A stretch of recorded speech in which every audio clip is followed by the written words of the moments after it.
Legislature is back in session. I recognize Senator Respicio for a motion. Thank you very much, Madam Speaker, and good morning. On the agenda, next up on the agenda is Bill 255, and then Resolution 258. The sponsor of Bill 255 is respectfully requesting to pass to set Bill 255 aside, and however, in its place, he has another bill that he believes is time sensitive, and it's Bill number 300. So notwithstanding the House rules, I move that item number 17 on the agenda, Bill 300, be replaced with item 9. So they just switch. Okay, so everybody understands the motion. It's just going to switch places with Bill number 9, will switch places with Bill number 17. Yes, ma'am. On that motion, item number, not the bill number itself. Yes, the item number. Yeah. Without any objections, and so ordered. And the sponsor is ready at this time to make a motion on the bill. Senator Ada, you are recognized. Madam Speaker, I move to place Bill number 300-30 COR as substituted by the Committee on Utilities, Transportation, Public Works, and Veterans Affairs on the third reading file. And I would like to discuss the bill. Proceed. Thank you.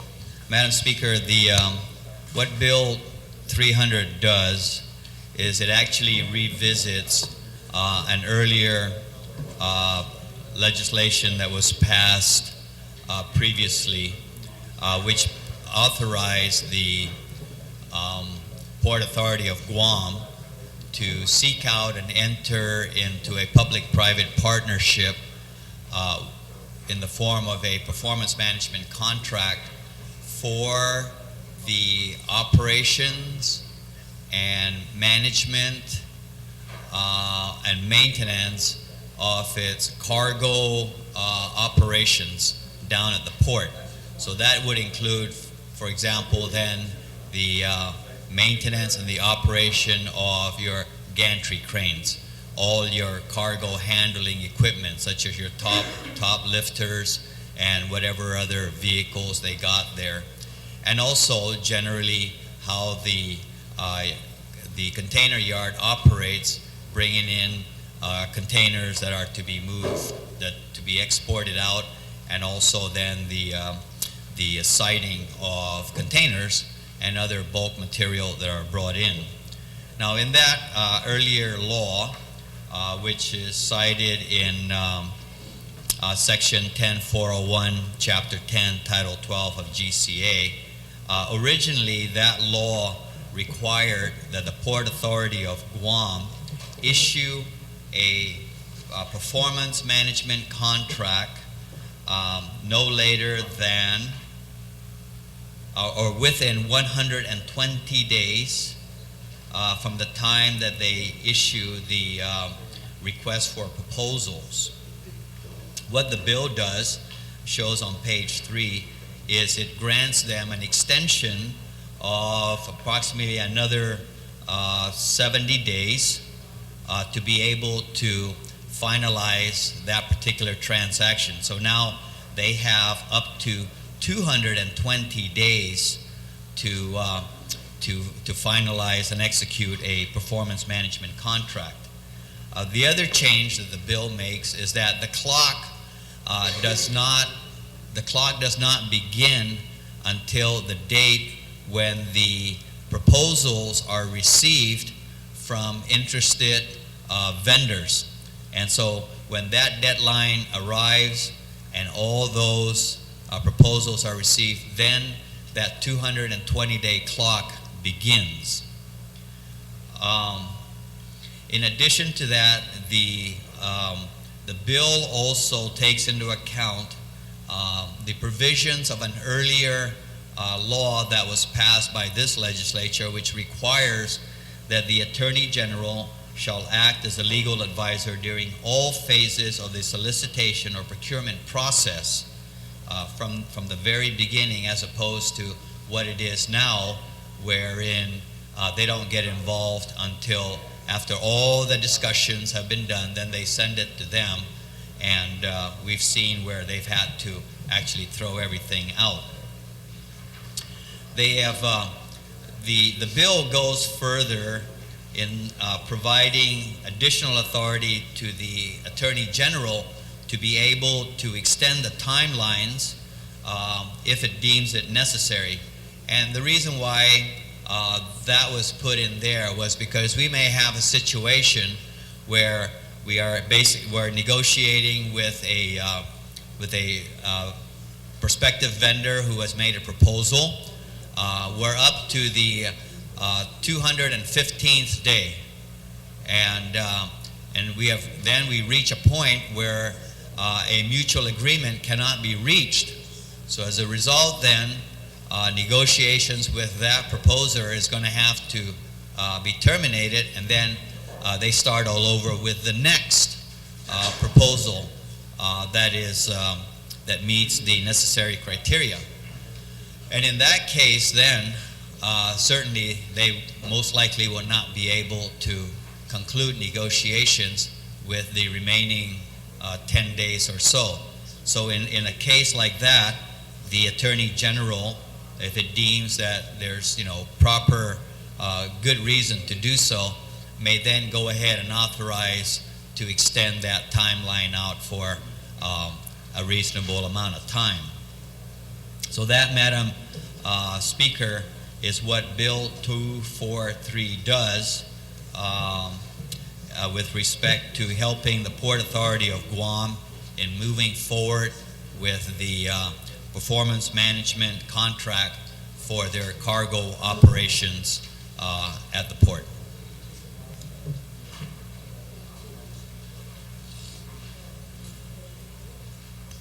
On the motion, are there anyone who would like to speak on it? Senator Pangilinan, you are recognized.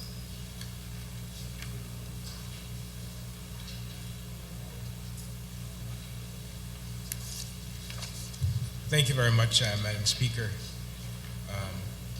Madam Speaker,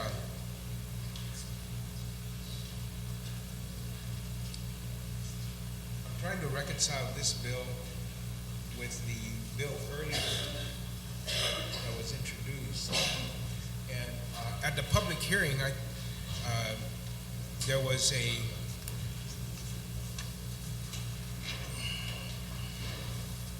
thought the original bill, if Senator Ada would yield to a question. I remember the discussion and the concern I voiced at the public hearing was that it had limited to an RFP. Was that correct? And that this is a change to that?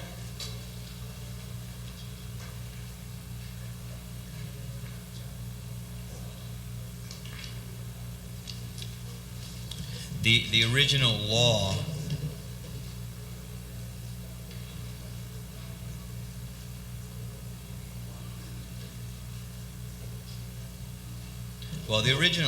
provides the option to enter into this public-private partnership through one of three methods: a request for proposal, a multi-step bid, and an invitation for bid. In this case, I'm aware that the port has chosen to utilize the request for proposal method to be able to review the proposals that they hope to receive. So they have essentially then throughout the invitation for bid and the multi-step bid options. So those options still remain available? Well, those options still remain available, but as I said, the port has in their review concluded that the request for proposal would really would work best in the interest of the port and the community. Thank you very much. Senator. One of the concerns I had, of course, is the direction that the port is taking on the request for proposal because of what it means to the community. I completely disagree with the port that the RFP is the way to go.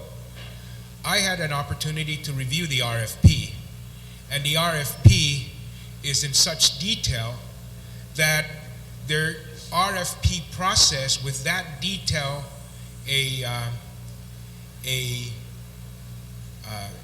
request really should be, in my opinion, and I'll articulate this because I want to, and I think it's necessary that I point this out, is that the RFP has too much subjectivity built into the process, and I'm very, very concerned about that type of subjectivity given the procurement processes that we've had in this administration, basically.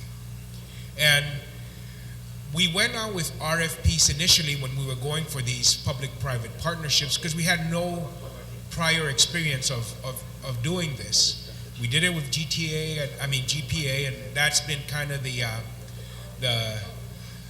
example we point to. The problem I have is that the RFP process has no price competition built into it. The RFP process gives great latitude and subjectivity to the decision makers to first decide who's best qualified. And in that, the subjectivity is such that the people of Guam are not afforded the opportunity to decide who's best qualified and who has the best price. Because in the RFP process, you are precluded from even opening up the price component of the bid, and the only thing you must do first is open up the technical components. And I'm telling you that given the criteria we've built into what makes a good port operator, that really there shouldn't be much subjectivity for that. It should be their record, it should be their staff, it should be their competency, and all of this really should not be totally subject to subjectivity or open to subjectivity, because that's when you can have the shenanigans played on who gets it. And then you open that up, and as long as they're qualified, even if they have the highest price, they get the award, basically. It doesn't inject competition into the price. So what I think can occur in this, and I may be completely off, because they'll say, oh, we'll negotiate the price, and when we can't agree to the price, we'll say, go away, and we're going to go to the next guy with a lower price. Well, why not put the price up front? What are these people going to charge the people of Guam for this contract, for the technical expertise they bring, and how much are we going to know? And we want to know, I would like the people of Guam to know what that is up front, rather than never even know what the other guy's offering, and one runs the Port of Seattle, the other one runs the Port of LA. Now you tell me, how different can they be? Both major seaports, both international ports, both operating at good profit margins. Why not then, if you know that, say, I want to know what your price is, but we're precluding in the RFP process. So while the bill does continue to allow MSB or IFB, and perhaps that's something that we can deal with later in terms of ensuring that we get the best deal we can in the RFP process, given what we know today about performance management contracts and private-public partnerships, is no longer in my opinion, no longer in the best interest of the community in Guam and the taxpayers and the consumers of Guam that are hugely affected by price of operations at the port. It's no longer in their best interest to just look at one component while ignoring the other component in free market competition. And so I wanted to articulate that because I may come up with something. Or else get the RFP, again, that is my main concern. I'm very concerned about that. I voiced that to the port, that while we talk about, everybody wants competition except when they're awarding contracts. Everybody wants the latitude to decide this is a better guy no matter what his price is. Yet when we talk about it, we want how can you have competition if isn't price part of competition? Competency is part of competition, but isn't price ultimately? I'll tell you, I go to supermarket in Manila and I buy the Progresso light soup. It costs $2.39 there. I don't buy it at Kmart because it costs $2.99. I don't buy it at Payless because it costs $2.89, but they're the same can of soup. Well, we are telling the people that because one is nearer to my house, I should go to Payless and buy that. But I'm telling you, the better deal for the consumer is at supermarket because it's at $2.39. RFP doesn't even allow you to do that. RFP just says, where is it sold and who do you want to buy it from, no matter the price. And I don't think that's the way to go in this, given what we know today. Maybe 20 years ago when we were entering into the first time we've ever done this thing. But we know, and the specs are so clear in terms of the technical competency that they have to bring, that nobody's going to qualify that doesn't know how to run a port under the RFP.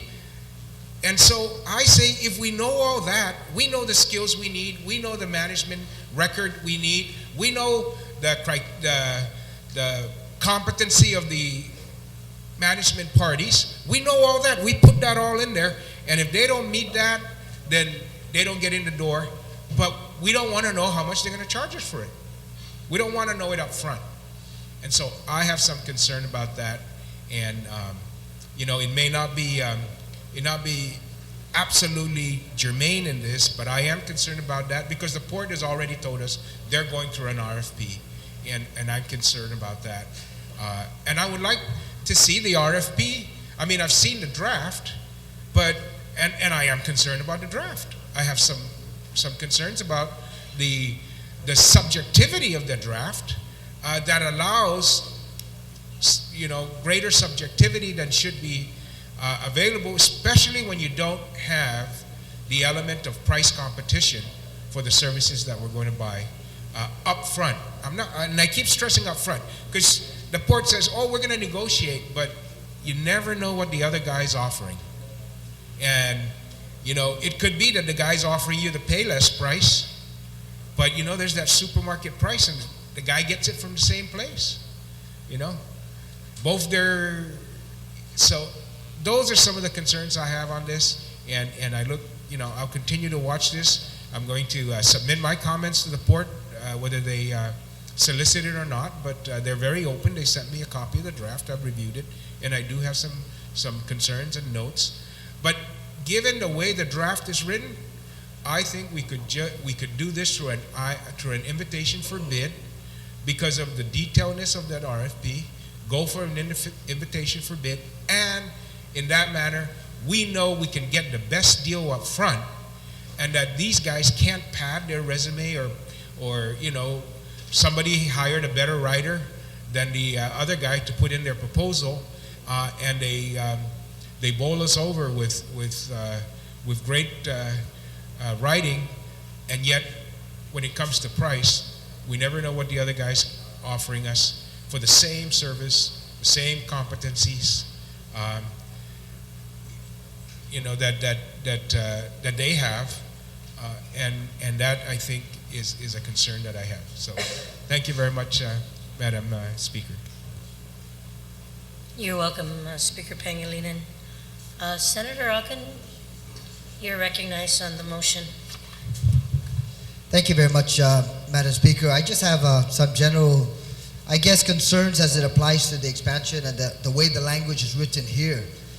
And I was speaking to the sponsor of the legislation and in terms of when Public Law 29-23 was enacted, and I believe it was sometime in 2007, in October of 2007.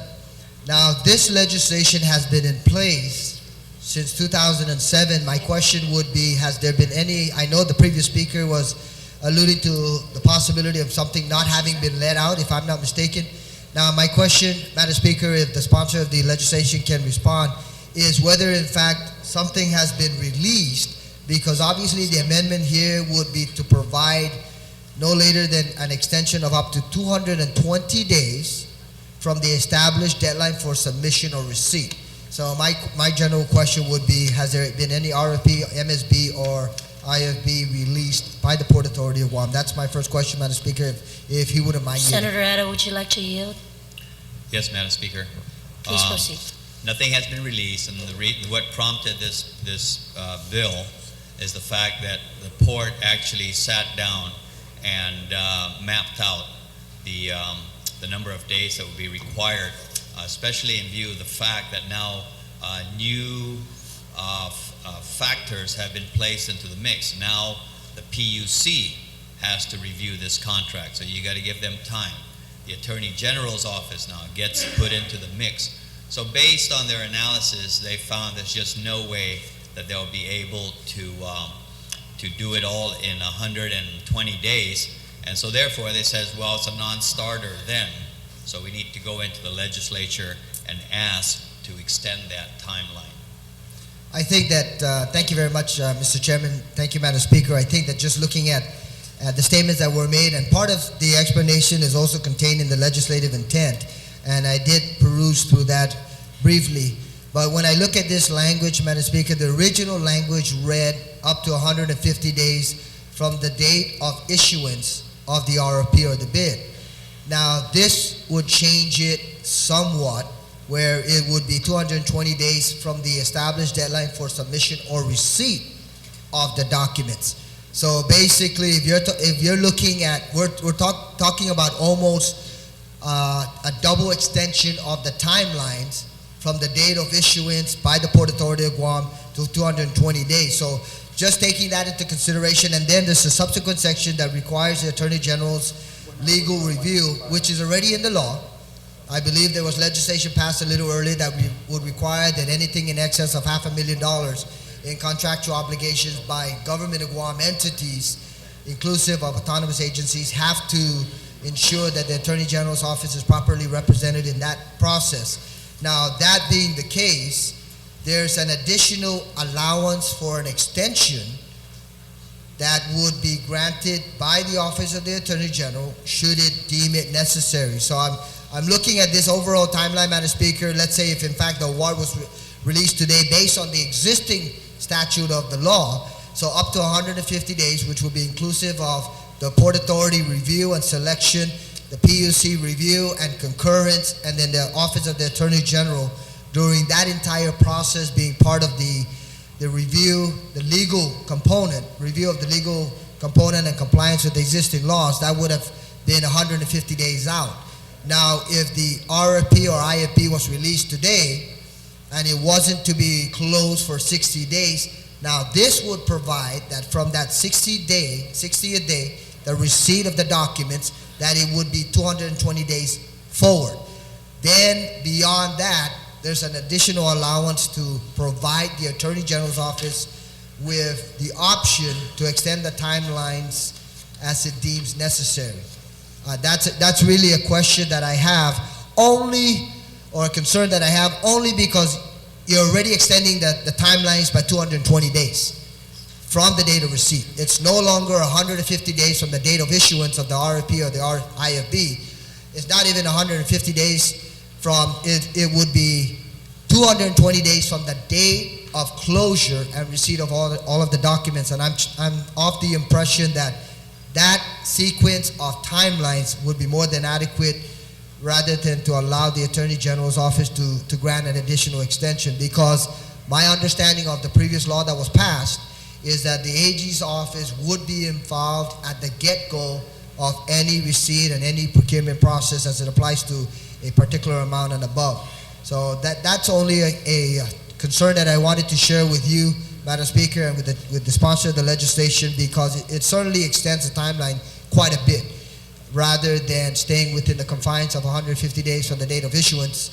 It's now 220 days from the date of receipt of the documents, and then there's an allowance for an extension, and I don't know if that's particularly necessary in terms of granting that much flexibility in this selection process. So I wanted to share that concerns. No, I do not have any amendment to offer, only because I think that I'm still deliberating as to how I would act on this particular measure should I have that opportunity to cast a vote. But I think that additional extension certainly is more than adequate in reviewing the entire process and allowing for proper review of all the entities that are outlined in this particular legislation. Thank you very much, Madam Speaker. You're welcome, Senator Ogden. Anybody else wishing to speak on the motion?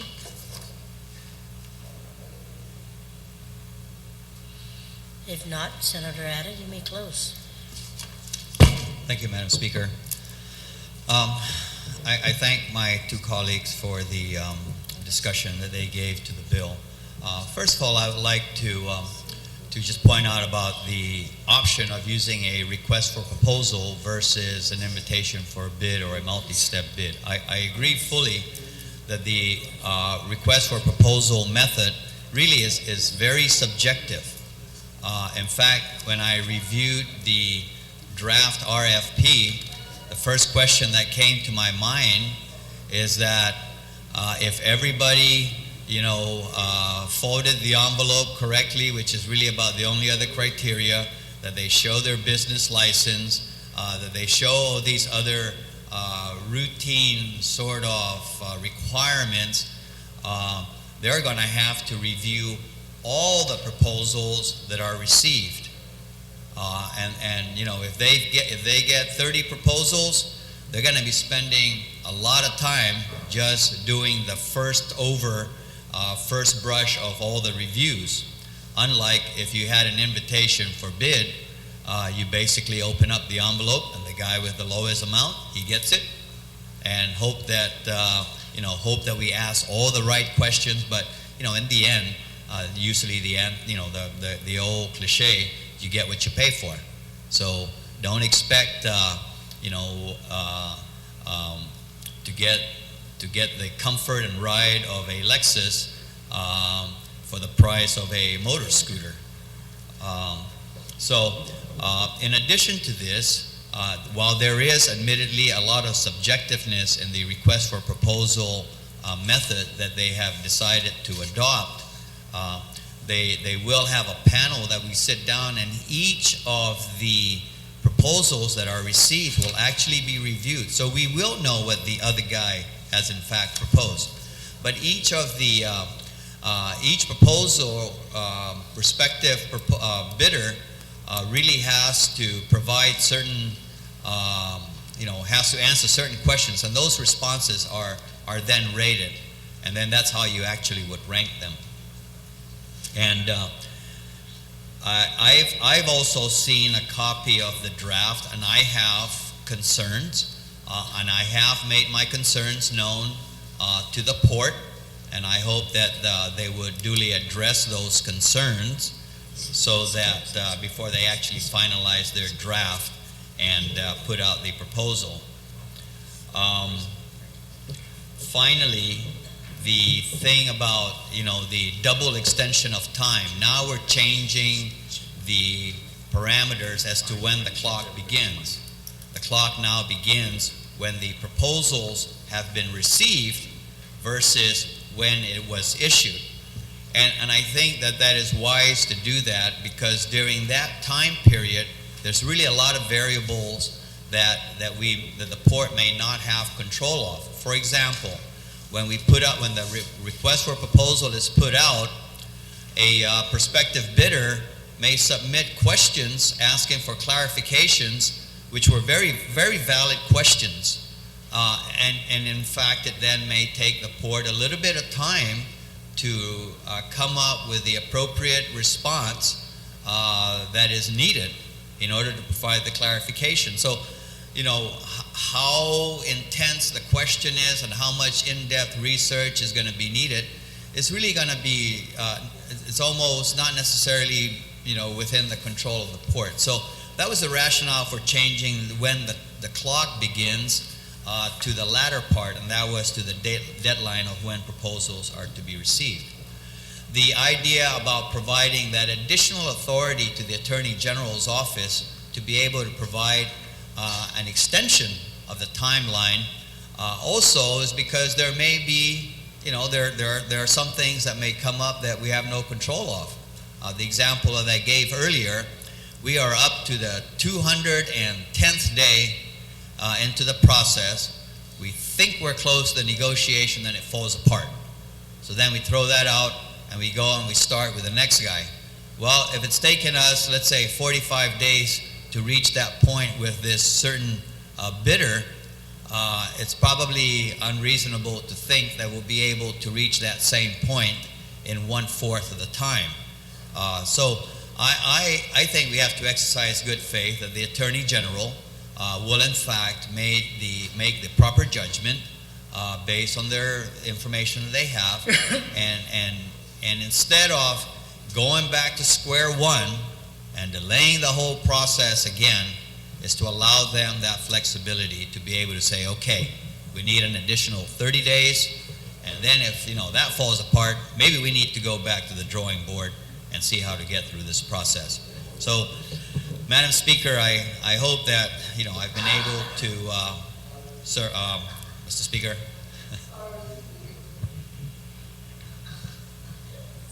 Mr. Speaker,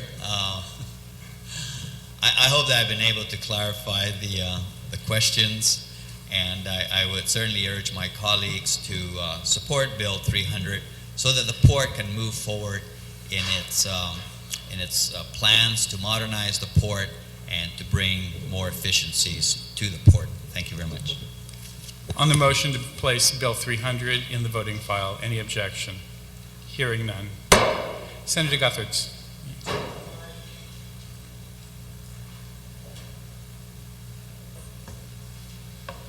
you very much, Mr. Speaker and colleagues. And good morning.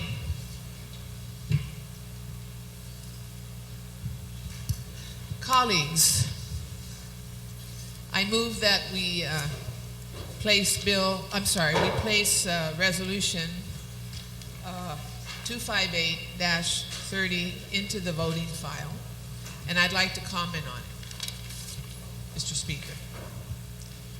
On the motion to place resolution 258-30. no objection. Thank Please you very proceed. much. Thank you, Mr. Speaker.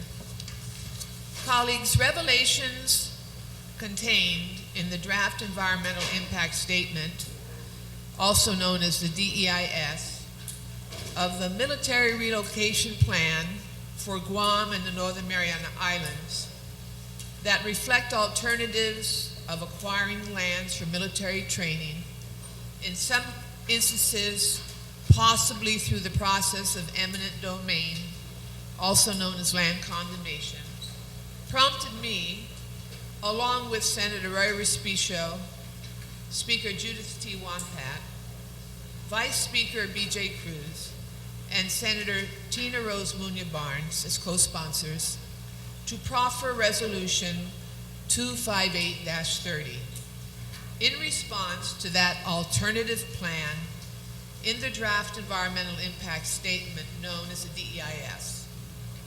In the DEIS, the military states it desires additional land for the Guam military buildup. The resolution 258-30 expresses strong and abiding opposition of the Guam Legislature and the people of Guam to any use of eminent domain or land condemnation for the purpose of obtaining Guam lands for either the current planned military buildup or other U.S. federal government purposes, or both.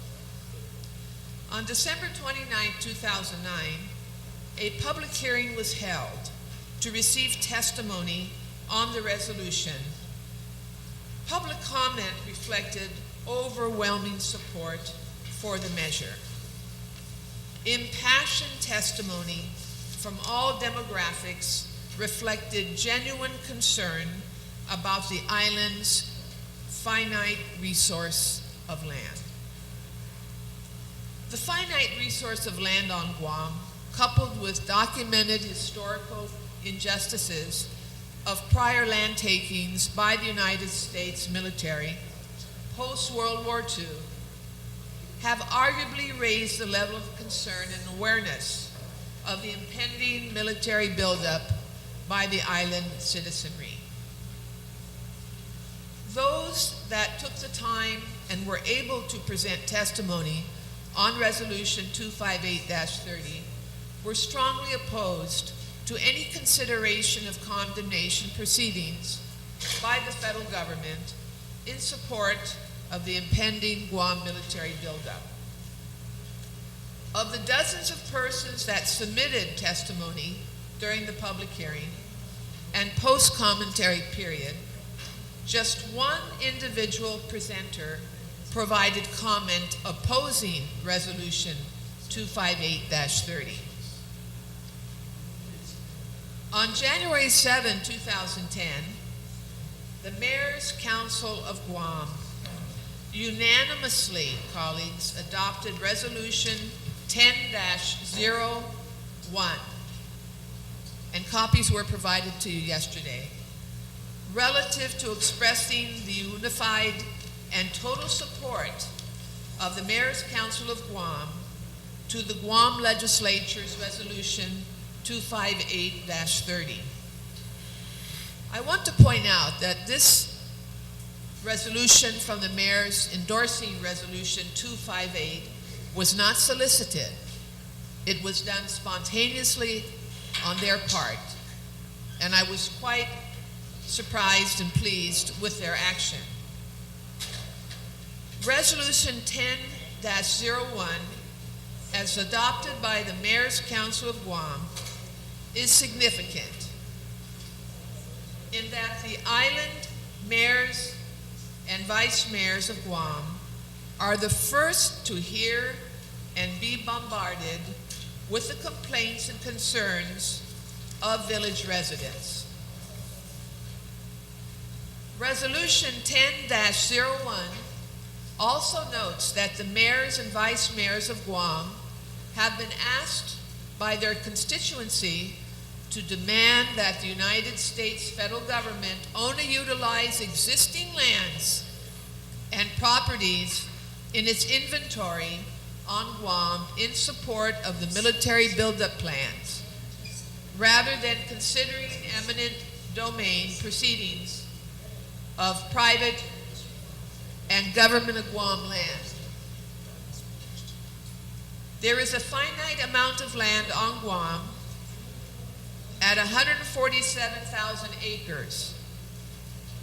Of that, using shared data by the Guam Department of Land Management during the 2009 Island Conference on Public Administration, the Department of Defense currently possesses 40,000 acres of that land area, for 27.21% of the total land area on Guam.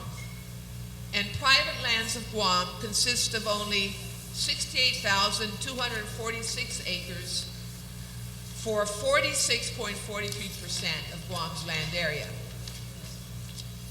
Should the military require additional property in the areas outlined in the DEIS alternative plans, then landowners should have the final say as to whether they would be willing to part with their properties via lease, land exchange, or outright purchase. And this approach should cover all private lands as well as government lands, Mr. Speaker. Moreover, should individual property owners decline to sell or give up their properties, that too should be honored without threat of condemnation. Colleagues, all of us have had the opportunity to attend the hearings that were sponsored by the Joint Guam Program Office and the presentations of the governor's representatives in the last week. And soon, this coming week, we'll be having more hearings sponsored by this legislature on the draft DEIS so that the people of Guam may continue to provide their commentary on the plans for the military buildup. In all of the venues so far, the overwhelming sentiment of the people of Guam has been against any more land takings by the United States government on behalf of the United States military or on behalf of itself and its agencies. As a representative group of the people of Guam, we have a responsibility to uphold that sentiment and to protect the patrimony, which is the land of the people of Guam. Private landowners should have the right to do what they want with their land. Say yes if they wish to lease it, and say no if they don't wish to lease it or sell it. And the government of Guam must have that same freedom when it comes to public lands, whether it's ancestral lands, Chamorro Land Trust land, or Crown land.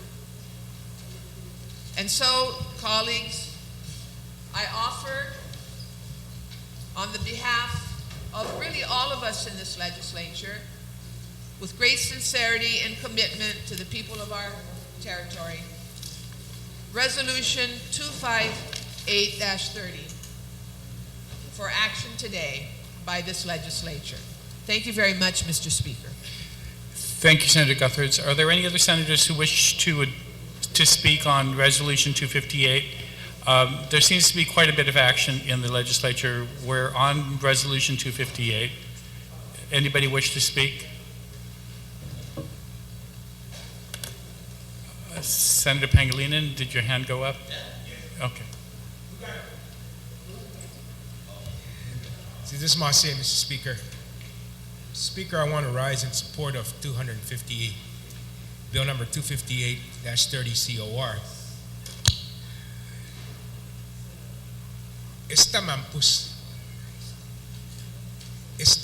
na tono matsuli ni militar para necesidad niya. Ja esta talo mampus na binida pero matsuli mas tono sa timananahunga. Juga talia na kantidad na tono ti mauusa ni magogo tiya. Ja paguling niya timananahunga siya. Dalay stasti. Ginigap niya ha. Ano yung un email isti boy ginina sa Colonel Eddie Regis, former Lieutenant Governor. Adman si Eddie Lokoy ma station kita Anderson. Atunga kwanto na tono guahagui. Atunga kwanto mauusa dan kwanto ti mauusa. Atunga isti operasyon ni militar hafa manisisita. Angin manisita target range. Atunga si former Colonel taimano ni sinya ma na umlat gi half manuguhan na tono. Ja ilang nga gi kata na gi opinion niya sa enoa business niya lo ti pareo opinion niya si Colonel Eddie Regis, former Lieutenant Governor, dan i opinion no.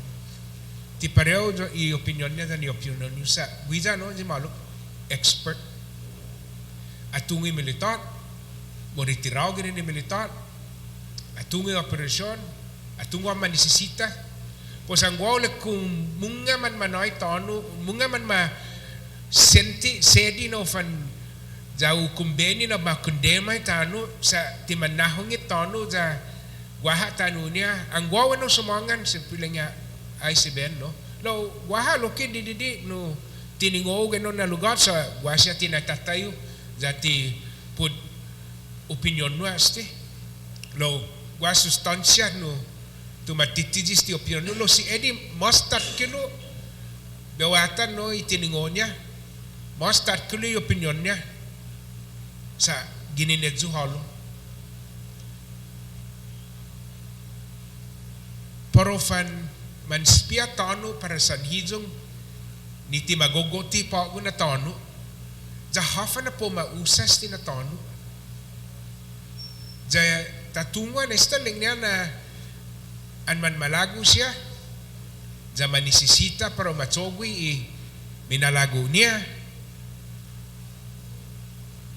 ti ma-prometi tau Guam no ti fan makundena itano do ma amuda tau Guam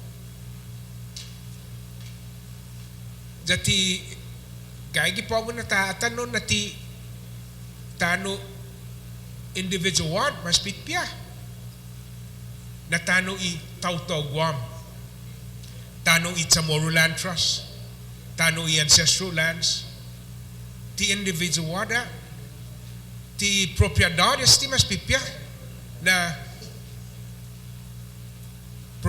na itano i publiko mas pitpia sa angin propiedad na tono mas pipia Magay na hita na omisgwaw ti sa popoti iparo makundenay tanu propriedad. Lo adjo mo si tanu itaw-taw Guam paro matsulya daw makundena ni aga saman man mangundena tonus ti da ti man nanahunga. Ni gwaha man susobla tonu gi otro banda ni ti mauusa. Untung wafas ti loki. No? Taatan na kulantay, gwini man nalago niya. Sa parewa na imilitot. Parewa dan istik komunidad ta. Guahaman malago, no fan motoy Marines. Guahay jiling niya munga sa ti maulig para hita para komunidad. Sa ti mana komprendid, sa mana asangan ni Rafa Pitinonta, sa siyempre, sa mulilian sa parehay hanom stiyas. Siyempre siya opinion, no?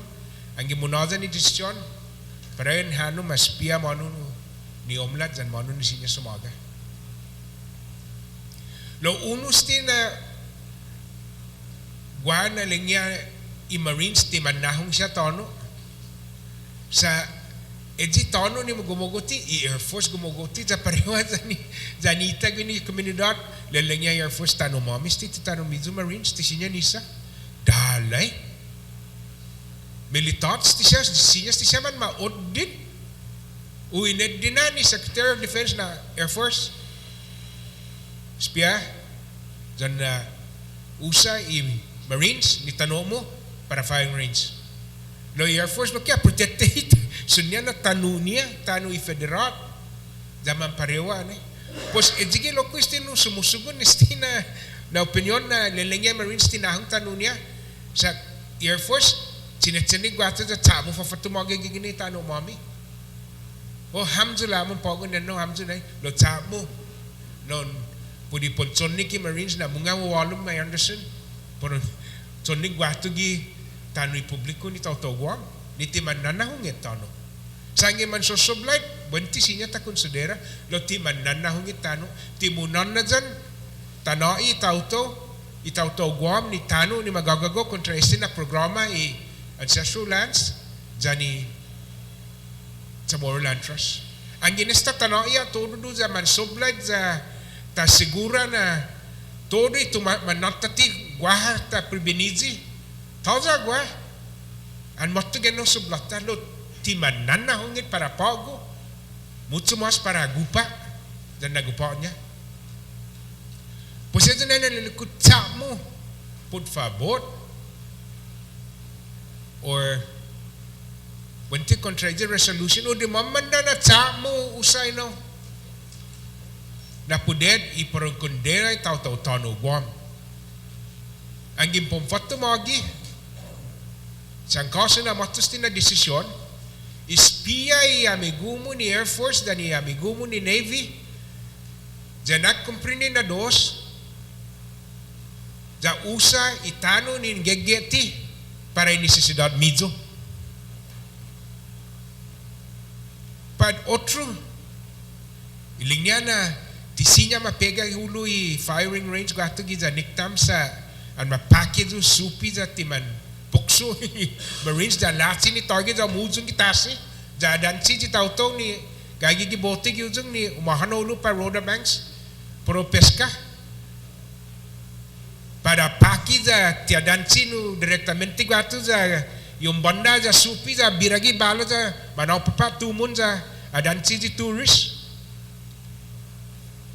Uslik dia munga siya gui por guato kita pagat sa ani tesangoni na sinya ino taiguano lenga okay pues mala da move guato pagat na ni utungwa na mahos nguna hizo na plano niya sa matungo na sempre talii ezo na kulanti dinansi zo na klaseng plano da mahos nguna mapega gui sa matatungwa na titaseri siya no kuino matsogui zo sa ti conveni ti dinansi sa ti sofu lo got pipia masodda guato Anderson panan ni ti dos semana di tasangoni na ni considera fan no taza dos semanas tamas pipia zaman maso-survey do pagat jamagoy na ti ma-considera ito ha gasa matungo ti man masangoni a italo istingin na klase ni nasu no tafafana siya gwinigi isti siya man planen niya isti Kula nejimon man mapugit gi gwatu pes sa ejigi malago niya. Ti dinansi jan ti kumbenis ti honesto.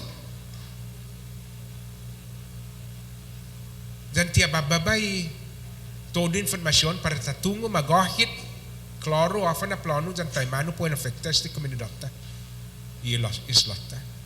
Ito na tanisisitas ti na klasen resolution gininesti da tana tungo na klaro. Ita man klaro ni hafa malagota tayo mano ang ginpofan halo mesti hafa ti sinya ta aksepta na klasen plano ni para na afekta itano itsamoro jan tano tautoguahan.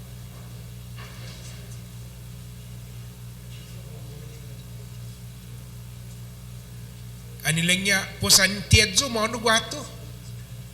Well, antiedzo lanis ti golf course, no? Dongkulus ti golf course. Dongkulu jagwaha ang golf course gija Anderson na dongkulu na golf course. Jagwaha talo fere di golf course sa gwa mas tono gi umbandan niya siya sa timampukso man mamanak. Ja few bola gumupo. Pos managwa talo mas tono ni para todo na afekta ni golf ball. Umatsulia ito na tono. Ja edzu gato no mapegay firing range. Ja umasokta edzu gato ja pagat.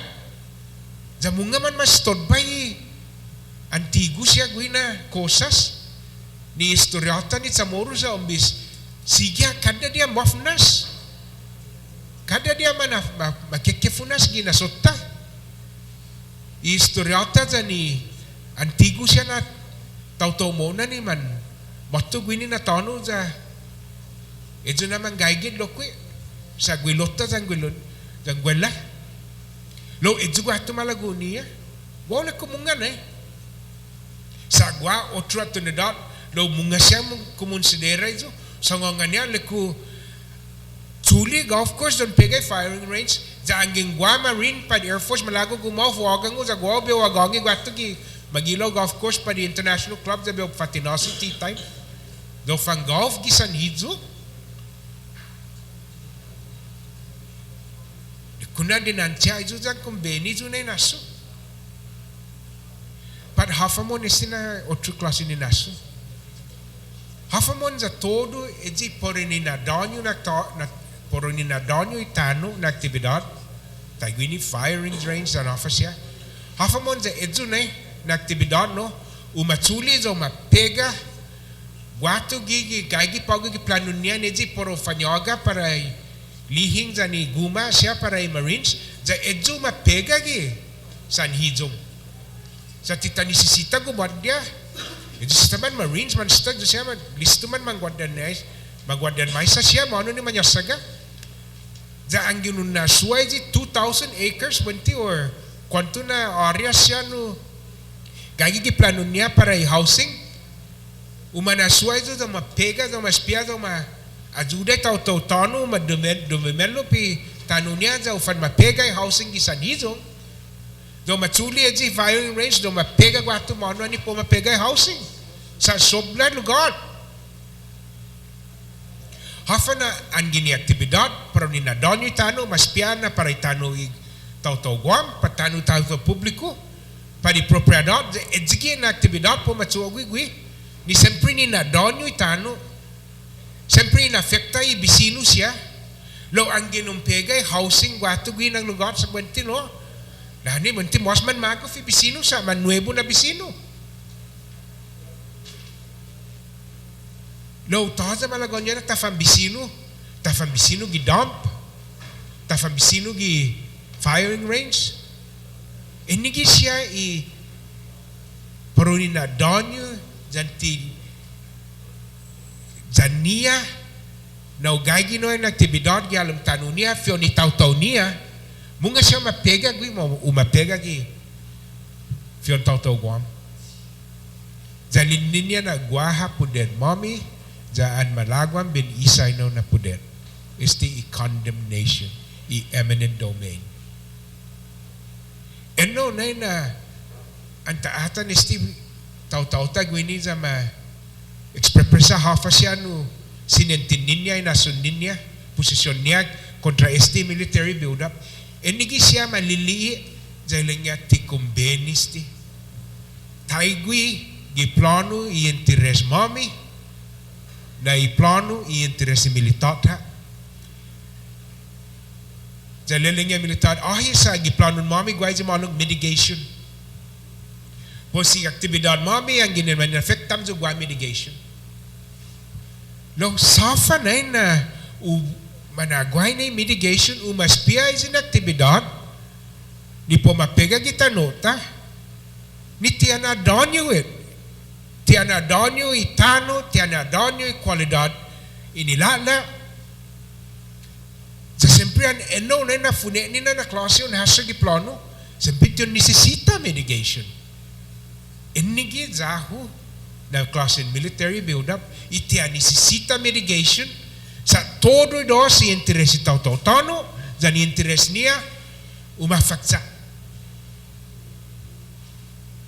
et sige uspipya tadza giplano niya ni aktibidad niya nileng niya tadza mitigation manisita sa hafa sa i-aktibidad dan iplano niya inafekta itauto zanitano ni mano ni pomapega eno tagagagog ininesti federal ungan tatunga na guayzi lang niya mungaha guayzi lang niya solo taigwini za uno muna mas magufu zambanidoso zo gini gi esti maalog DIS process in man hujung iman matanga iman maloti iman hobin na tsamoro ang gintafafana ifuturata za hafatan nanga pero fatto ginita ang ginunatan isti siya itodo man hujung ginipago za man ma-expressa sinentin niya hinengin niya itinaytay niya ikinumprendin niya nesti na plano lahan ni taza fafanay tisinya tita kubri sa edzigi na kwalidad siya man muhuzum na tauto ja siya izo pa na ora ti megagagi za hita gini alum no mulili desti fumunan na guisti gumelulu esti tiki siya na istam matu sinya datu ni sinya izo alum edzi siya na famagun ni manggagi I futurata jasinya zo masya hafa ufafana magufu sa uli taimanu na hinengi ni antigo jan imudano paguna ora matungo man haso pudi tau-tauta jan ikuturata ni man malofan za hafa gui ta necesita sumusteni para ususteni futurata lo matungwa lo kwe hafa taimanu esti imudano na tempo ja ilai siya todo waha uno gwi hagan Vice Speaker Nelson or ahi no ninata it's on your degree a master's in critical thinking lani Chamorro waha biologist siya manuhuzo pusanta sasangan na wahasti na sumasangan gi komunidad na taza bidan niya na mani esalawa gi ujung jawai aday no kulan medji malum man hysterical postamo kumukay aday naman nilatsis na klasen inasudan at spesyon para izin na tao edisiya na famagun saman malote man direktamente gi hinasun niya jan itinigi niya jatalia na chapter and verse masasay ginigi diya yes ti narrative ha na banda ti istorya ha ito na importantes ti jamaulik sa está segura di Jota representative gida Washington DC na asupuputis ti na resolution lo quick. Está umuzong za ilagnya na tiu support ti pronai militar man manggago sa lapi ang siyang kaso malofan esti na plano da po mausa esti eminent domain za ni condemnation está asigurat izota Washington delegate na tiu support ti mo na isa lapi pero matsogo esti eminent domain gini ni kongreso siyempre ni umatsuli sa lapi niya da netoridad niya na sinya man amot tono sa tipo matsuli na po maamot.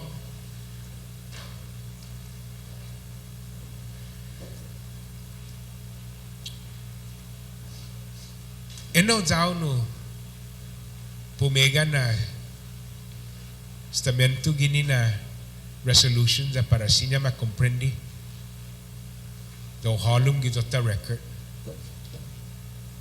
na eno na klase ni naso gumigya mo na para sa protect ko ginigina resolution. There are many things that affect the military buildup.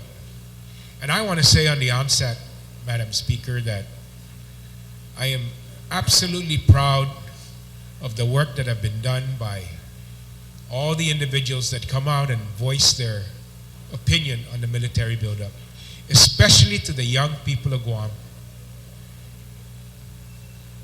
who have taken their education in the Western mode and traditions and applied it to what I would call their cultural sensitivity. Our people and our young kids, and I'm old enough to call them kids, some of them, it's a term of endearment really, not a pejorative. It's a term of endearment for these young adults and individuals who have come out. They have taken the history of our people, the culture of our people. They understand it. Much more importantly, they're living it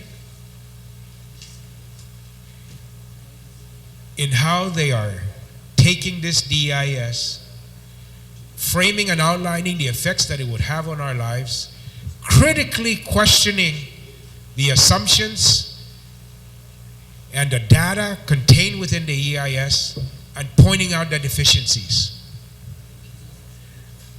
I mean, we hired a group that the governor had, a group of experts, and we said, but you can't tell us what your expert opinion is. I mean, what a waste of money. We should have given these kids, can you imagine if we give our young children the money that we're giving these consultants and have them conduct these hearings, have them do the analysis, have the ability for them to network with other experts on the very same subject matter contained in the DEIS? Can you imagine the quality of work that we can put out? Can you imagine if they support, and I brought in to support the experts we have in our departments and agencies and gave them free rein to freely express their concerns? Can you imagine if we don't sanitize those things? How better off we will be, how better off this plan will be if it happens than what we will get in our current process. The military, if you look at this, and this is all from the testimony, and I mean, these young leaders have harnessed the internet. You go to their website, there's probably more technical information as well as more cultural information on that website on all of the elements of this DIS and the effect it will have and which section of the DIS affects those issues and where the holes are. It is absolutely heartening and enlightening for me to have attended these hearings and watched these young leaders of today apply their love for Guam and love for our culture and understanding of it to the life that they lead today and the life that they want tomorrow. We're not talking about today. These kids are not thinking about today. You know, that's one of the criticisms. Our young adults live for today. These young adults are living their life today so that we can have a better future tomorrow. And it is absolutely, for me, a joy and a pleasure to see them in action. Yes, they get passionate, but it's passion with that critical thinking, with a substantive study of the issues, and with facts that back up that passion. We got to understand that. It's not histrionics. It is true passion. And maybe the problem is that it's that passion and it's not tempered. And there's nothing wrong with passion that's not tempered. Especially when what fuels that passion is the critical understanding of the elements of the DEIS. The other night, you know, we saw a group get up there and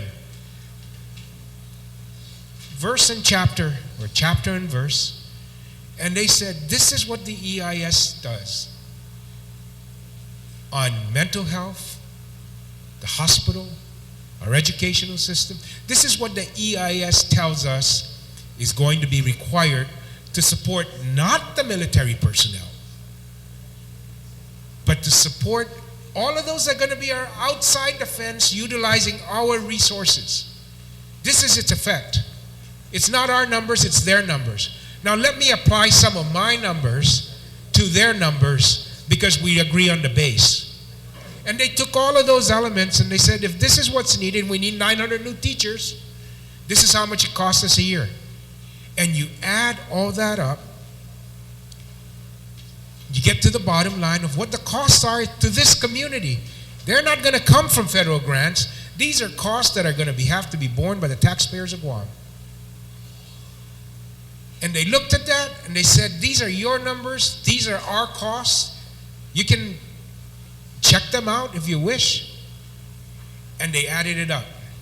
And then they said, and these are your numbers in the economic benefits from tax revenues. And these services are paid for by tax revenues. So these are the increases in tax revenues that we will get from this military buildup. And these are the increased costs that will have to be supported by tax revenues. And when you add up the two and subtract one from each other, it's negative. The bottom line, according to their analysis, using their figures, the costs outweigh the benefits purely from a financial point of view. Purely from a financial point of view. And then you add the subjectivity of this DEIS and what it means to our social and cultural life on Guam and the quality of life, which becomes sometimes unquantifiable. And it is unquantifiable because even in the DEIS, they don't quantify that. They don't quantify the stress factor of having increased traffic. They don't quantify the effect of the family on keeping somebody at work longer because they can't get home in traffic and what it means to the family structure. They don't quantify that. And then and when we bring those issues up, they tell us we have to quantify that. Well, why do we have to quantify it and you don't? There's the discrepancy, there's the holes, there's the fallacy of the information and the plan on how it will affect us. I think we can quantify them, and I think these members of our community, experts in our own government, are quantifying those now. I talked to one of our young professionals in one of the departments and agencies that's reviewing this, and in the first, I think 3 weeks of the release of the DIS, he had 200 comments just on his section alone.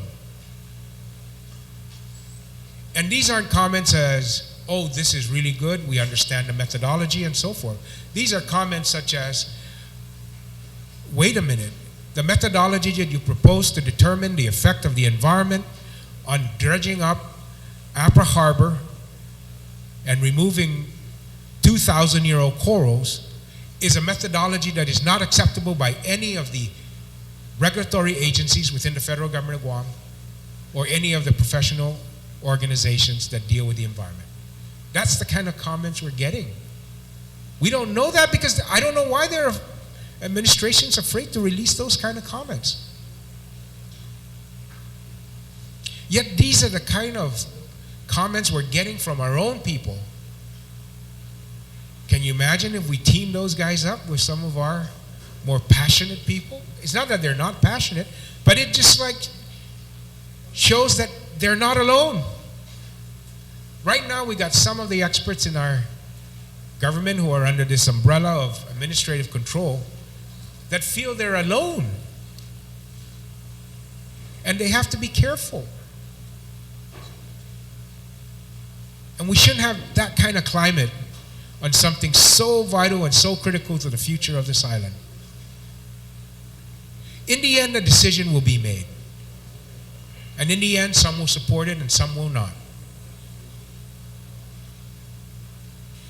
This build-up with a single element of the military's plan and refusal to guarantee the people of Guam. It's not hard. They can't tell me, they can't guarantee that. They can guarantee that when it comes to land, that they will not exercise the right to eminent domain and condemnation. They can absolutely guarantee that. They won't. And when you look at the plans for the lands that they want to condemn from the people of Guam, the activities that they want to place on those lands are activities that are destructive to the land and disrupt the quality of life of its neighbors and disrupt our access to ancestral rights. Can you imagine just the absurdity of a mitigation plan that says, we're going to take your hiking trails in this area, and to make up for that, you guys should go exercise indoors. Go to a gym.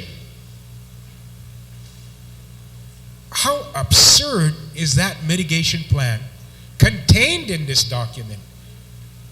It is absolutely absurd to say that's how they will mitigate taking the natural outdoors away from the people of Guam. They're saying, oh, and by the way, we're building a $35 million gym for our own people. And we're like, well, where are we going to put our people indoors? Well, that's your problem. Those are the type of issues that are contained in this plan that are just absurd.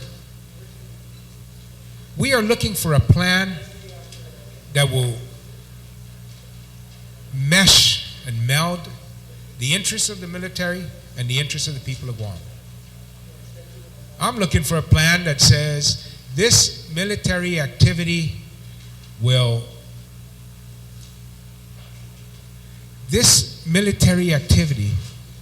require no mitigation. You know why? Because it's good for you and it's good for us. I'll confess, I haven't read the entire 11,000. I've read a substantial portion, but I haven't read all 11,000. And I still haven't found one activity that says absolutely zero mitigation that I agree with. And this significant, not significant. You know, to a deaf person, noise is not significant. To a person who's hearing impaired, noise is not significant. But to one that has full range of hearing, the rattling of 50 caliber machine guns is significant. The noise of helicopters and the rattling of the windows they cause. We see it now. We've seen it. I mean, I've been in the house where all of a sudden a helicopter flies by. I don't even know why.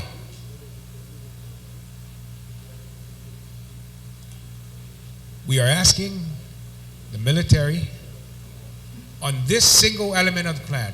It's not that they do this and the plan is fine. Let's not get that to be even on the table at all. We're just saying that on your element of your plan in which you want to acquire property, the people of Guam's property, or even private property, especially private property, that the exercise of your power of eminent domain will not be a power that you will use. And that they can absolutely reshift the uses of the property. Let them put the housing on private land and have our people develop their properties. And let them put the firing range where they were going to put the housing. You know?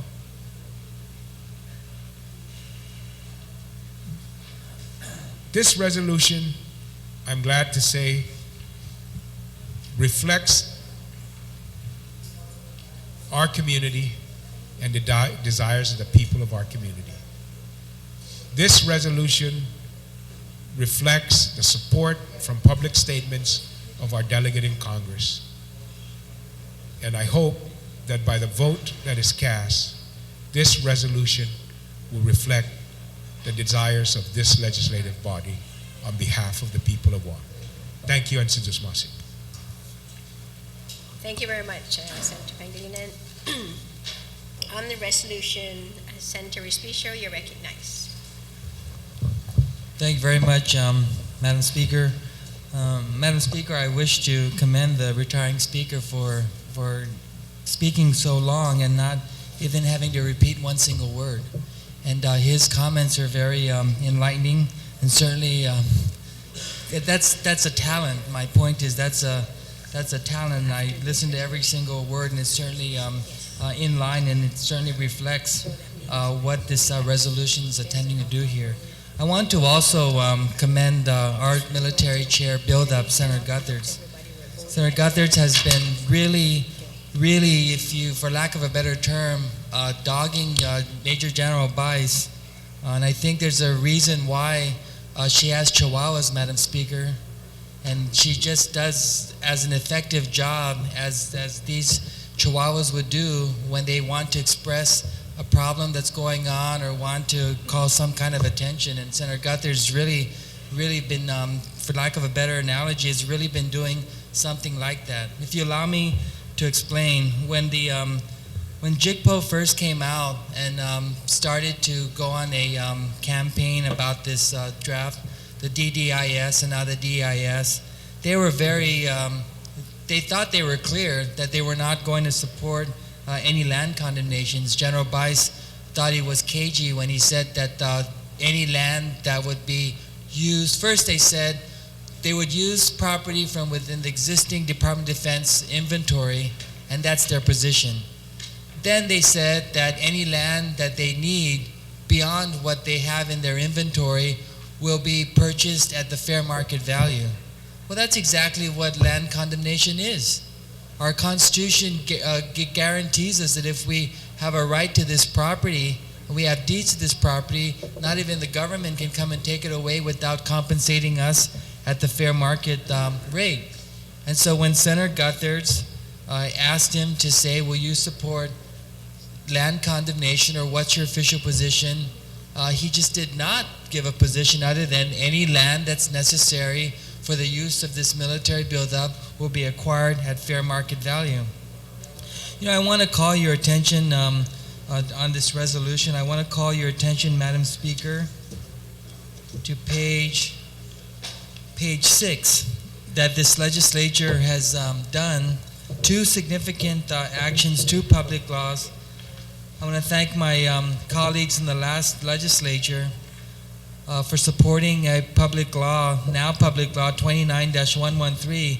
You know, when I was going through the code, I stumbled across something that's been in our books for decades, that simply said that whenever there's a congressional appropriation, that for the condemnation of land, acquisition of by condemnation or otherwise of private property by means of a congressional appropriation to acquire that property for public use, it shall automatically deemed approved by the legislature.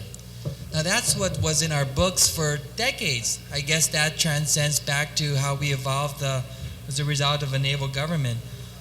Well, that public law now reads, specifically for Section 15105 of Chapter 15 of Title 21 of the Guam Code Annotated, which calls for duly enacted legislation by legislatura to authorize the acquisition by condemnation or otherwise of private property by means of congressional appropriation to acquire property for public use. Now, this public law means that, but if Congress provides for an appropriation for the condemnation of property, that condemnation must first be approved by this legislature. So at the very least, this legislature would give our people a voice and an opportunity to participate as to whether or not that condemnation shall be approved. At least it gives us some semblance of a fighting chance. Another public law, which was authored by the sponsor of this bill, the good gentle lady from Manila, Public Law 30-21, that simply requires that if there's that the determination of land that the federal government may intend to lease or sublease, exchange for other land or purchase, and to report their findings to the legislature and the governor of Guam, and also requires legislative approval of any federal acquisition of Gov Guam property, whether by lease, sublease, exchange, or sale. This also provides another forum to which creates transparency, and if anyone has a Gov Guam property and they're going to sublease it for the military purpose, that sublease must be approved by the legislature. Because we heard of incidences where there's a lot of speculation, there's a lot of Chamorro Land Trust property that could be acquired for future support of the military buildup. Now, if in those instances, now the legislature must be involved in those kinds of approvals. And that's why I wanted to quickly rise and commend the sponsor of this bill and commend this legislature for taking a very, very strong position that the people of Guam are opposed to any kind of eminent domain or condemnation for the purpose of obtaining Guam lands for either the currently planned military buildup or other U.S. federal government purposes or both. You know, there's a saying, fool me once, shame on you. Fool me twice, shame on me. And if you look at this, what I just said of how he had to amend the law, our people of Guam, our government of Guam, was so trusting. We allowed the federal government, we allowed the United States government to just say you have the congressional appropriation, fine, the legislature will automatically approve that. But given our history with the United States, given the vast amount of historical injustices done to our people, we're not so trusting. They fooled us once, shame on them. They're not going to fool us again, otherwise it would be shame on us. And I think President Bush said it best. President Bush said, there's an old saying in Tennessee, and I'm quoting, Madam Speaker, there's an old saying in Tennessee, I know it's in Texas, probably in Tennessee, that says, fool me once, shame on you, fool me, you can't get fooled again. So this is not to make light of the resolution or the seriousness of it, but I think this is one instance where I agree with former President Bush. We're not going to get fooled again, and I rise in support of this resolution. I hope this resolution will reflect one vision, one island, and one future as what we're attempting to do here. Thank you, Madam Speaker. Thank you very much, Senator Respicio. Vice Speaker B.J. Cruz, and then I have Senator Calvos. Anyone else are interested, please let me know. Thank you very much, Madam Speaker. I rise in full support of this resolution. I'm proud to be a co-sponsor. I know that at the Okadu meeting for the DEIS, people were upset because I tried to stick to the format and I spoke line and verse with criticism and critique of the DEIS and did not go off on saying something personal about my feelings about the military buildup. This issue of the condemnation and the decision by the DEIS to say that they're going to take land in Pagat and Sasadzan Valley, just is indicative of the military mentality. And I'm sorry to say that, Madam Speaker, because it really is something that I didn't want to have to say publicly. But you and I were both in Okinawa, and we went and we watched what was going on at Futima, and we saw what they did with the washing of the airplane alongside the gate closest to the civilian community. In fact, bordering on the civilian community. And we watched the operation where they washed down the plane, and then we went to that school that was about 100 yards. It was in the paper the other day where they talked about Okinawa. They finally mentioned the school, and so now I can mention it. There's a school less than 100 yards away from that gate, from that fence, and we went to that school. It's an elementary school. And Madam Speaker, I was embarrassed to be American. And I know I'll probably regret having said that, but I was embarrassed to be American because those little kids looked up at us, and those teachers and administrators walked us through that school, showed us the corrosion that the school was suffering because of the acid that was washed off the planes, that when the wind was blowing, as it is blowing here today on Guam, blew in the direction of the civilian community. It corroded the metal on the outside of the school, on the basketball courts, on the fences and everything. And on certain days, the kids aren't allowed to go outside to be able to have their recess or their exercising because of the fact that this washing was done. And naively, I asked the question, well, why are they washing it right there? And the response was, I said, why did they wash it there and why not on the other side? And the response was, because their housing is on the other side of the runway. They're more concerned about their runway, their housing, and have absolutely no concern with what happens to the people of Okinawa. The same thing is true here on Guam. And it's not just the Pagat situation. I attended the scoping meetings, not wanting to speak badly, but I attended all the scoping meetings except for the JIGO one before this came out. Not the DEIS one, but the scoping meetings earlier last year. And I knew they were talking about Pagat last February. There was that whole article in the paper about my not knowing the difference between a shooting range and a firing range because I didn't know anything about bullets. That was a joke in one of our sessions. But they've been talking about it for a while. But at the JIGO meeting, I pointed out to them, and I brought a map that showed that the Taragi Valley has about a 6 square mile area, which is equal to the area that they're talking about in Sasadzan and Pagat. And I said, why aren't you putting it down there? You know what the response was from the DEIS man? The JIGPO person? Well, they have a firing range down there, and there was an incident once where a bullet somehow ricocheted and landed on the runway. One bullet, 150 caliber bullet or something. I know nothing about guns. One bullet landed on the runway, and so that completely negated their decision to use the Taragi Basin for their firing range, though they already have a firing range there now. Because they said one bullet landed up on, I said, well, mitigate against it. Put up berms, put up a whatever. Or even, if worse, if he's that bad a shot, I can understand being off by 1 or 2 degrees, but being off 70 degrees that he's shooting straight up into the runway, do the Corps and his family a favor and send the kid home to his mother, for Christ's sake.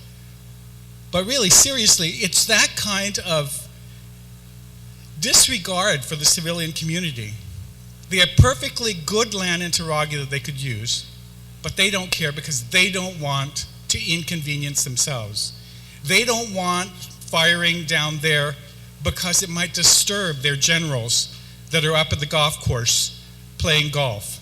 But they have absolutely no problem with putting at Pagat, where they'll be firing and they'll be doing all this shooting, and the Japanese businessmen and the golfers on Guam or more, the Japanese businessmen who have spent $1 million apiece for membership at the Manila golf course are going to have this constantly in the background. I don't golf, but those of you guys that golf know that any kind of noise is very distracting when you're teeing off or you're taking any kind of golf shot. And that's going to be constantly in the background. But who cares? Who cares that it's the nicest golf course on this island? Not to say that the others aren't beautiful, but that one tee over the ocean is spectacular. But who cares about the people that are outside in the community? But Madam Chairman, just to show their insensitivity, I lost it once at the Dedido scoping meeting. Because at the scoping meeting, former Senator Carmen Kasperbauer got up to speak. And I was really incensed by the insensitivity and the callousness by which she was treated by the JIGPO members. She got up and she complained about the fact that you have all of this land, you've taken all of my family's land in Aru now and at Anderson, and to add insult to injury, you've decided that your pipeline, your oil pipeline, is going to run across my land that was left with us, diminishing the value because we have to be very careful about driving over the pipeline. But you have right across the street all of NICTAM's, all that land on that side, but they decided they were going to run the pipeline on Artero property on the other side of the road because they didn't want to inconvenience the military. And they didn't care about how it affected the value of the land of the Artero family on the other side of the street. And his response was, well, you know, it's there. If you need to move it, it'd be too expensive to move it. They just don't care about what's happening to us on this island. It's all that kind of insensitivity that incenses me. That's why since the beginning I've been opposed to this buildup. After we took that trip to Okinawa, Madam Chairman and Madam Speaker, and we saw the way that even the most beautiful apartments buildings have water tanks on their roofs because they have to plan against the fact that they're going to have water outages or water shortage. But on the military, we didn't see any of that. You remember at that one base that we went to, I was commenting how beautiful that Japanese house was outside with that beautiful gate and then that ugly water tank on the roof. And I said, it just destroys the architecture. And then we looked across the street of the base and there were no water tanks on the roofs of any of the houses. And the naive little me again asked the stupid question, why? And then we were told, because they have water regardless of what happens. I know that happens here on Guam, because in 1976 when I first came back and we had Typhoon Pamela, I lived in Maiti, and we were downhill from the naval station that was operating at the time. When everybody else on island lost water, everybody could go up and take a shower at my apartment because water was still running in the pipeline that was running towards Naval Station. So I know that happens even here on Guam. So Madam Chairman, this is just a very simple demand, I think it should be in this resolution also. Because I'm not in favor of any part of the buildup. But if they're going to do anything and they want us to seriously look at this document, they've got to take eminent domain off the table. And that's all this is asking for. And after what they've done to the Artero family in NCS and what they're planning on doing to the Nelson and Pinko Scamberluri families in Pagat and the Chamorro Land Trust families that are there, I'm saying enough. You have sufficient land within your base. When you announced this buildup, you said you're going to do it on your footprint. Do it on your footprint. Stay within your bases. I was even telling one of the other senators, I'm ready to make a recommendation. You run the roadway right in through the base. There's no need to expand Route 3 and destroy that. Run it within the base. Run it in the middle of Nicktams. Why are we continuing to condemn and destroy land outside, destroy the beauty the island beauty that we have, so that we can have 6 lanes so that they can drive up and down the street? But as far as the condemnation, especially for the Pagat Sasazan Valley, I want to make sure that that's taken off the tables. They have sufficient land both in Taragi and if they want to, even in Naval Station, and just not condemn any further land, private or government land. Thank you very much, Madam Chair. Thank you very much, Vice Speaker. On the list to speak, I have Senator Calvo.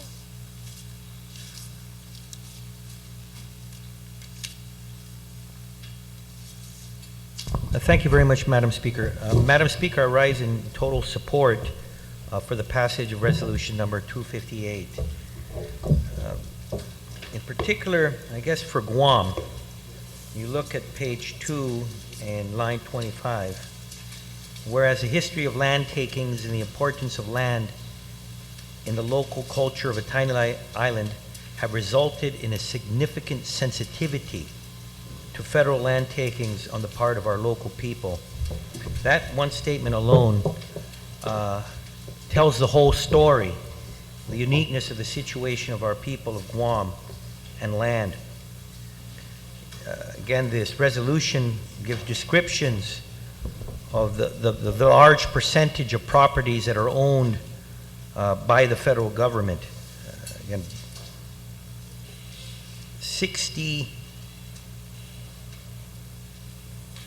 27% of the island of Guam is owned by the Department of Defense. And in our local government, 25.6% of the land mass of Guam is owned by the government of Guam. You look at the history of our island, starting with, again, the American occupation in 1898, and you look at the inventory of properties even within the local government itself, there is a little bit of a history here that explains what occurred between 1898 and today. But in the pre-war days, again, when there was one government, local and federal government were one and the same, when the government's imposition of taxes were put in our community and our island people, there were many people that were found to be land rich and cash poor. And with that, in that period, in the early parts of the 20th century, properties were acquired as a result of the inability of our citizens to pay taxes. So some of these local government properties that we own today, or that is considered part of the local government, in all actuality were a part of the federal government properties, because again, the local government was the federal government. So if you look at this inventory, many of these properties that were once privately owned, again, fell into the hands of both the federal then the local government.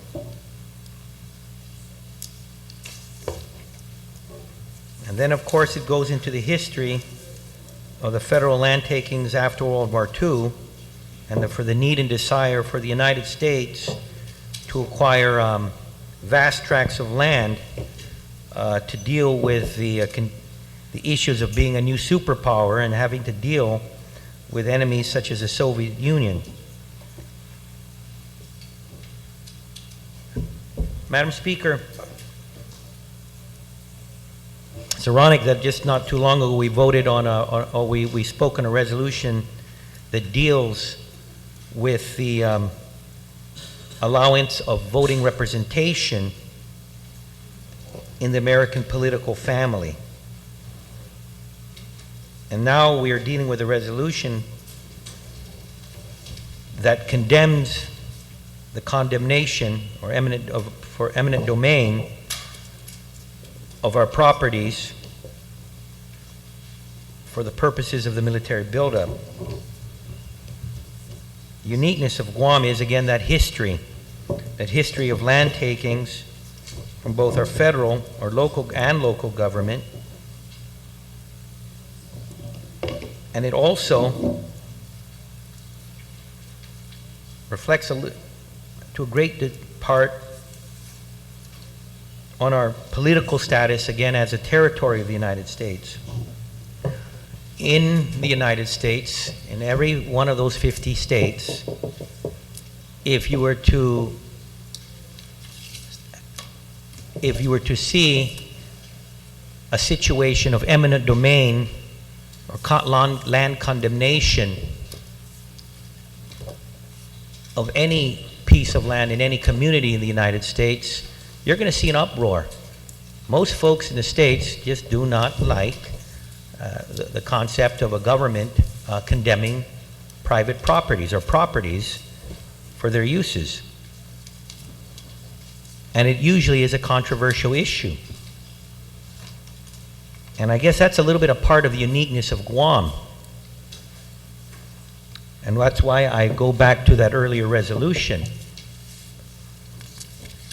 With the controversy of eminent domain and condemnation in the United States, at least for those folks, and whether they're in Poughkeepsie or in Stockton or in Omaha, at least for those folks, they know that those federal authorities that are moving forward in the land and condemnation, well, they had some input in those folks that are making the ultimate decision. And whether it's a congressman or a senator or a federal agency, again, that is under the auspices of a chief executive that was voted upon by that individual if they chose to vote in the previous presidential election. And that's what makes this more of a unique situation when it comes to sensitivity of our people. Because ultimately, we don't even have any input or any contribution to that federal apparatus that is wishing to acquire through condemnation our properties. Madam Speaker, we're a small island. The local government already controls 25% of our properties. The Department of Defense already controls 27% of our properties here in this island. As far as I'm concerned, not only am I against eminent domain or condemnation, I'm against any further taking of any additional properties by the federal government, not 1 square inch.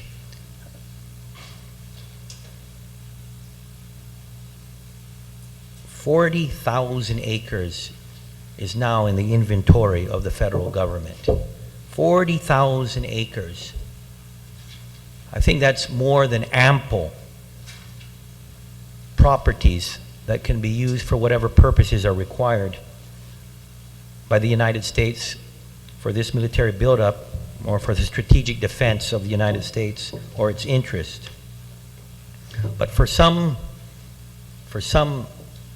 reason that there may be some square inch of property outside their inventory that is unique in a nature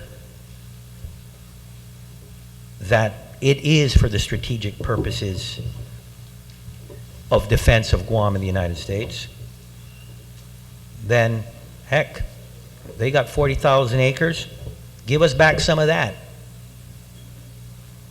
So I think, Madam Speaker, again, as we move forward, this resolution, amongst others, is important because it sets out a message to the government of the United States, since we do not have any participation in any decision-making level in the United States on the sentiments of our people and the sentiments of this government.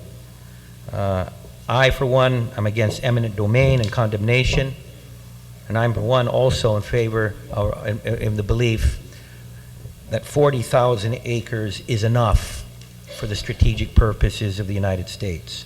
So, Madam Speaker, I rise in support of Resolution 258, and again, I ask my colleagues for their support as well.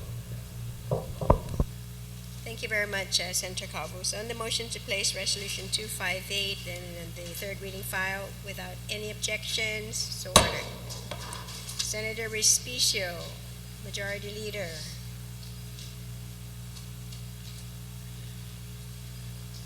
Take a brief recess.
The legislature is back in session. I recognize the Majority Leader, Senator Respicio. Thank you very much, Madam Speaker. Madam Speaker, I have a couple real quick notwithstanding motions. My first notwithstanding motion is to pull Resolution 160 from the voting file and bring it back to the jurisdiction of the sponsor. On that motion, without any objection, so ordered. Madam Speaker, at your request, I have a notwithstanding the House rules to place a new bill, number 254-30. It's an act to amend Section 2 of Public Law 30-42 relative to the Department of Administration's assisting the Department of Education with their financial and personnel services functions in an effort to improve their efficiency, effectiveness, and accountability. I move that this be placed in the top of the second reading file. A committee reports has just been filed and the copies of this bill have been distributed. On the motion then, without any objection, so ordered. Thank you, Madam Speaker.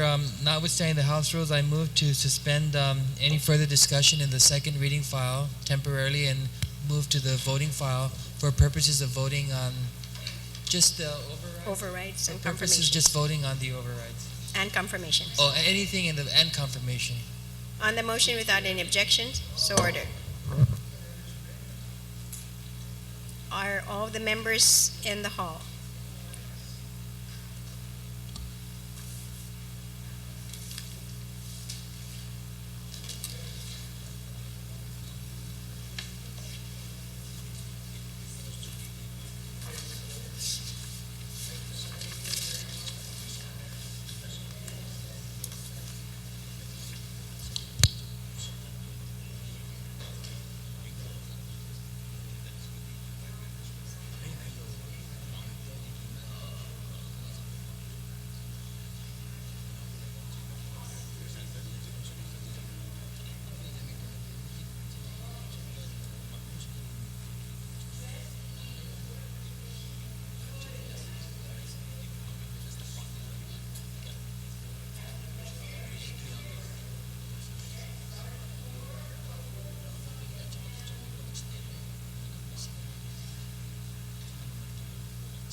Here we are in the voting file. So notwithstanding the objections of Imagalahan Guahan on the matter of vetoed bill number 209-30.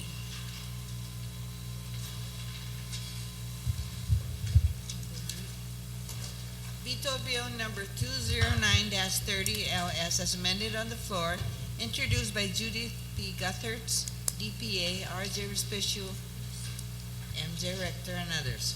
An act to add a new item 4 to subsection A of section 13102 of chapter 13 of Title 4 Guam Code annotated to require all persons or public officials that have authority to enter into binding contracts on behalf of the government of Guam or any of its departments, agencies, autonomous entities, and public corporations to comply with the Public Official Financial Disclosure Act of the Government of Guam, and to amend Section 5114, Chapter 5, Article 2, Part B of Title 5, Guam Code annotated, relative to the delegation of procurement authority.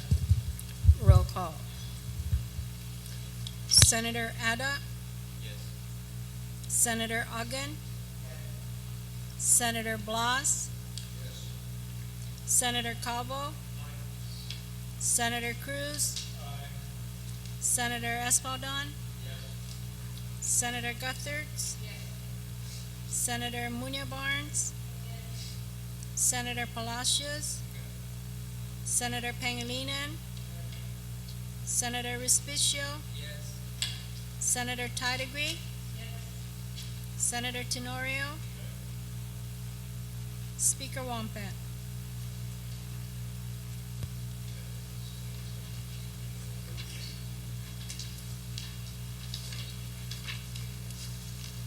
On the matter of vetoed bill number 209-30 LS, notwithstanding the objections of Imagalan Guahan, the votes are 14 yeas. Bill number 209-30 is overwritten by Iminagenta na Legislature Guahan.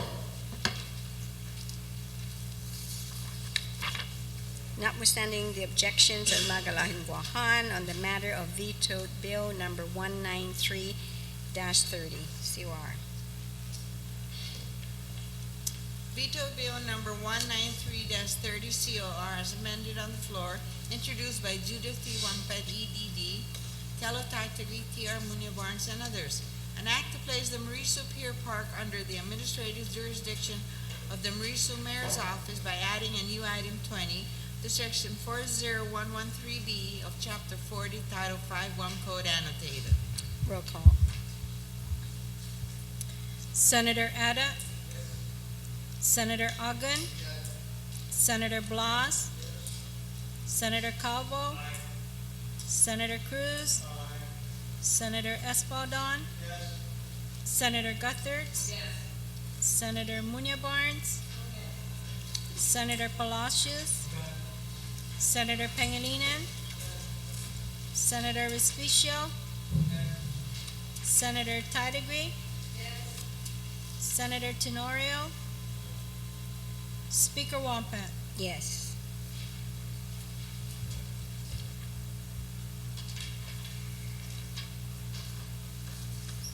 On the matter of vetoed bill number 193-30 COR, notwithstanding the objections of Imagalan Guahan, the votes are 14 yeas. Bill number 193-30 is overwritten by Iminagenta na Legislature Guahan.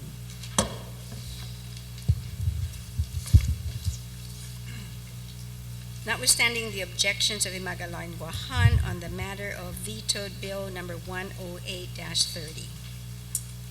Veto Bill number 108-30 COR, as substituted by the Committee on Public Safety, Law Enforcement, and Senior Citizens, and amended on the floor, introduced by D.C. Pangilinan, Adolfo V. Palacios Sr., T.C. Ada, and others. An act to reestablish the Guam Community Police Review Commission as provided in Chapter 78, Title 10, Guam Code annotated, to amend Section 78105 and 78108A of Chapter 78, Title 10, Guam Code annotated, and to add a new Section 78126 to Chapter 78, Title 10, Guam Code annotated. Roll call. Senator Ada? Senator Uggan, Senator Blas, Senator Calvo, Senator Cruz, Senator Espadon, Senator Guthertz, Senator Munya Barnes, Senator Palacios, Senator Pangilinan, Senator Respicio, Senator Tidegree, Senator Tenorio, Speaker Wampa, Yes. Senator Espadon,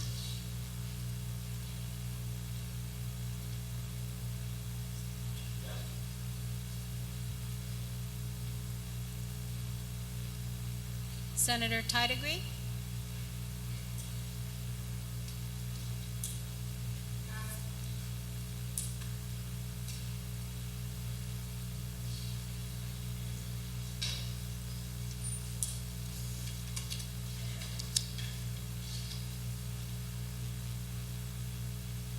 Senator Tidegree,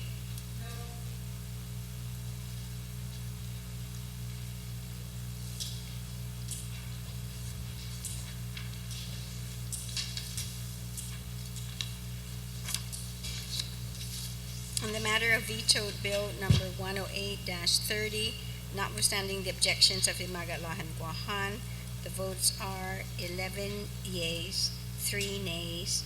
Bill number 108-30 is overwritten by Iminagenta na Legislature Guahan. Notwithstanding the objections of Imagalan Guahan on the matter of vetoed bill number 147-30. Bill number 147-30 COR as amended by the Committee on Economic Development, Health and Human Services and Judiciary, and further amended on the floor, introduced by V.C. Pangilinan, Adolfo B. Palacios Sr., T.C. Ada, and others. An act to add a new subsection P to section 50103 of Chapter 50 of Title 12 Guam Code Annotated relative to Guam Economic Development Authority loans and lending practices. Roll call. Senator Ada, Senator Uggan,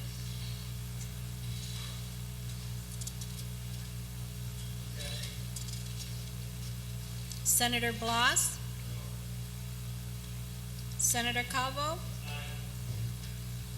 Senator Cruz, Senator Espadon,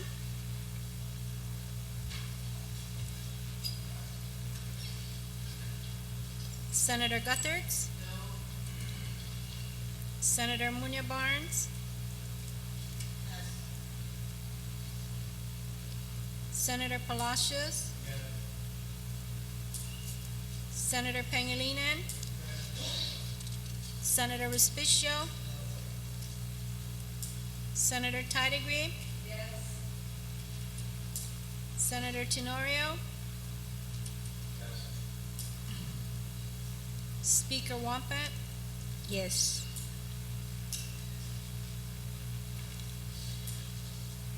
Senator Espadon,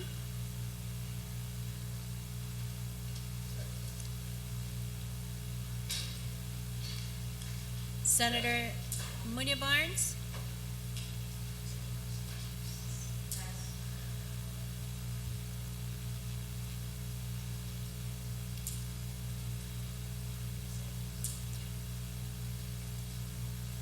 Senator Tenorio,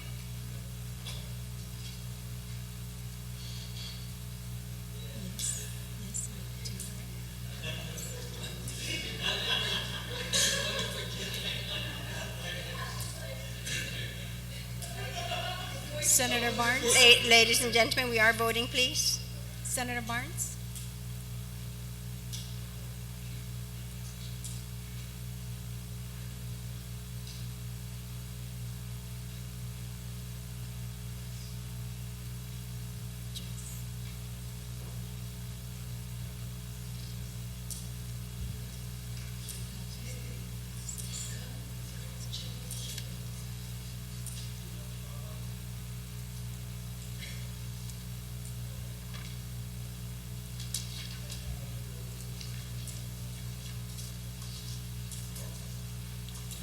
On the matter of vetoed bill number 147-30, notwithstanding the objections of Imagalan Guahan, the votes are 10 yeas, 4 nays. Bill number 147-30 is overwritten by Iminatenta na Legislature ng Guahan.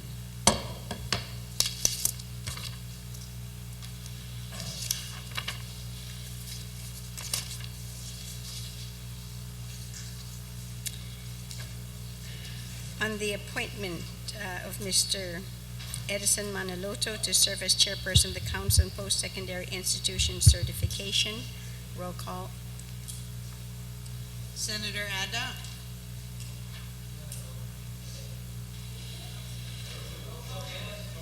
You want show of hands? Okay, so show of hands, and all those in favor of the appointment, because this is a chairperson, and that's the reason why I had asked for. Okay, can you please count?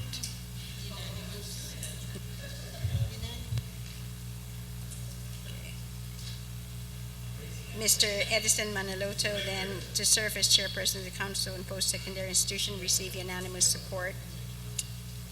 He's duly confirmed.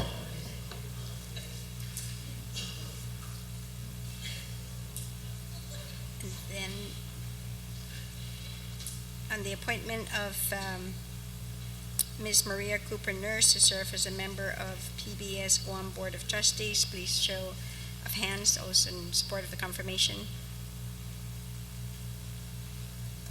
Ms. Maria Cooper Nurse then received unanimous support. She is duly confirmed.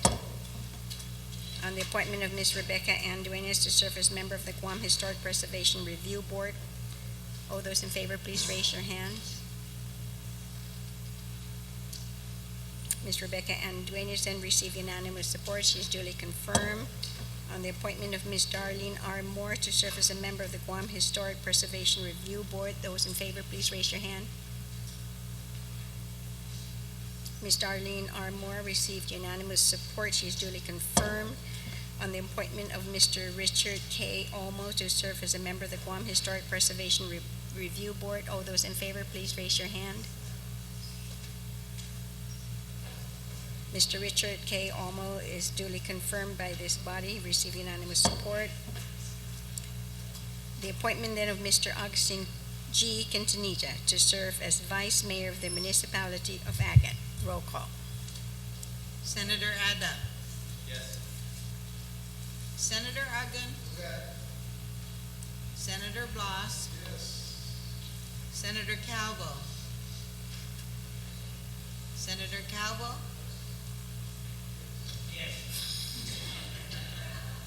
Senator Cruz, Vice Speaker Cruz, Senator Espaldon, Senator Guthertz, Senator Munya Barnes, Senator Palacios, Senator Pangilinan, Senator Respicio,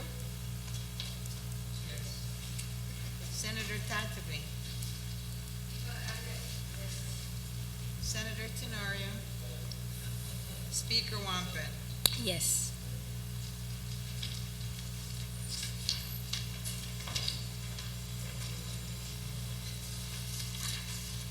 On the appointment of Mr.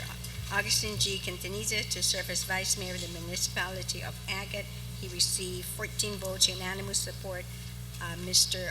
Quintanilla is duly confirmed by this body. Congratulations. We have a new Vice Mayor. On the appointment of Mr. Michael J. Cherlahi to serve as a member of the Guam Transportation Commission, those in favor, please raise your hand. Mr. Michael J. Cherlahi. Mr. Michael J. Cherlahi received unanimous support. He is duly confirmed. On the appointment of Ms. Michelle H. Titano to serve as a member of the Guam Parole Board, all those in favor, please raise your hand.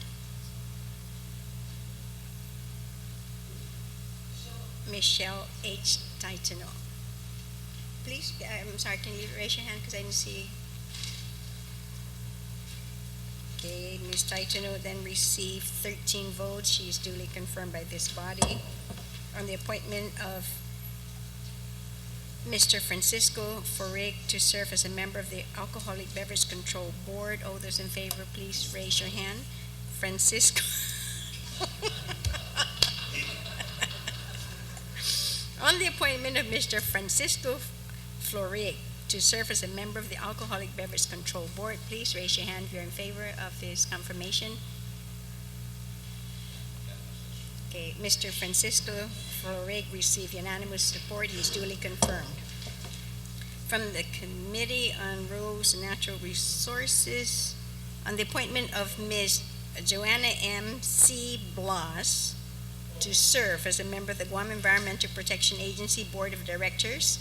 All those in favor, please raise your hand. Ms. Joanna M. C. Blas received unanimous support. She is duly confirmed. And then on the appointment of Mr. Henry S. Dakanay to serve as a member of the Guam Environmental Protection Agency Board of Directors. All those in favor, please raise your hand.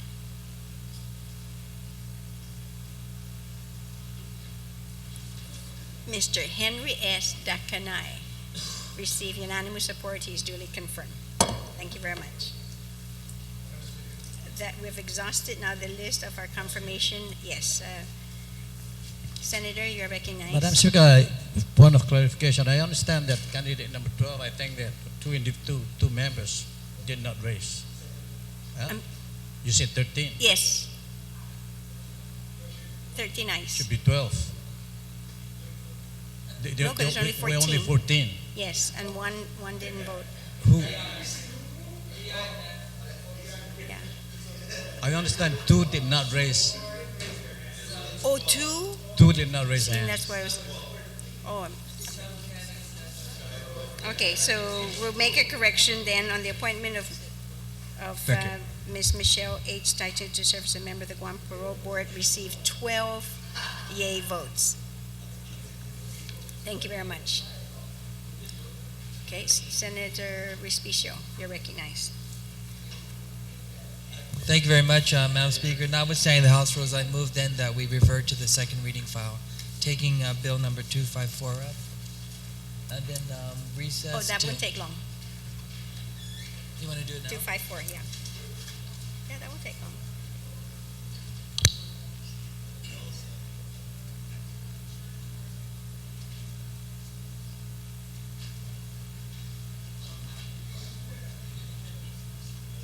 Yeah, because I have an amendment. I have an amendment for that bill.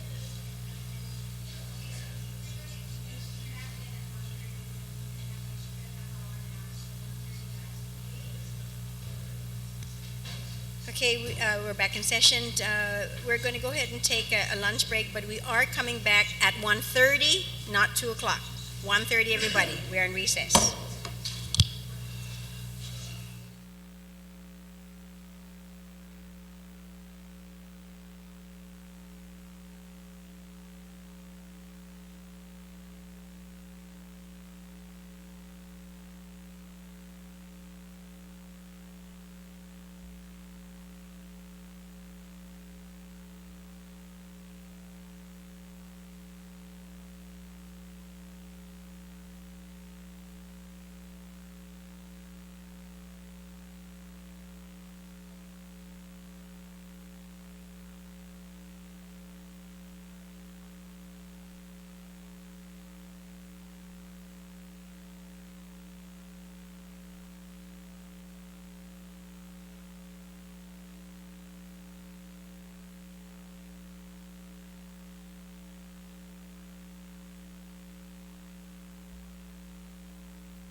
Legislature's back in session. Can I have some order, please?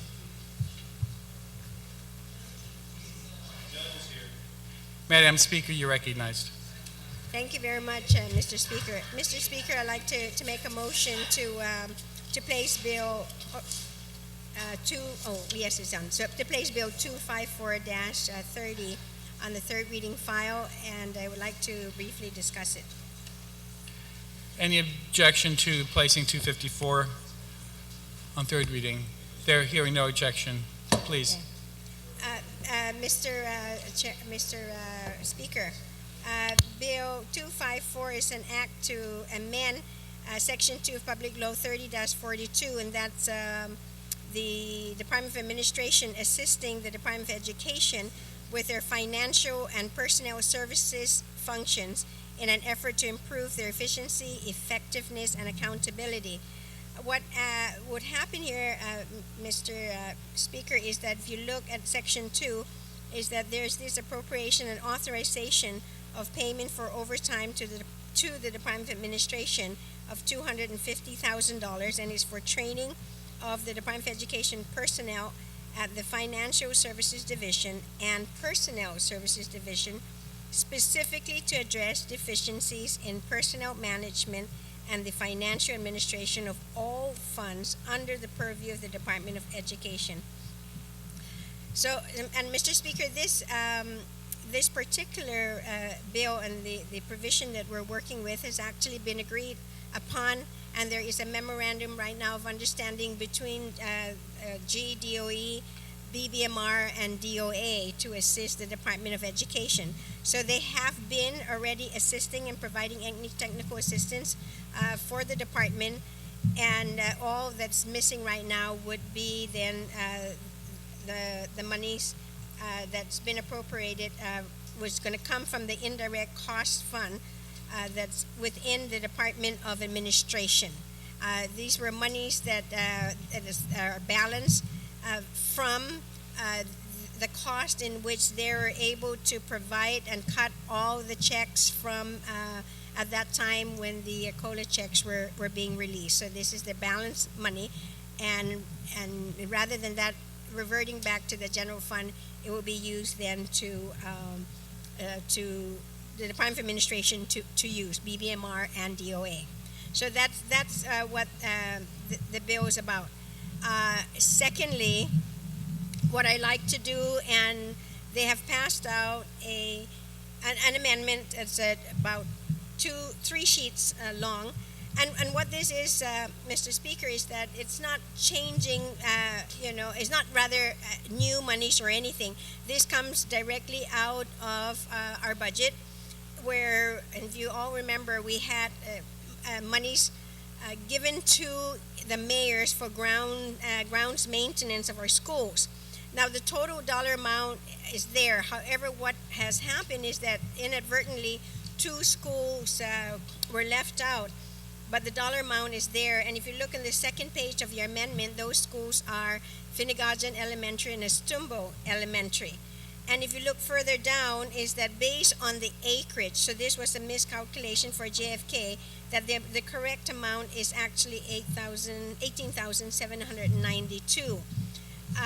And then if you look on the third page, what it is that, and if you also recall that we had an amendment that I made throughout the bill, that if there were any differences in the calculation, that it would be then appropriated to the Department of Education for contractual services, and that dollar amount is 5,927. So the correction then that this amendment is needed to be placed in Bill 254 because it is needed to then include these 2 schools.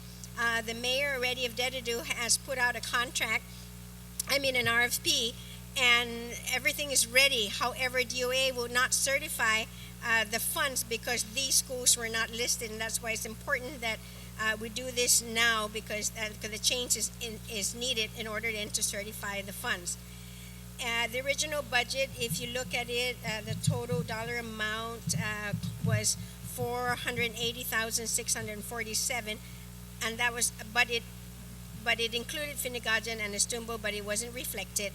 So there's definitely sufficient amount then for all the schools. So it's not having to go out and find additional monies.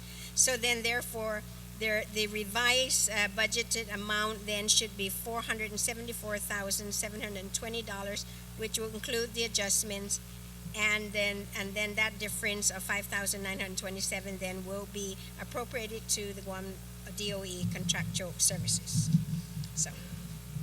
So I hope, my colleagues, that you please support Bill 254 with the amendment. Any members of the legislature wish to speak on 254 as amended by the speaker?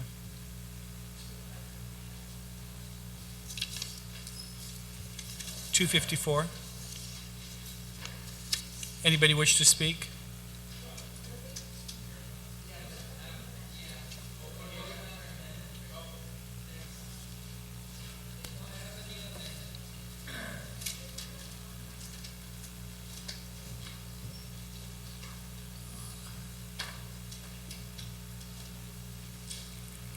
Anybody wish to speak on 254 with the or the amendment?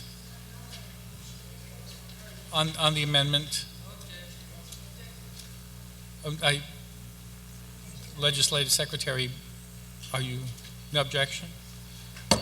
On the main bill, Senator Respicio. Thank you very much, Mr. Speaker. Mr. Speaker, I rise in support of Bill 254.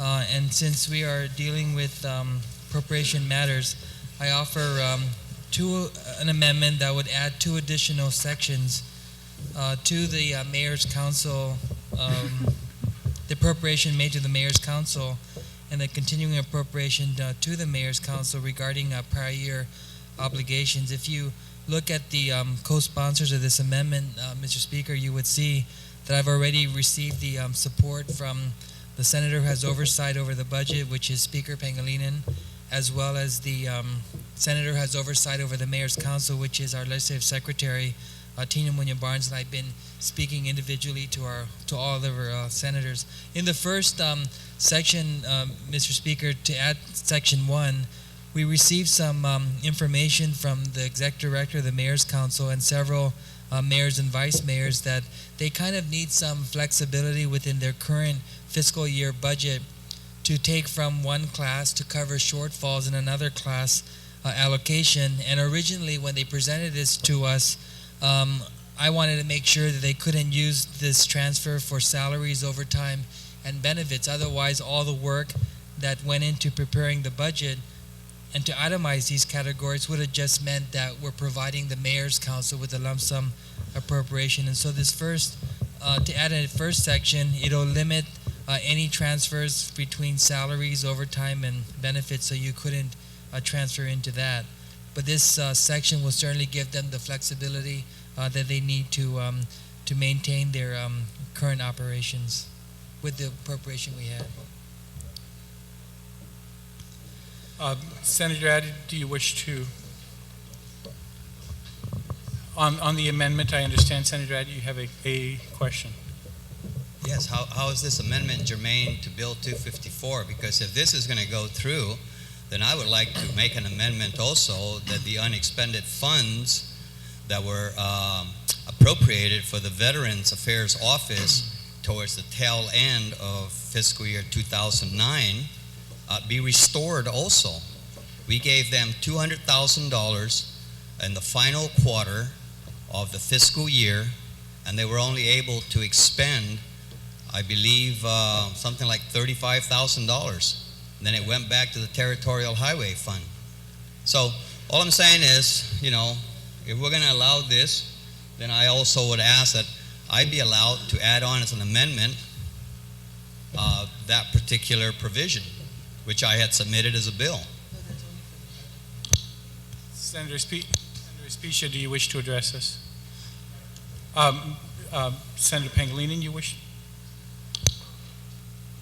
I just want to state for the record that we had we have prepared a bill to address these reallocation appropriation measures, and we were prepared to proceed with that, and we are prepared. We still have other issues that will do so in a separate bill, and Senator Addis' question is certainly valid, and we were going to take care of it in that other bill. So we are moving forward. This is, again, at the request of the sponsoring author and the Mayor's Council. So your question is valid, I agree. The committee was working on all of these issues to put in a separate bill. And if we didn't do it now, we'd do it at the next session. That's all I want to say.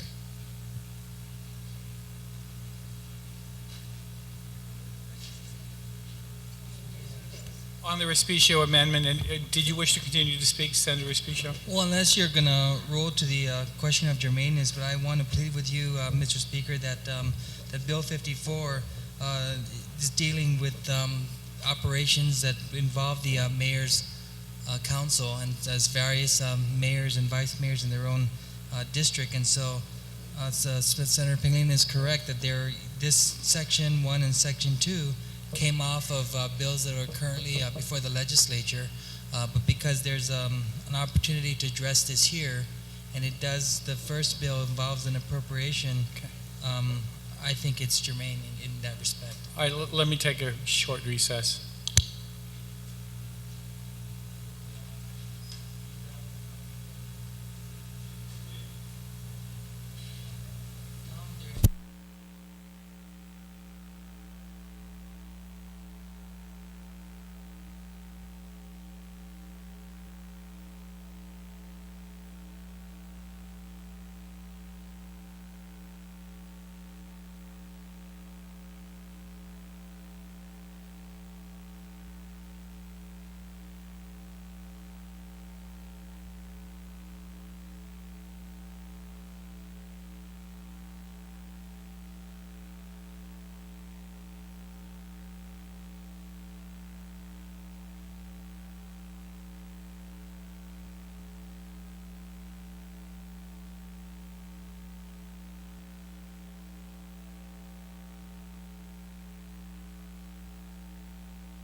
Mr. Majority Leader, what's the,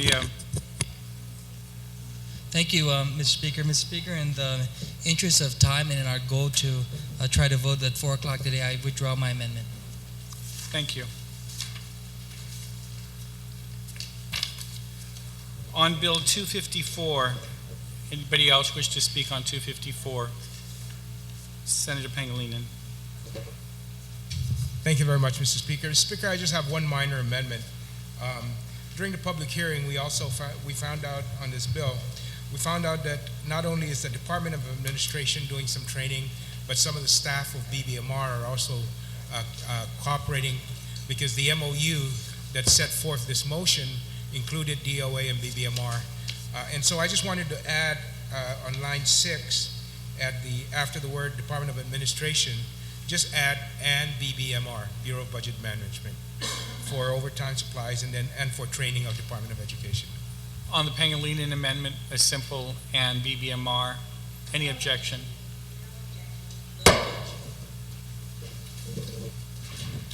On Bill 254, anybody wish to be heard? On Bill 254, Madam Speaker. Mr. Chairman, Mr. Speaker, I'd like to make the motion to send Bill 254-30 as amended on the floor to the third reading file. Any objection? Hearing no objection, so ordered. The next.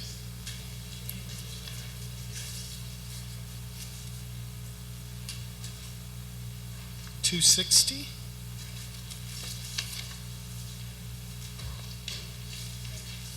The new one there, Pat?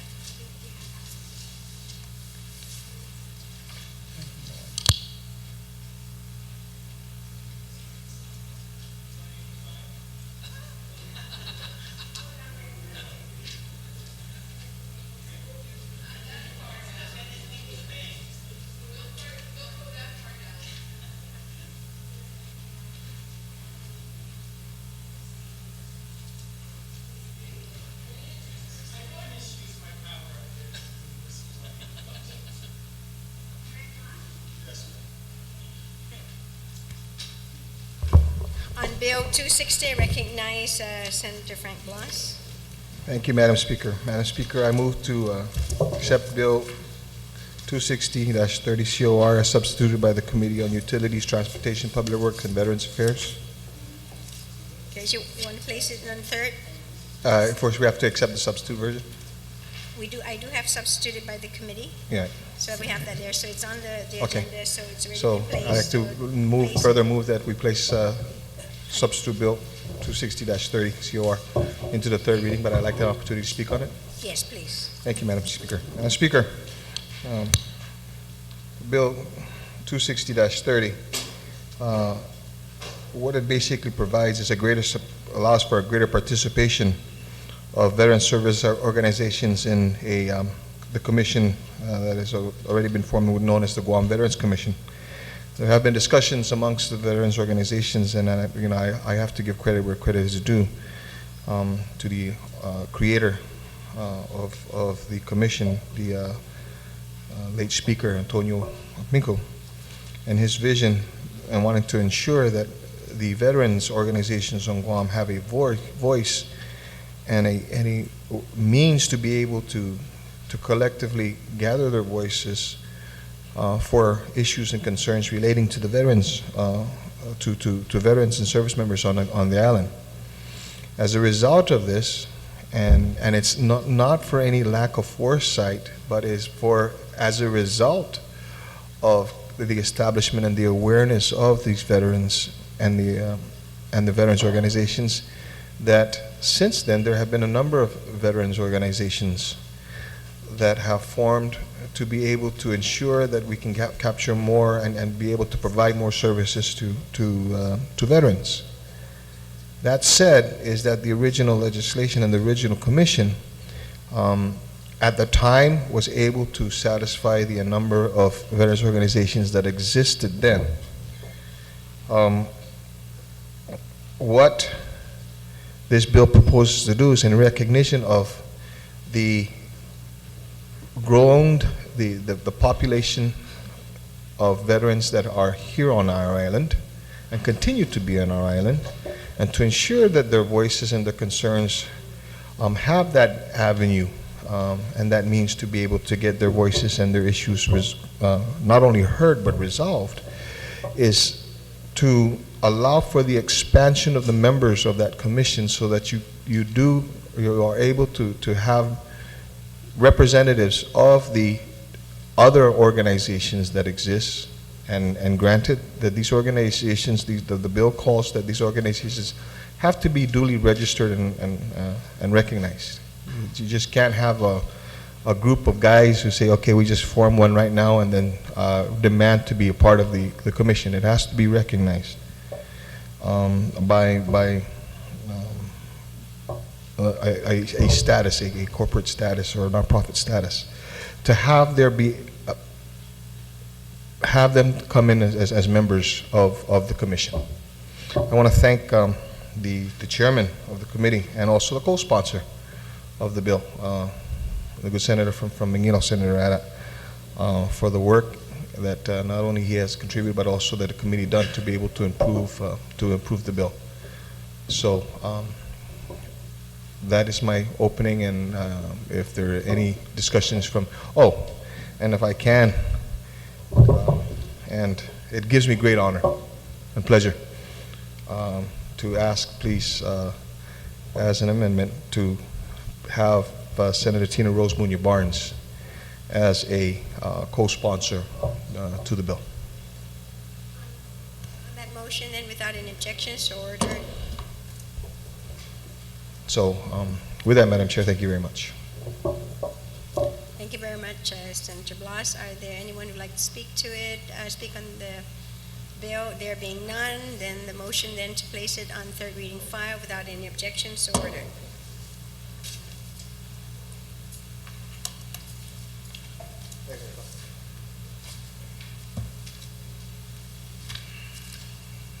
Bill number 264, recognize the Vice Speaker.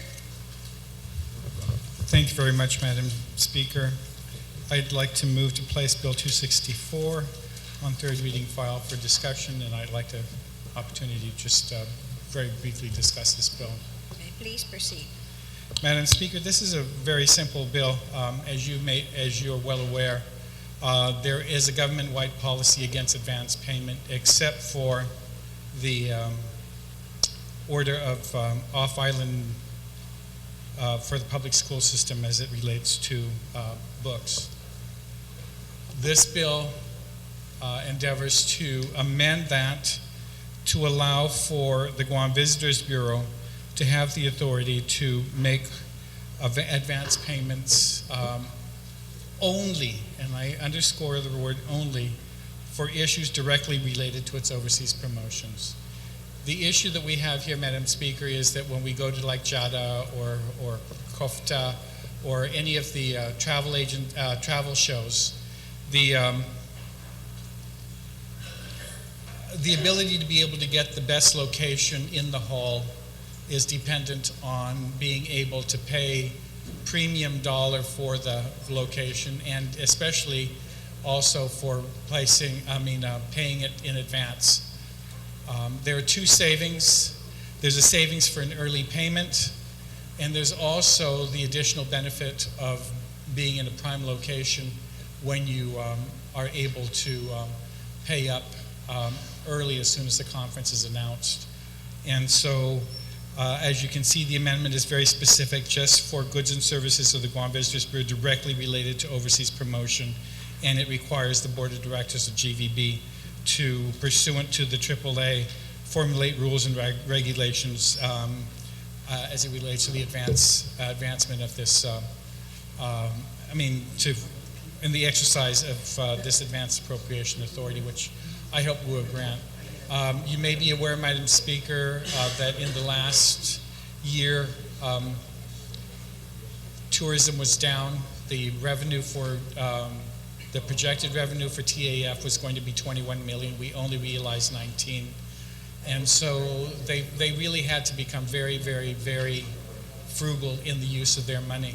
And this proposal is just for the specific purpose of trying to provide them with the ability of being able to save money by paying early, and also to make sure that they get the best location in the hall by paying early. I hope that if there are any questions by the members, I'd be more than willing to answer it. I'd like to make a motion also, without any objection, that you as the vice chair of the committee be named as the co-sponsor of the legislation.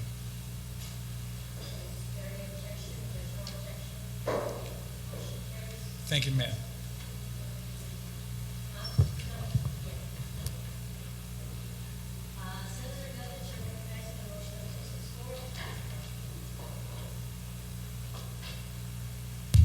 Madam Speaker, I support the bill. I just have one question, and perhaps this is just an editing issue, but Section 3 seems to be inconsistent with the previous section, because I would assume the author would like this to go into effect immediately upon passage into law of this bill, but Section 3 says the effective date would be upon adjudication of rules and regulations required under Section 2. Am I right or wrong? Vice Speaker, would you like to yield? Yes, thank you very much for the question. I didn't want anybody utilizing the authority until they had the specific rules and regulations to do that. And so I just wanted to make sure that nobody decided they were to do it without having an SOP. Thank you, Vice Speaker. Senator Guthers, does that answer?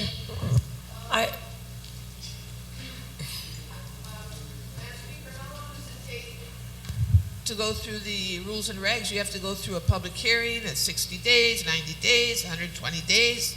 The AAA process. Yes, so wouldn't that defeat the purpose? Yes, if it is time sensitive? It's not time sensitive? I'm trying. Vice Speaker?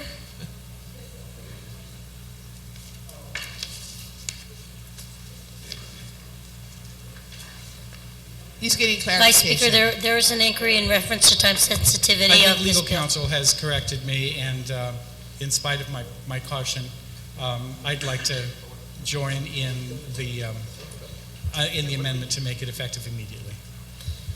Okay, And Senator then Guthers. Should we therefore delete Section 3?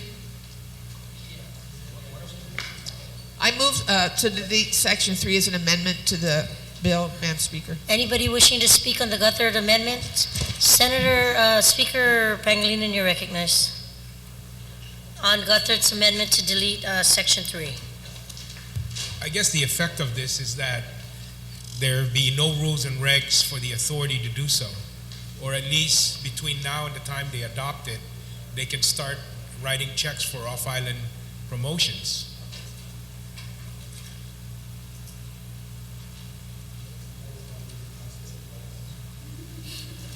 Is that the, in other words, this gets passed, and they are, pursuant to the Administrative Adjudication Act. Okay, so that after they go through that, so that's okay. I think that's correct. It still is subject to the Administrative Adjudication Act. It still is subject to put in rules and regs. It's not, they can't start writing checks immediately, so we've got to know. And so on that motion, I see the what the effect would be, and I'm fine with the effect of that motion.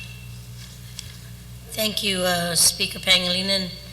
On Senator Guthert's amendment, if anybody wishing, if not, are there any objections? Without objection, motion carries. Senator Guthert, you still have the floor. You wish to speak, or are you done?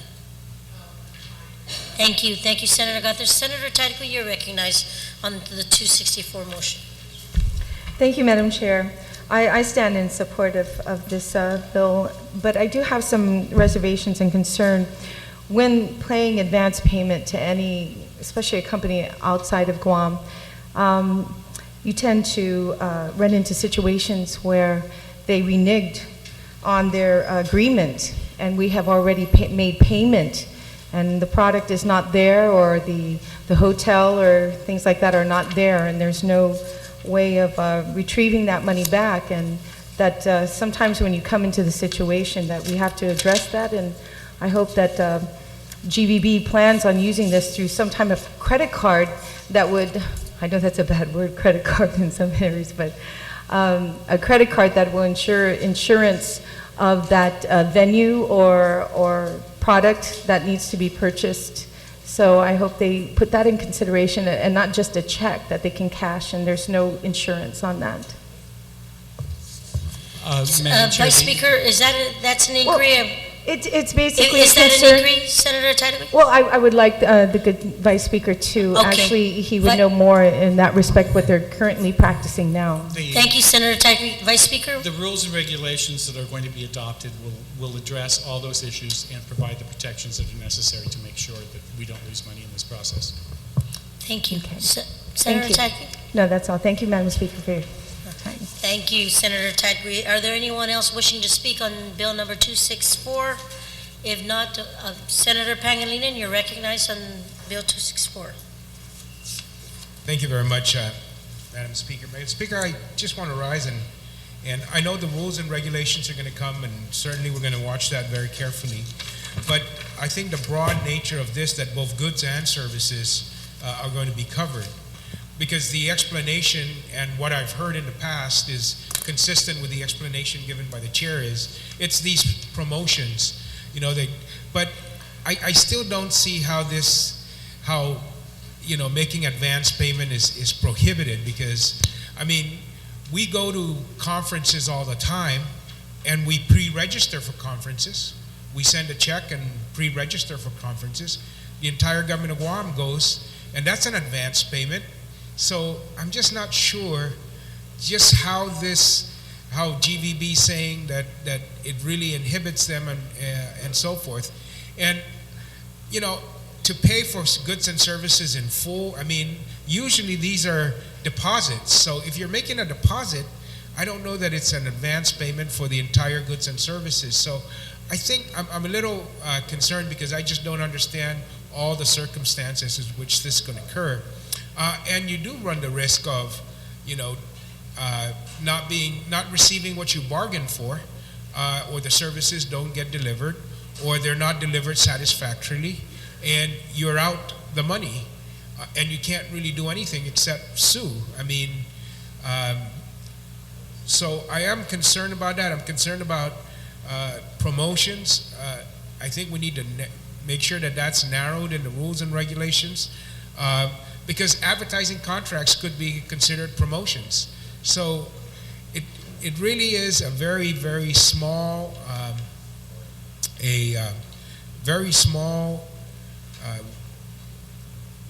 menu of things where they need to do this, and I don't even know how much we've lost. How much money do we lose in these discounts because we safeguard, the entire amount? And I would have been interested in finding out the justification for that.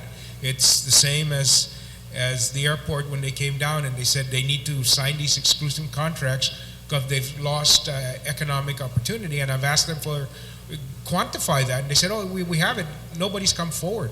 So I'm kind of curious as to just how much money do we lose in discounts, for reservation of space or reservation of hotel rooms. I don't know if that's what this is. Do we get to advance pay hotel rooms because there's a pre-conference rate versus a post-conference rate? I just don't have enough to do that, and I hope all of this is going to be addressed in the rules and regulations, so it may not be as open-ended because of the requirement for the rules and regulations, and that may be for me enough of a safeguard to look at the expenditure of government funds for advance payments, in which we run the risk of not getting the goods or the services or the quality to how we desire, and we end up losing more money than we gain in discounts by having a policy like this. And I think that was really the intent. But I do see the value and the thinking behind this, and I'm going to make sure, at least from my end, of looking very carefully over the rules and regulations to ensure that we don't leave the door so wide open that we lose more in upfront payments in bad service or bad deals than we gain in discounts that we so far say. The other thing is, the Guam Visitors Bureau is composed of its members, and its members say they contribute thousands of dollars to GVB promotions and off-island. They do in-kind, they do cash. Why can't the GVB just I don't know how many promotions we have off-island, probably maybe 10, 5? And if that's all it is, 10 or 5 promotions a year, I can't understand why the GVB membership, the corporate members there, who get to decide how to spend the public's money, can't use their money to make these advanced deposits for this so that they can save the Bureau some money. It's very, very easy for the GVB general manager to say to the board, hey, we're losing money on the government's contribution to promotions off island.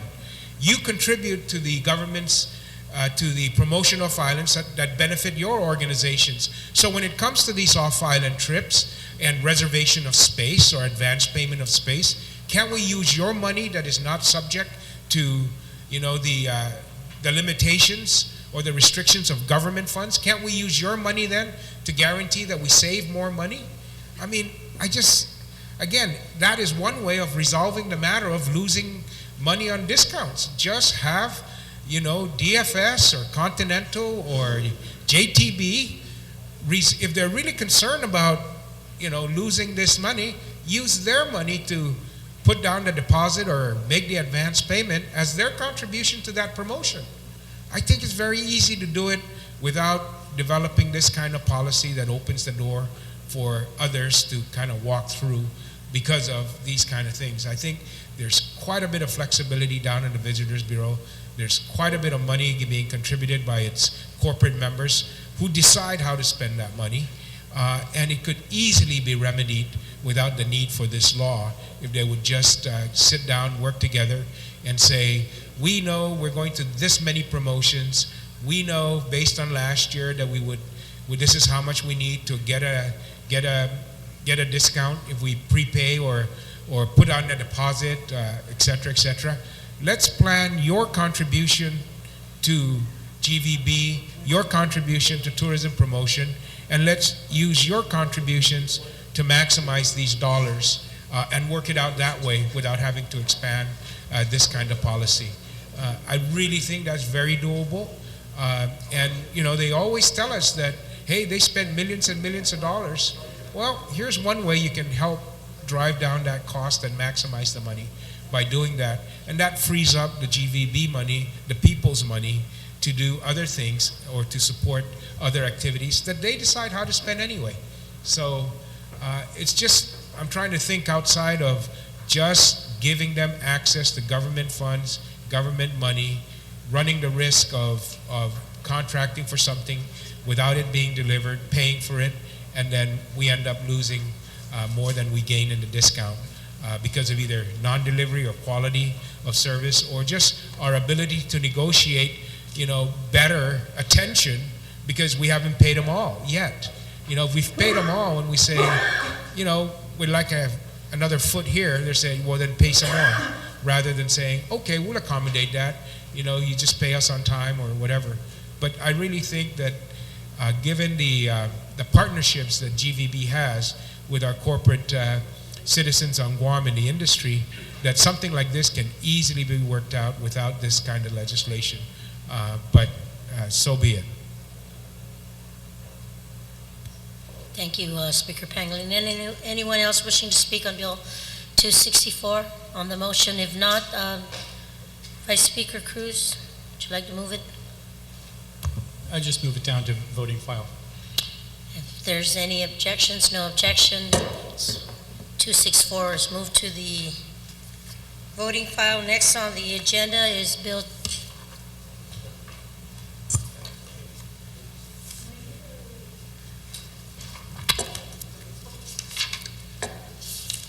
270. Senator Palacios, you're recognized. Thank you, Madam Speaker. Madam Speaker, I move that Bill 270, as substituted by the Committee on Public Safety, Law Enforcement, and Senior Citizens, be placed on the reading file for purpose of discussion. And if I may just give a brief remark. Please proceed. Thank you, Madam Speaker.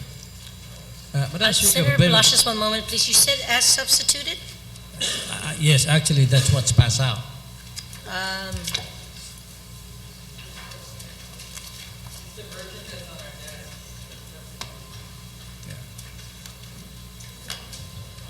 Can you give me a copy?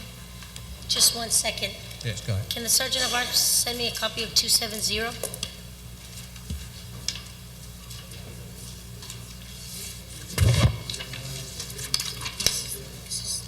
don't see the substitute version.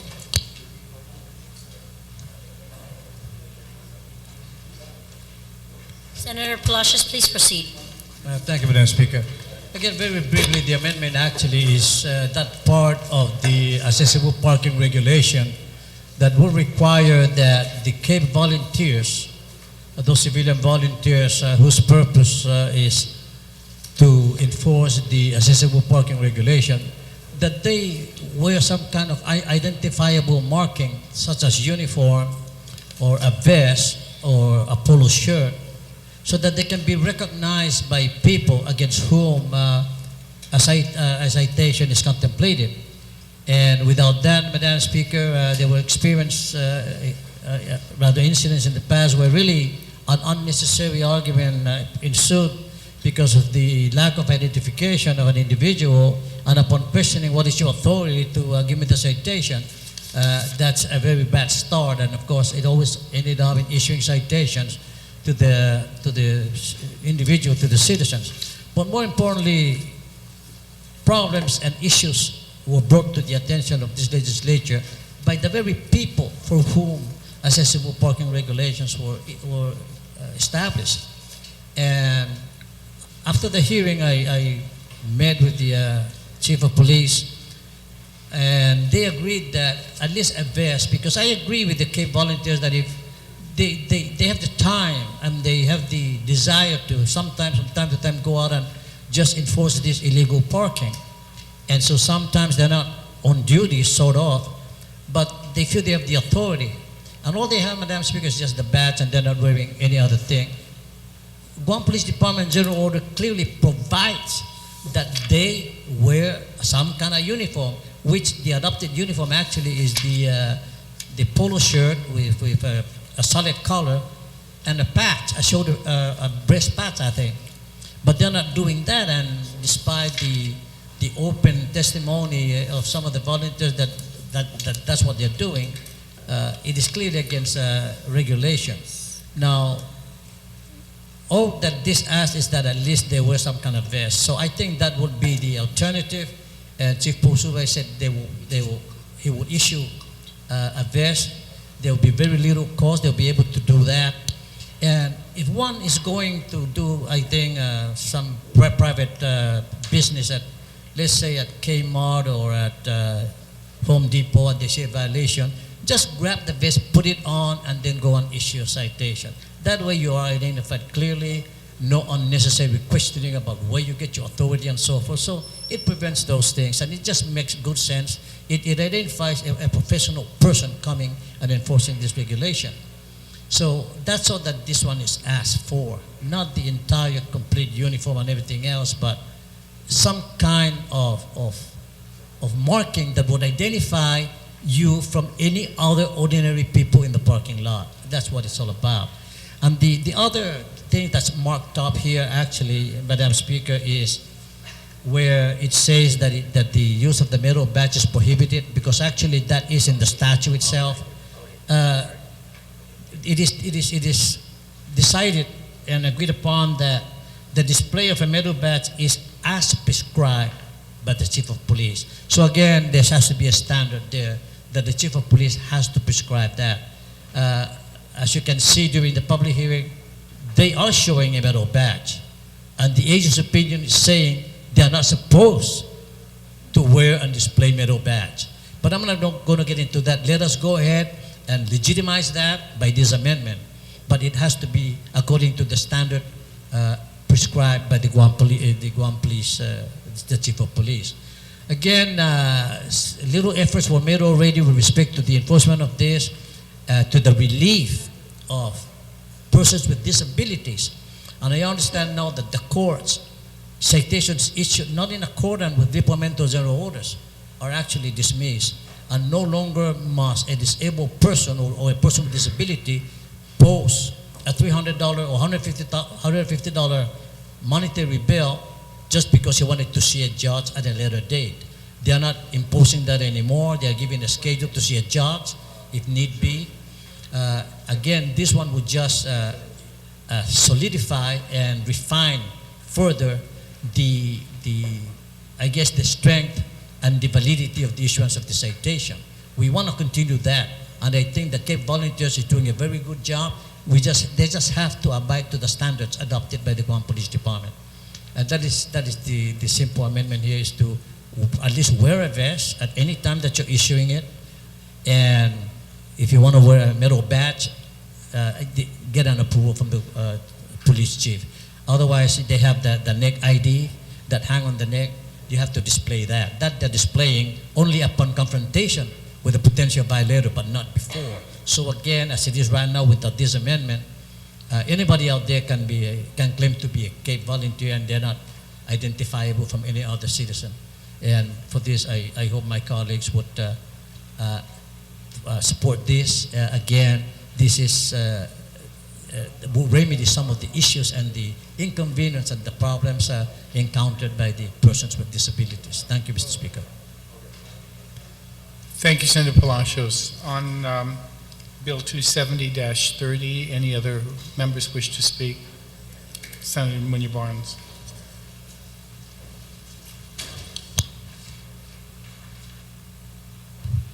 Thank you, Mr. Speaker. Mr. Speaker, I really don't have any objections to this. I understand that the author of the legislation has been working closely with the Guam Police Department and the volunteers of Cape. But I just want to ask a simple question, and if he could yield to it, the first question would be the number of Cape volunteers as listed today. How many of them are there today, and do the Cape volunteers go through the Guam Police Department's? Is there any prerequisites for the Cape volunteers to become a Cape volunteer? Senator Palacios, do you yield? Yes, Mr. Speaker. In fact, they are trained to receive a proper orientation, adequate enough to be able to enforce only the accessible parking regulation. I mean, that's all they are actually appointed for. And they receive proper training, they receive guidance, but then it's obvious they're not following general order. There is a general order. If they follow that general order, then all these things actually would not be necessary. And despite testimonies, the sergeant that's administering the program insists that otherwise. That's my observation. So, and I talked with Chief Posuba about this, and he's agreeable with this. And he will be using a vest for that. But they are trained individuals. They know what they're doing. How many employees? Thank you very much. How many volunteers? Mr. Speaker, about not more than 20. They continue to replace this because some have not become active. They are replaced according to the general order of GPD, according to the program. So there's enough that to be able to enforce this. What's limiting them, again, is the supply level, because they have to be issue some kind of uniform, the badge, and those things, and of course the training. So, but they are about around 20. Thank you very much, Senator And Palacios. Is that sufficient? Oh, Yes, we have one more. thank you. Thank you, Do you have Mr. another Speaker. question? Just one more to the author of the legislation is the effect of if this were to pass into law, what are we looking at in as far as the resources needed to provide the badges and the vests needed to be worn? My discussion, Mr. Speaker, with the Chief of Police is the vest is like the one that they use out there for traffic direction. It's a simple vest. You go to Kmart, you have a store attendant use this. Probably it's under $15 with a breast patch or a shoulder. Actually, it would have to be a breast patch because it would have no shoulder. And it's a very versatile item, very inexpensive. but it immediately differentiates that individual wearing that against any other citizen in the parking lot. And that is what we hope to project. It's very inexpensive, and the chief of police said he can provide that. Thank you very much. Do those address all your questions, Yes, Senator Barnes? thank you, Vice Speaker. I'd like to thank the author of this bill for answering all my questions, and I really don't have any objections to this bill. I again, just based on the impact of how many volunteers there are today and the proper training that will be received for those volunteers who would go to the program, I don't have a problem with this. I support the bill. Thank you. Thank you very much. And Senator Tydekwe, Senator Blas, did your hand go up? Okay.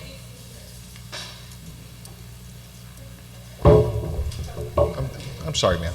Okay. Okay. Thank you, Mr. Speaker. And Mr. Speaker, I rise in support of this bill. And I want to be able to enlighten and give some experience based on my part, working not only as in the Guam Police Department, more especially as almost all of my career as a plainclothes officer. And there are instances and times, and I tell you, you may be carrying a badge in plain clothes, and the number of times I had to justify still who I was in order to be able to effectuate and to do my job that I was sworn to do. That is the experience of an individual who was not only trained in all aspects of police work, but was required to carry a badge, to display a badge, was required to carry a firearm, to utilize this firearm if necessary for deadly force. And having all those tools to be able to not only do my job, but most especially to be able to protect me in being able to do my job. You know, with Cape Volunteers, and I must say, and I'm not going to toot my own horn, but this was established when I was the Homeland Security Advisor. And it was established so that it can get citizens to help to assist the police department in being able to carry out its functions. And one of these functions that they have here is to be able to enforce the disabled parking areas. To answer the question that was posed by good senator and my sister from San Paulo, other training that they have is consistent with the Community Emergency Response Team, or the CERT team. They're trained in other facets so that it can help to alleviate and the need to have uniformed police personnel provide functions that can be otherwise be conducted by other individuals. That said, though, in the issuance of citation, I tell you what, Mr. Speaker, and I'm sure that the good author of the bill and the speaker before me can attest to this as well as any other individual. My good cycle mate from the 23rd Herd can attest to this. You know, the first time that you issue a citation, the normal time they give you to issue a citation is about, what, 5, 10, 15 minutes at best. The first time you issue a citation, after receiving all the training you got and of all the possibilities and all the worst case scenarios that you can get, it probably took me about 30 minutes. You know, because I had to make sure that the trunk was locked or was secured. There was nobody in the back seat and blah, blah, blah. And it was all about safety. So, you know, the issuance of citation is not just a matter of going up and just writing a ticket and off you go, c'est la vie. There's a whole series and there's a whole chapter, if you will, on the issuance of citations of safety. Yeah, don't worry, I'm not going to give away the trade secrets. But, you know, that said, a lot of that, and they teach you that the way to be able to counter those threats is to make sure that the individual that you're going to be giving the citation to recognizes your authority to do this. And because if it's not recognized, just as if you were being chased by another car and not knowing whether there's lights and sirens, you don't know whether you're being chased by a cop or you're being chased by, the boyfriend of the ex-boyfriend of your current wife. Okay? No, I'm not, this is not, okay, I'm not going there, okay? But, you don't know. And so you need all of these identifiers. Not only so that you can show that you have the ability and the authority to do this, but also so that there's a recognition. I used that wrong, and I'm sorry. Okay? I apologize. But what this bill provides is not only to ensure that when they're giving the citations that those individuals know the authority, recognizable authority to be able to provide it, but it also helps to ensure the safety of those CAPE officers. It may sound innocuous and it may sound insignificant, but it means a lot. And so with that, I stand in support of this. It's because it needs to occur. It's a simple thing. It may require some individuals to fork some money out to be able to buy a $10 vest.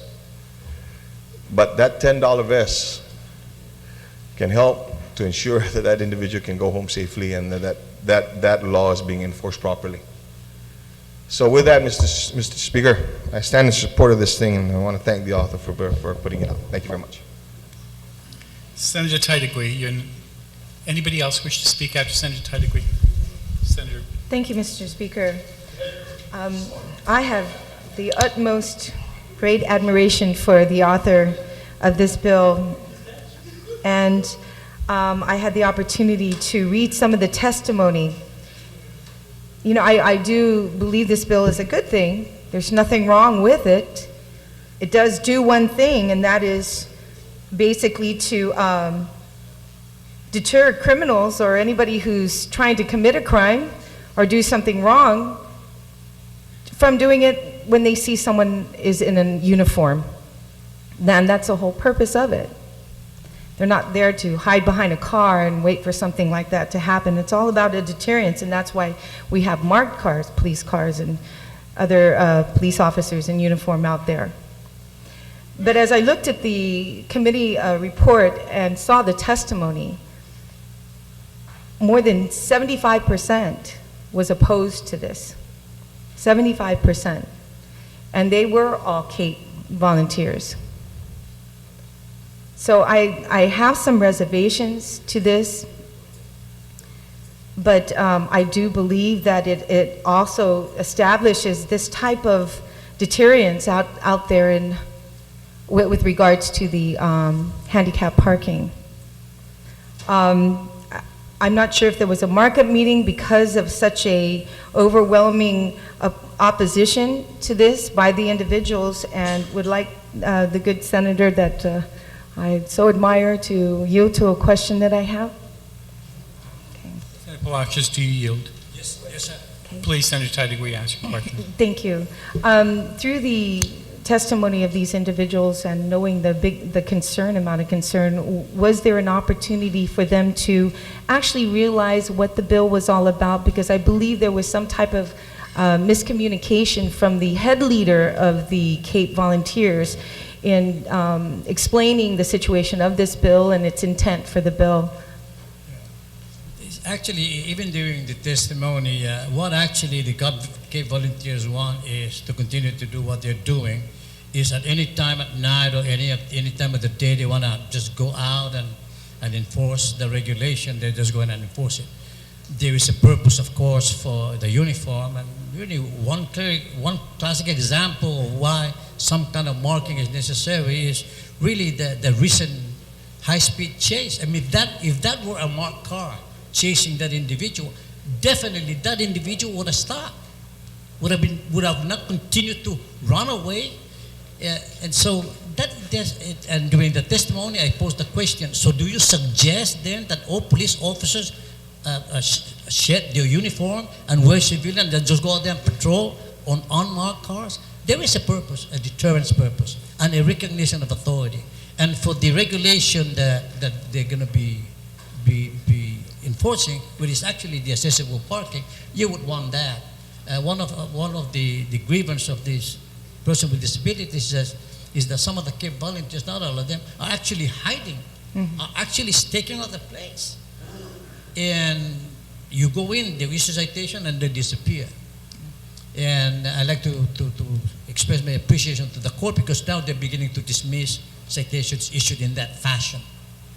And so that's the issue, is for the benefit of the citizen first. Thank you. Thank you, Mr. Speaker, and my good colleague for that explanation. It warrants me to what I first thought of supporting this bill. Thank you. Thank you, Senator Tadigwe. Any other members of the legislature wish to address Senator Tenorio? I'm sorry.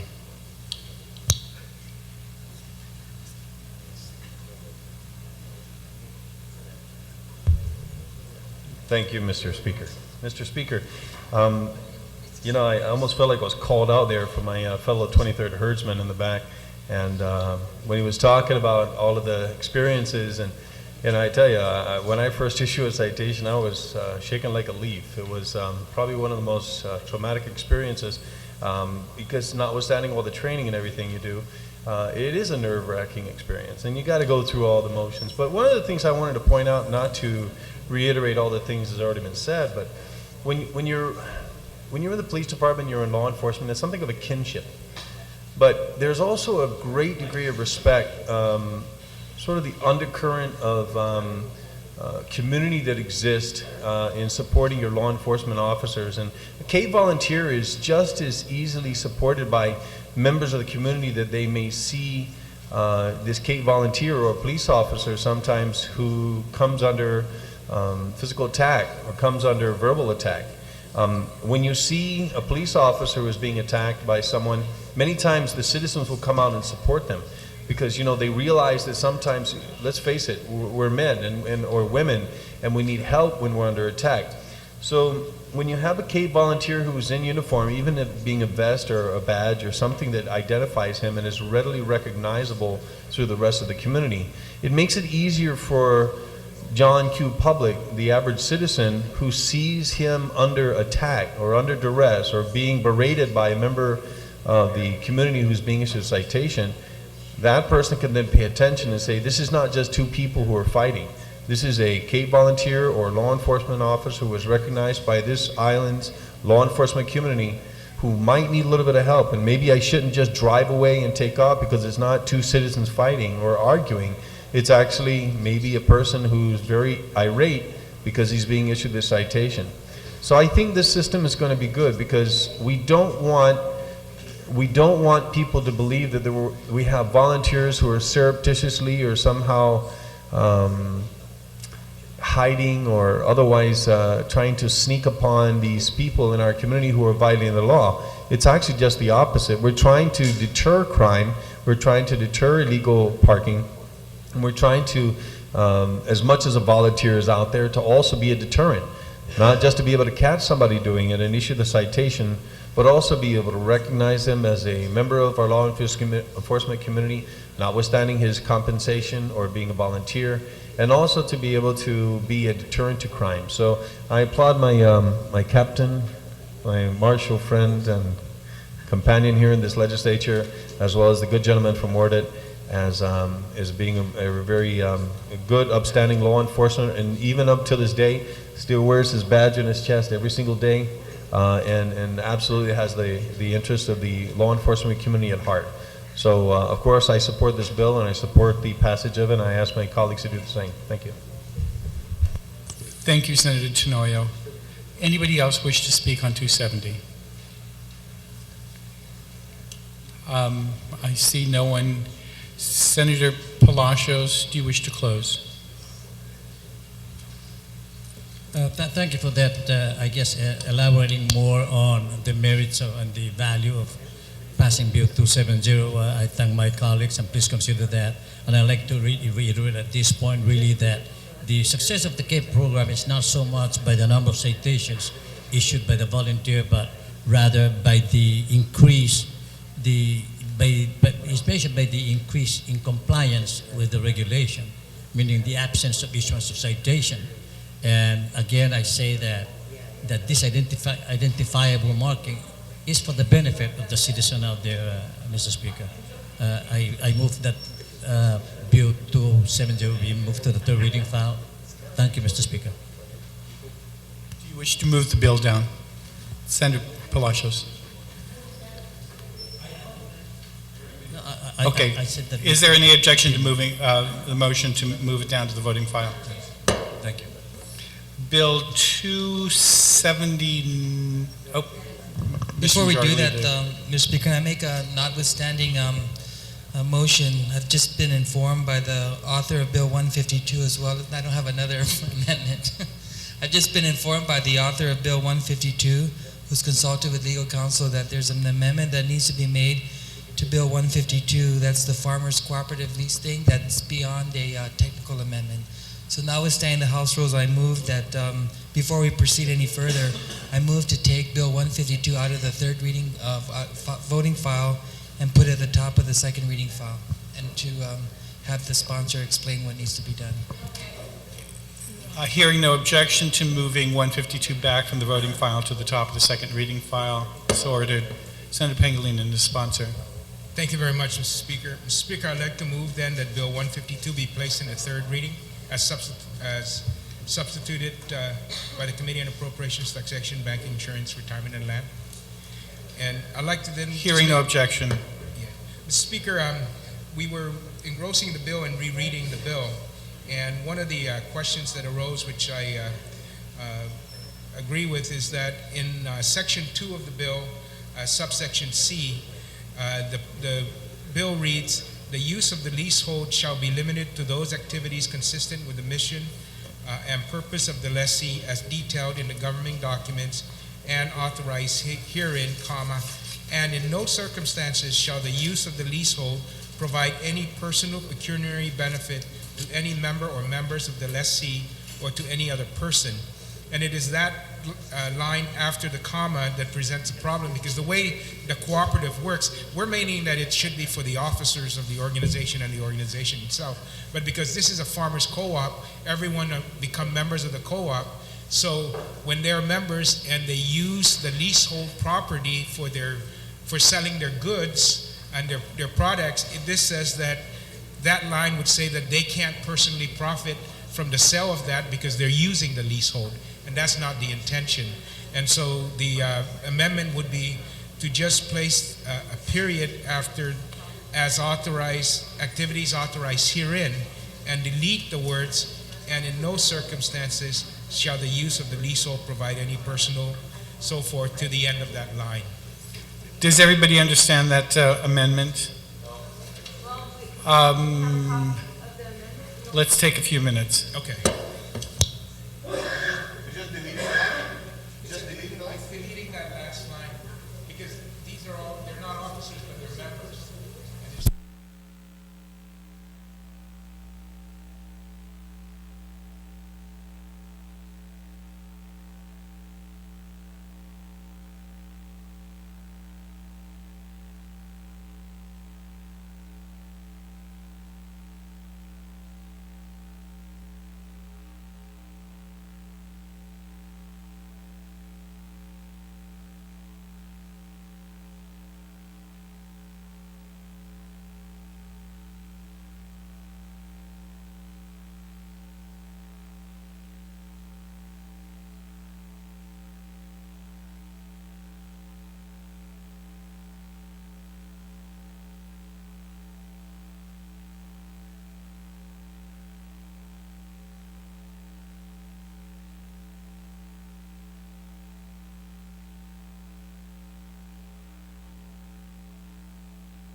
Legislature's back in session.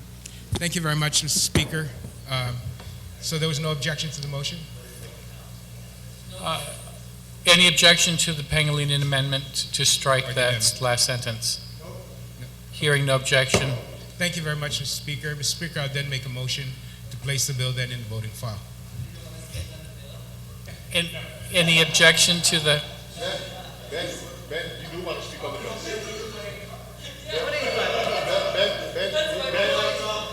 Hey. All right, no objection, it's moved down. Next on the agenda is Bill 1.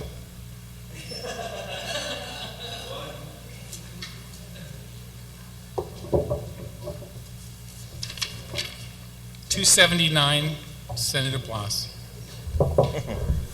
Thank you, Mr. Chair.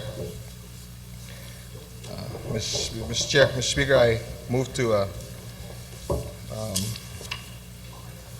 motion to place Bill 279 in the third reading file, but also be provided an opportunity to speak and to make some appropriate amendments. Hearing no objection, so ordered. Please proceed. Thank you, Mr. Chair.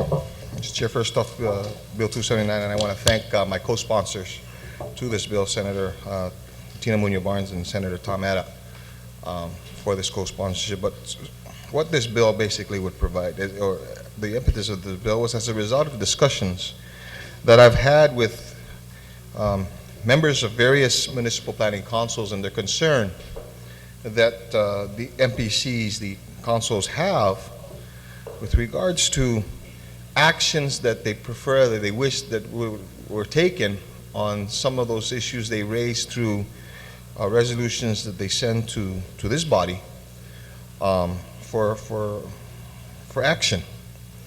And you know, as a result of those conversations, we came up with a bill that would not only recognize the authority and of the municipal planning councils, but also provide guidance and recognition of the process that their recommendations through resolutions would have when it comes to the legislature. There was an issue that was brought up after the public hearing, and a valid one, and I must say, and I want to thank the good mayor from Zonia for bringing this up, with regards to, although they recognize what the intent of the bill is, they were concerned that the language of the bill would basically force or require that any of the resolutions or any of the actions from the municipal planning councils needed the concurrence, or they needed the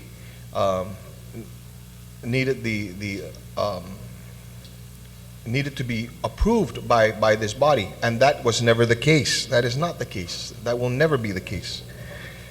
Again, the intent of the bill is so that it provides and ensures that if the municipal planning council, through resolution, presents to this body a request for action by this body, that this body is then obligated to act on their request.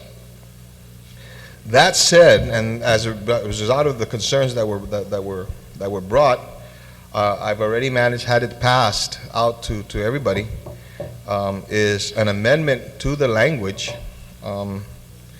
And what it would basically do, without going through all the crossing out and everything, is the language now as presented in the amendment is the language that is going to be is going to be utilized in that paragraph I that is going to be added on to subsection 40128 of chapter 40 of Title 5 of GCA. And basically now it would read, the municipal planning councils represent the concerns of the various municipalities, their desires and aspirations. The municipal planning council shall act as the body politic with the power to make its own rules, establish committees, hold hearings, and to prepare, pass, and adopt resolutions. If a resolution from a municipal planning council requests action from a legislator in Guam, The resolution shall be received by the Rules Committee or its equivalent of the legislature in Guam for action. And that, in essence, will replace lines 4 through 9 in the bill. And that is my amendment, ma'am.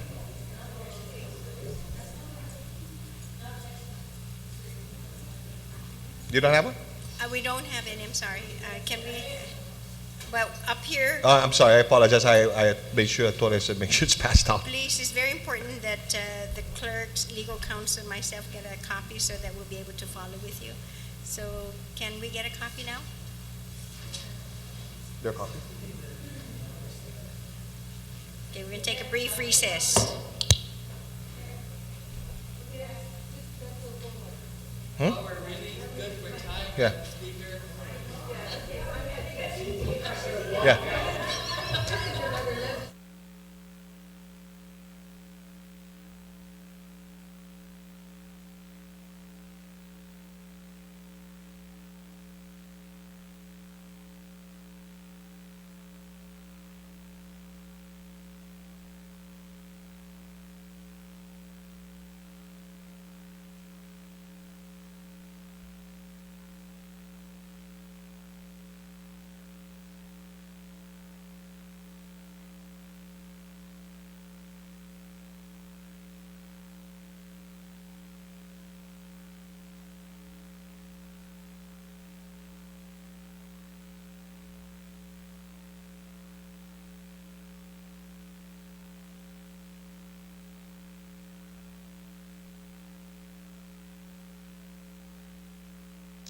All of from line 4 to line 9.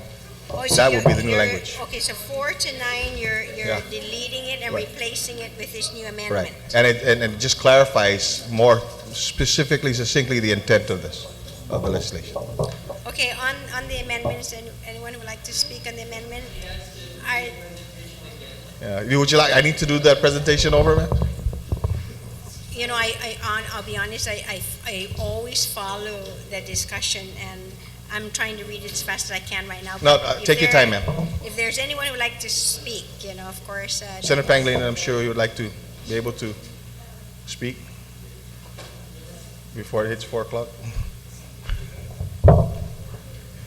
He doesn't have a problem with it. Huh? Yeah. No, just on the amendment. On the amendment. There being no objections to the amendment, okay, so ordered, duly adopted. Thank you, Madam Chair. I think that as a result of the approval of the amendment, that in essence is actually the body of the bill. The body of the bill is to ensure, again, that that the Municipal Planning Council, those with that request through resolution, tasked, by the Municipal Planning Council, if requested by the MPC for action by the legislature, that the Rules Committee or its equivalent in the legislature in Guam is now obligated to act on it. And this is as a result of the request and the desire. Recognizing, ma'am, that the Municipal Planning Council, is that representative, that arm of the representation of the villages, taking the concerns of that village and bringing those concerns to light to this body. I think that we should appreciate this because, as vast as this island may seem to be, and recognizing the intricacies of the different villages, sometimes we may overlook and may not see those things from the village level that the MPC does. And as a result of this, they've asked that we look into being able to provide this. It's a simple request. It's just that we take action on what their requests are. Thank you very much. I'm sure that my sister would like to speak on this too. Thank you very much, Senator Blas. Senator Respicio on the main motion. Oh, I'm so sorry. On the amendment, Madam Speaker, I certainly support this version. Oh, On the wait, amendment. sorry, stop for a moment. Yes, it did. And I'm so sorry. Did you want to speak on it? No, I could still speak on the main bill as the same concern because this is what's been adopted now. On the bill but no- as amended. As amended, Yeah. you're right. So then, Senator Munya Barnes, I'll put you down as amended then. Okay, thank you. So Senator Respicio. Thank you, Madam Speaker. I certainly feel a lot more comfortable with this bill as amended, because the earlier version and the sponsor recognized could kind of mean that the mayor's council can't act on or pass any resolution unless it's forwarded to the Rules Committee of the Legislature. In this amendment, is kind of patterned after the enabling legislation, which also authorizes the Guam Youth Congress to pass resolutions, hold hearings, establish committees. And so it's a recognition to the Mayor's Council that when they pass resolution requesting the legislature to do something, it prescribes a process for them to do that. Now, I agree with our good senator from Malolo Telo Taitagui, who also brought this concern to our attention. The last two words on this bill as amended, the last two words meaning being for action. I'm not entirely sure, Madam Speaker, what that could implicate. Because if the mayors pass a resolution to have us build a gymnasium in every village, or provide an appropriation to fund all the street lights, and they forwarded that to the legislature's Committee on Rules for Action, for me, for action means that we would appropriate money to address their concerns. And I'm not. If you would just yield to clarify what would constitute complying with the words for action.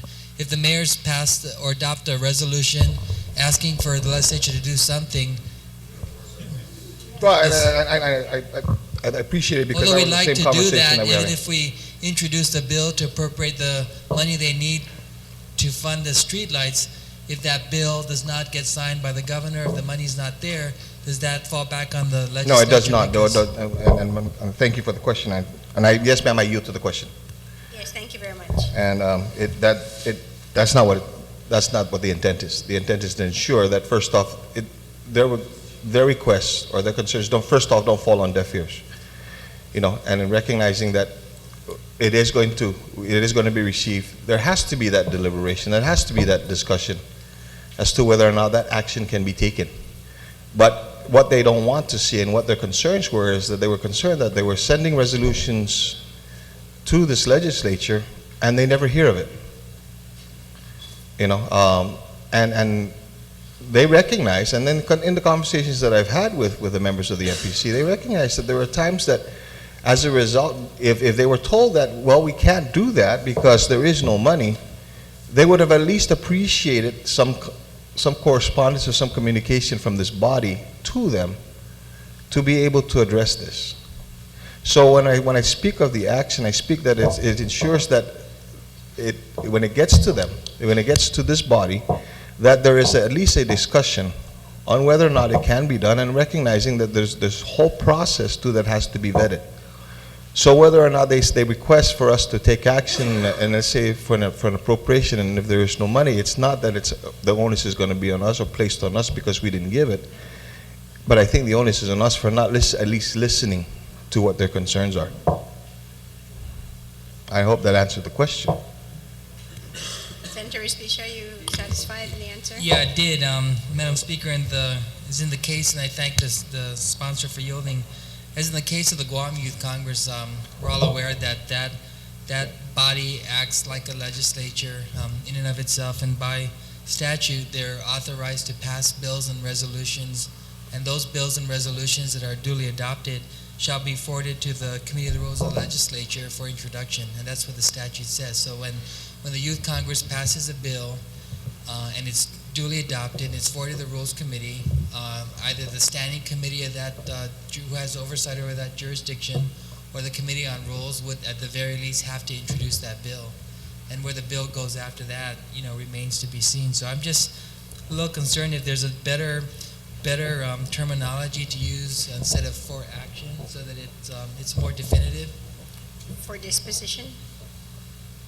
I have no objection to that.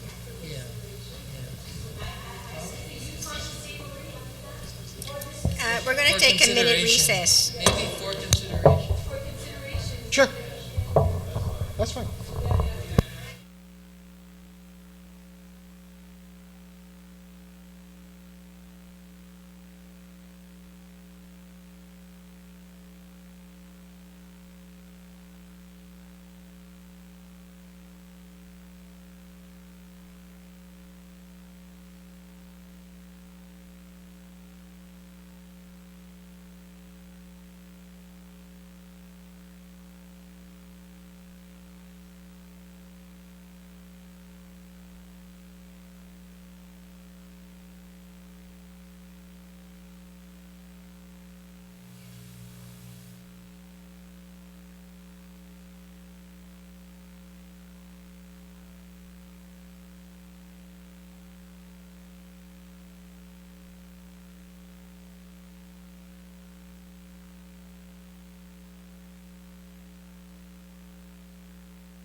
On the bill as amended, Senator Tina Rose Munya Barnes. Okay, you're ready up there now. Thank you very much, Madam Speaker. Madam Speaker, I stand and rise in full support of Bill number 279, and I'd like to thank my brother from Barragata for giving me the opportunity to continue to be to be the co-sponsor, second co-sponsor of this bill. Madam Speaker, I have no qualms saying that I continue on a 24/7 basis to advocate for the mayors and believe that the mayors continue to be the first responders to anything and everything that happens in their villages. And when it comes to heeding the concerns and listening to what happens within their villages, I have always said I truly believe that the mayors should be empowered and be given the authority to be almost at the level, not almost, but almost be a part of where we sit today. I've had visions and continue to work on wanting to see a form of how they have it in our neighboring island with the House of Representatives, that the mayors one day be at that level of being our other counterpart to this august body. I've always said that if you empower the mayors and give them the ordinances and the authority to do what it takes, because they are the ones who know their village inside and out. They're the ones who know their constituents. They're the ones who literally go through their village on a day-to-day basis, from sun up to sundown, to literally deal with all the issues that happen within them, and to continue to work and empower them and give them the authority is something that I will continue to advocate for and move forward. As I look at the amendment that was just proffered and making sure that we give that delineation, I just want to make sure that we all realize here on our island that the mayors play a important and vital and critical part of our island, of our government. They're a part of our government, and they will always continue to work for the better of their constituents in their village. And what better ways to continue to provide for them the tools necessary for them to move forward. And like I said, I want to thank you, Madam Speaker. I'd like to thank the author, my brother from Barragata, for giving me this opportunity to continue to be a part of empowering the mayors and giving them the necessary authority that they need. And I stand in full support of this bill, and I ask that my colleagues continue to support the mayors in any way that they can, and also to take this bill number 279 and pass it unanimously. So, si Diyos ma'asi, Madam Speaker, for giving me the opportunity to speak on Bill 279. You're very welcome, Senator Munya Barnes. On the motion and the bill as amended, Senator Taitagui, you're recognized. Thank you, Madam Speaker. And I too write in support of this bill, very much so. I mean, think about it, Madam Speaker. When we have public hearings ourselves, and what's involved in putting one together, it's very timely. And there's a lot of work behind the scenes to put all these documentations together. And to have the Municipal Planning Council do this, which is comprised of basically people from the village that has volunteered to sit on the council, along with their mayor. So these people should be commended as well. These people who take the time out of their busy schedule at night to go over issues that they face in their village, and I appreciate that. I mean, I'm one to tell you that I would like some of my bills to have public hearing right away and get that going, but I know that this body is very busy as well, and there's many other bills to be heard, but this gives us an avenue too. Once we receive this type of work that they've accumulated, put together through their testimonies, through public hearings, the issues concerned, and it's given to us, we have another avenue to review this. any issues that they have or something they would like to include or need appropriations for and the importance for it. But after this is done and it comes to us, we are still obligated to have, if we so desire to go through with some of their, a resolution or proffering for a bill, an acceptance of a bill, we too are required to do this, and it's just another avenue for the public to come forward, if they weren't able to do it within their village, to come forward here at this legislature and also voice their concerns and opinions about it. So I too like to also commend those individuals, those volunteers who take time out of their busy schedule to sit on the Municipal Planning Council to do this, and not taking anything away from the mayors. They too have a hard job, and I've always been an advocate as well for them. And I'd like to thank you, Madam Speaker, for this opportunity to speak, and thank the good author of this bill. You're very welcome, Senator Taitagui. On the main motion on Bill 279, also and substitute in the floor, are there any other speakers? So, Senator Blas, your motion. Thank you, Madam Speaker. And Madam Speaker, I thank the colleagues for their support and their discourse on this bill. Thank them as well for the assistance in being able to ensure that this bill, we cross our T's and dot our I's, and we make sure that that there's no confusion, and it gives the purpose some teeth. Again, the bill was put together based on concerns and in recognition of the work that the Municipal Planning Council does. It's made up of a group of citizens that are residents of a village who are very intimately aware of the concerns and the issues that concern that village. And using this as a result of a resolution when it comes to us is to ensure that, we seriously look and take consideration to what these concerns are. Again, I just want to repeat, this is not a bill that would basically force or require that any of the actions of the bodies of the mayor and the Municipal Planning Council has to meet the approval or the concurrence of this body. No, it does not. And we're never going to step into those bounds. What it ensures is that when they pass a resolution and they submit that resolution to us for consideration, that it does get its proper, that it is recognized and that it's not one of those, okay, thank you very much, and we never see it again. We owe that not only to the Municipal Planning Council, but we owe that to the people that live in that village, because they are in fact the voices of that village. And I thank them for that, for further continued work on this thing. And this will just help to bolster and to ensure and to make sure, and for them to recognize too, that they can bring those issues to this body, and this body will seriously and will consider and look into those issues. But most importantly, that we have to appreciate too, that there are going to be things that they're going to see that we're not going to be able to see. And now there is a way and a means to be able to make sure that those issues are addressed. Thank you very much. With that, Madam Speaker, request that Bill 279 as substitute on the floor and as amended on the floor be moved to the third reading file. On the motion, then without any objections, so ordered.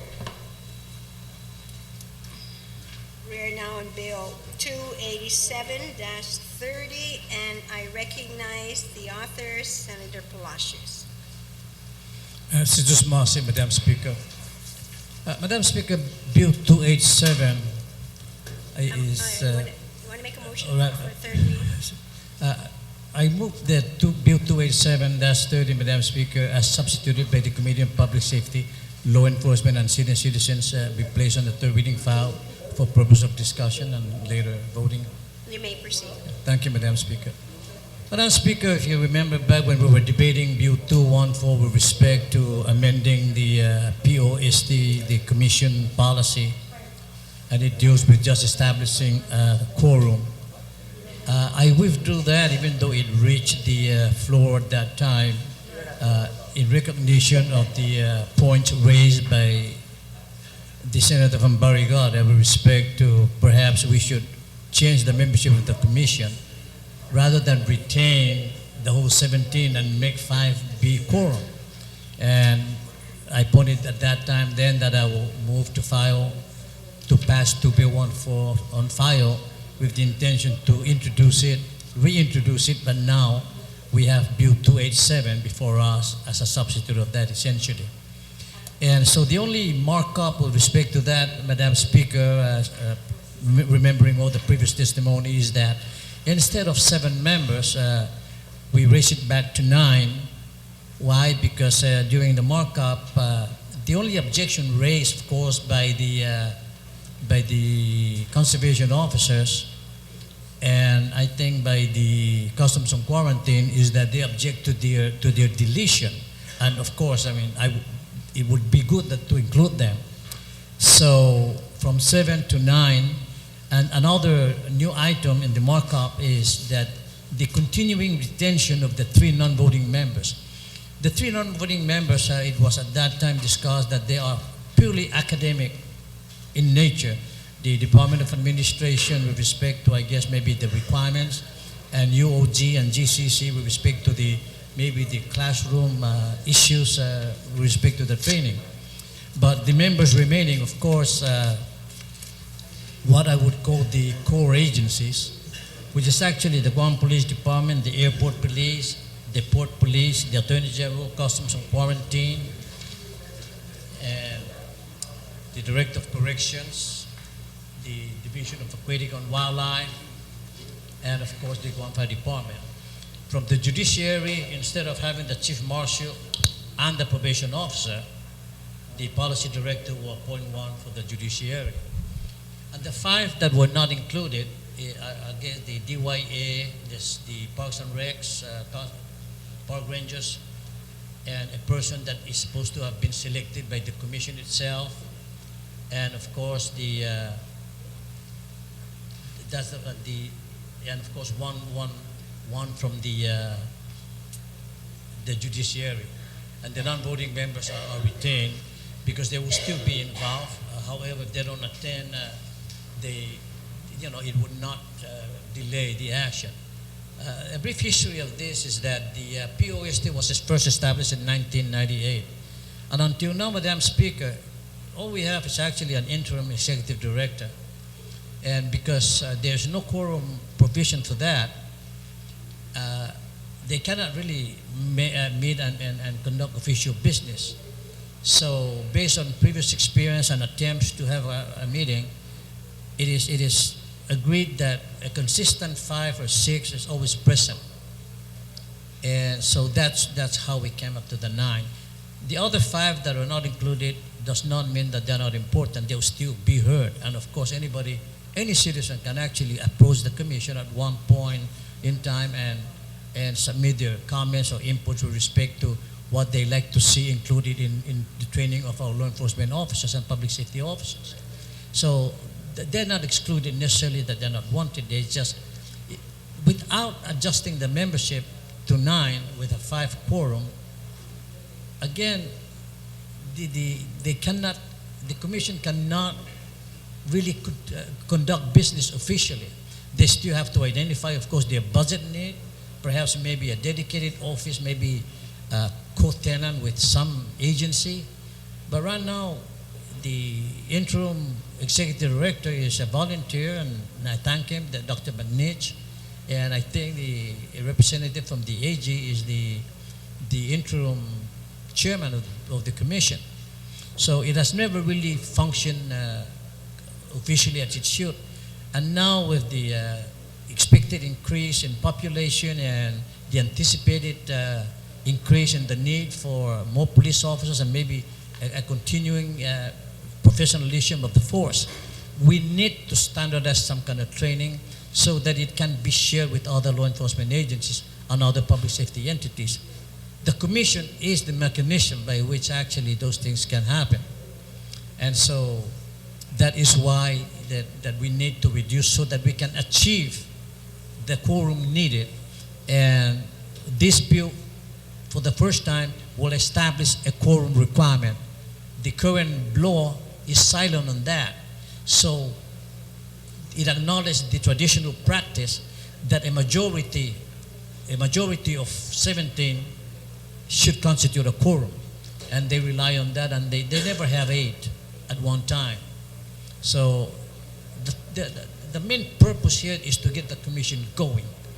And sadly, we have to trim down the membership and then set the quorum at 5 on a 9 voting members. The 3 voting members are, again, I repeat, the DOA, the UOG, and the GCC, and they are primarily probably more concerned with the academics and the assignment of college credits for the training that these officers would undergo. And it is good if they can claim credit for this.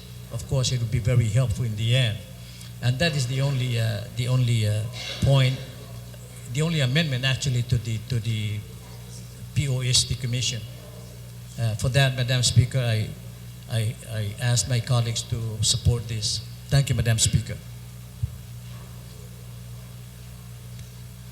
Thank you very much, Senator Palacios. Senator Agon, you're recognized on the motion. Thank you very much, Madam Speaker. I just have a couple of questions as it relates to the membership and then obviously the quorum. First of all, I understand the nature of the comments that was just shared with us in terms of trying to minimize or reduce the threshold for a quorum so that in fact this particular commission can proceed with their activities. And you know, Madam Speaker, I find it extremely difficult to understand why we will want to minimize or reduce the number of members required for a quorum when in fact it's law. And in this case, it's either the chief or the director of the respective agencies as well as the entities that are supposed to be appointing individuals. It's their responsibility to be able to comply with the law. So to me, I'm somewhat concerned about the reduction in the standards in terms of saying, okay, we have a law, but we're going to reduce the number of quorum required, the threshold in terms of what the quorum is going to constitute of 5 out of 12 members. Madam Speaker, that's not even a majority of all the necessary membership in this particular commission. So that's a concern that I wanted to share. And, you know, I do sympathize with or understand exactly where the mover of this particular legislative measure is coming from in terms of trying to make sure that they can validate and proceed with some of the activities of the commission. But if some of these directors or chiefs don't want to sit on the commission, don't want to appear, then they always have an option to delegate someone or designate someone who can be able to represent that agency so that they're part of the entire process. And, you know, Madam Speaker, I'd hate to see after the formulation of all this training standards and the implementation timeline, see some of these agencies, the head of these agencies step forward and say, incidentally, by the way, the concerns of my agency wasn't incorporated into the discussions or the formulation of some of these rules and regulations and some of these standards and policies. And I find it very difficult to really understand why some of these entities are not being properly represented. But other than that, I wanted to share that concern because I would move in a different direction in terms of the threshold and certainly call some of these individuals in and inquire. Otherwise, just designate someone else so that in fact that this commission can proceed with its activities.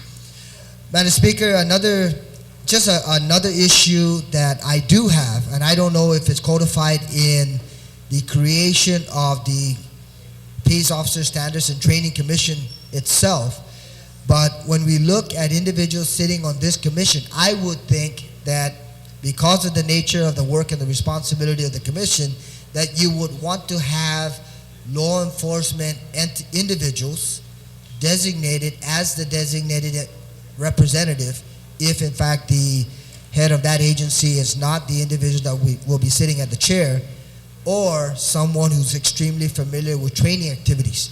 And really that's a question that I do have, because I would hate to see someone, it's not disregarding their potential, it's not disregarding the nature of their work, but if an individual who perhaps is carrying out administrative work is assigned to this particular commission and is not too familiar with some of the peace officer standards and training and trying to consolidate all of those trainings so that in fact everything is uniform to a great extent for our entire island community, then it would not be at the fault of that individual sitting at the chair, but it would be at the fault of the appointing authority of that agency. So, Madam Speaker, if I can just ask the sponsor of the legislation if in fact that is one of the prerequisites for the sitting membership in other portions or in other sections of the Peace Officer Standards and Training Commission legislation, if I can just get his response on that and see if in fact his response would address the concerns that I just shared with you. Will the author yield? Yes, yes. Okay, please proceed then.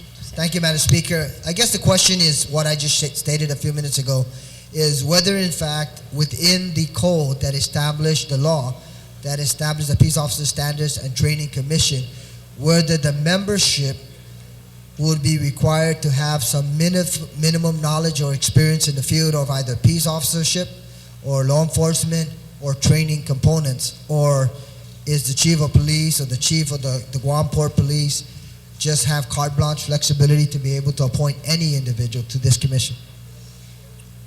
Actually, it says here that the director or his designated representative, it could be actually anybody as officially designated by the director. The experience with the current post is that they have just not been coming. And if you remember, the Bill 214 actually did not attempt to delete any of this. It retained the 17, with just providing for a quorum, but it was pointed out at that point that why just retain them? And it's true, why just retain them, you know, I mean, if they're not showing, and the record shows who are consistently not coming. And even despite the public hearing on Bill 287, only 3 came, I think, 4. So yes, but there's no requirements, and that's why even the Mayor's Council is supposed to have nominated one. I don't think there's anyone yet nominated by the Mayor's Council. And that is in recognition, of course, of involving as much as possible in the community with respect to how to train our law enforcement. But without a quorum, of course, the commission just cannot function as we speak right now. It's kind of interesting, Madam Speaker, because he responded to both of the concerns that I shared with you, but it really goes back to reducing the threshold of the requirement for a quorum, and I would take a different approach, but most importantly, putting members into this commission. I think that individual really, if you have an educator certification commission created and established, you would most likely, at least from my perspective, want educators to be on that commission so that in fact they're familiar with all of the standards and requirements in the educational arena. And that same concept, I think, would apply in this case, where the Peace Officer Standards and Training Commission really should be composed of representatives, not just a general or his or her designated representative, because that individual can have extensive experience in the administrative component, but not necessarily in the law enforcement or in the training field. And that perhaps is an issue that could be dealt with subsequent to this particular legislation. But I wanted to share those two concerns, Madam Speaker, because I think that they're valid as it applies to this commission and the activities of this commission moving forward in terms of making sure that they accomplish the overall mission and objective of the establishment and the formulation of this commission, which has been in the works for many, many years now. Thank you very much, Madam Speaker, and thank you, Mr. Chairman. You're very welcome, Senator Agon. Senator Pangilinan, you're recognized on the motion. Senator Pangilinan, are you okay? Afako tanga hausta? Who? Si Dismasi, Madam Speaker. Vicente Pangilinan, lowercase. Si Dismasi. Thank you very much, Madam Speaker. Madam Speaker, I'm certainly pleased with the work being done here, but I still have some reservations in terms of the membership. You know, I'm not sure, I understand the engagement of the academic personnel, but I just, you know, for me, I just don't know and why we would just put them on this commission. You know, there are requirements for performing the job, and I think those requirements should be there regardless of, I don't know, I just want to say maybe the opinion of the University of Guam or GCC for that matter. I mean, there are specific elements of the commission in determining its standards and training and so forth. And we have a police academy that does that. We have the, GCC Criminal Justice Academy and so forth. We have a criminal justice program. But to put them on this commission, I don't know. I just don't think it's that necessary to put them on the commission. And if I was constituting this, I wouldn't put them on there, even though they're non-voting. And I don't know why we would put on the policy director of the unified. That position may not even exist, with the departure of the individual that's in that position now. I'm just not sure. So why not the chief probation officer? Why do we want to take out the chief probation officer, who may be more in tune with the law enforcement aspect of probation? And even in that, probation officers are more social workers really than they are law enforcement officers. They understand law enforcement, but they're even more on the social services side for working with clients and so forth. So in that respect, I still debate whether the chief marshal may be more apt or more appropriate in this post commission than the chief probation officer. But I would tend to lean towards the chief probation officer because of the more expansive nature of the job that is encompassing of law enforcement in addition to social services. So absent any real reason why we're putting members on this commission that to me, I personally think, and I guess I wouldn't put them on there, and maybe the body could agree with me or would agree with me, and I would just move to delete the non-voting representatives from GCC Community College, and actually I'd make the representative from the Department of Administration voting member of this commission rather than a non-voting member, especially if we bring them from the administrator of the Personnel Services Division, who may be more in tune with the qualifications and the job market and the job skills out there in the community. And I'm not sure that, I guess I would, I'm kind of debating whether or not I'm going to make that motion. I guess I did make the motion to just remove the GCC and UOG representative and just see where it goes. On the amendment then to delete on page 3,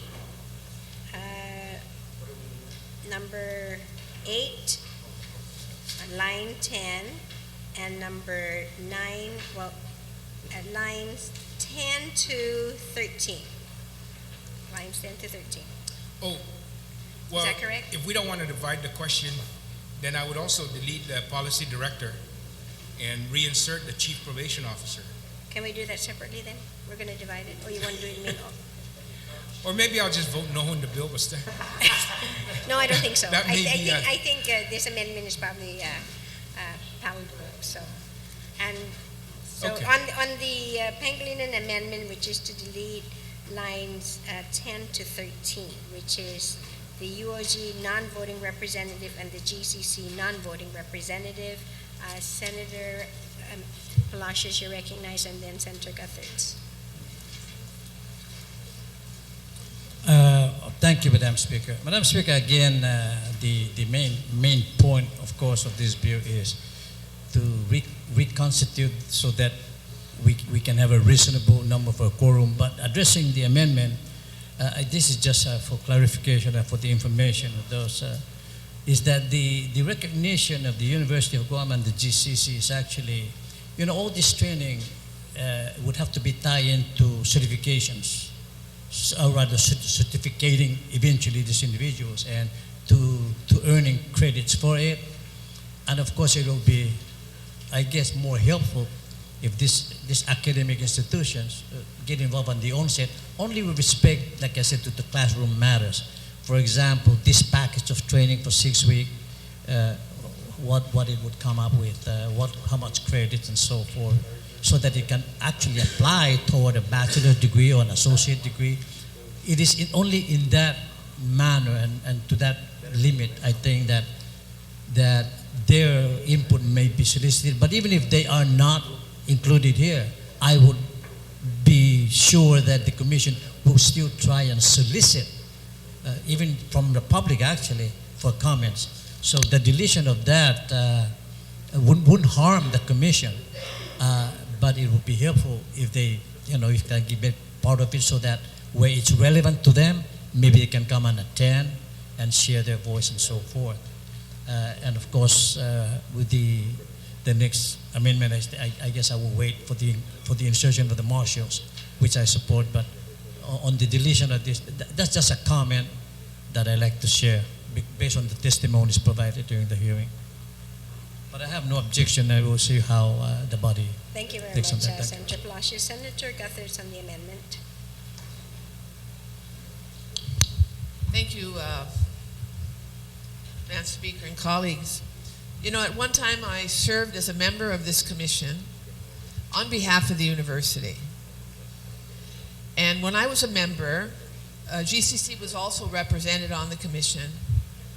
And I served for over a year, and the purpose was, and I was there in my capacity as academic vice president of the University of Guam.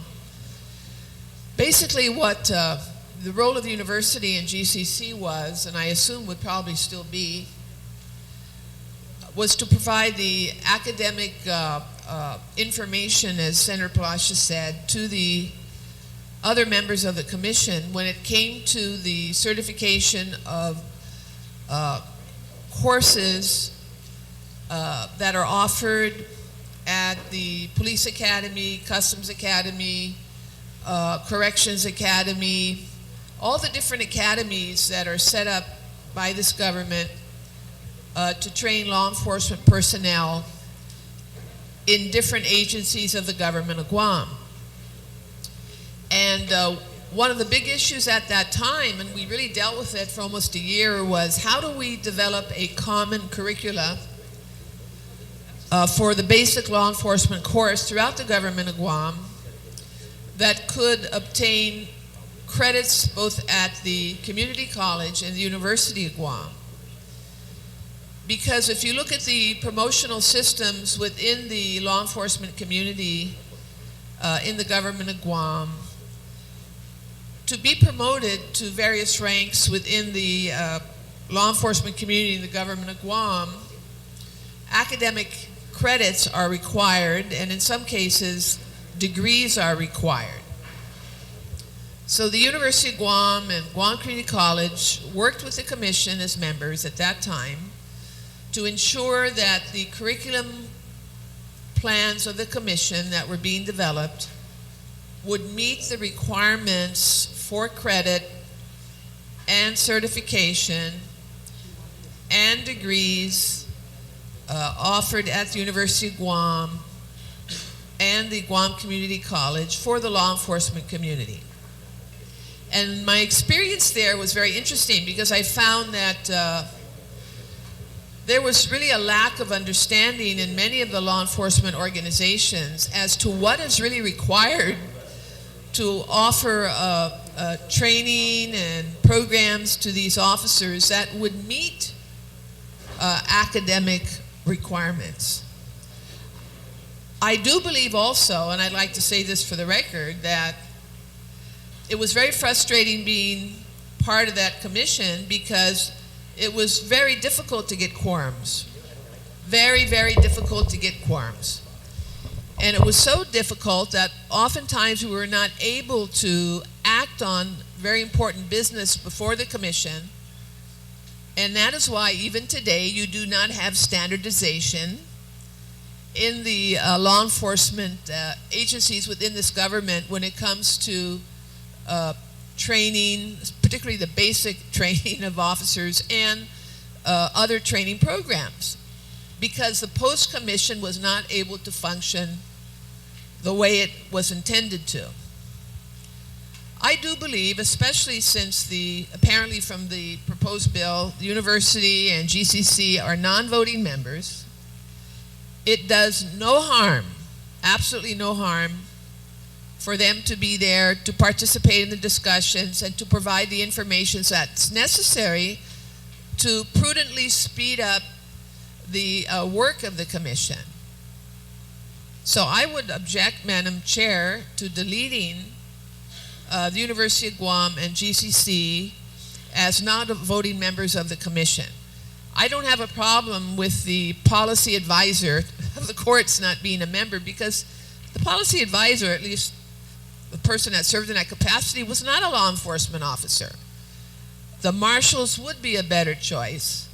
Probation officers do have some peace officer functions, and of course our chief here knows that.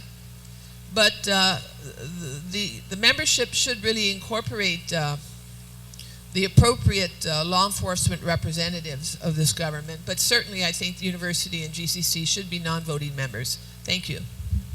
Thank you very much, Senator Guthertz. Since there is an objection, can you call the members in for the vote?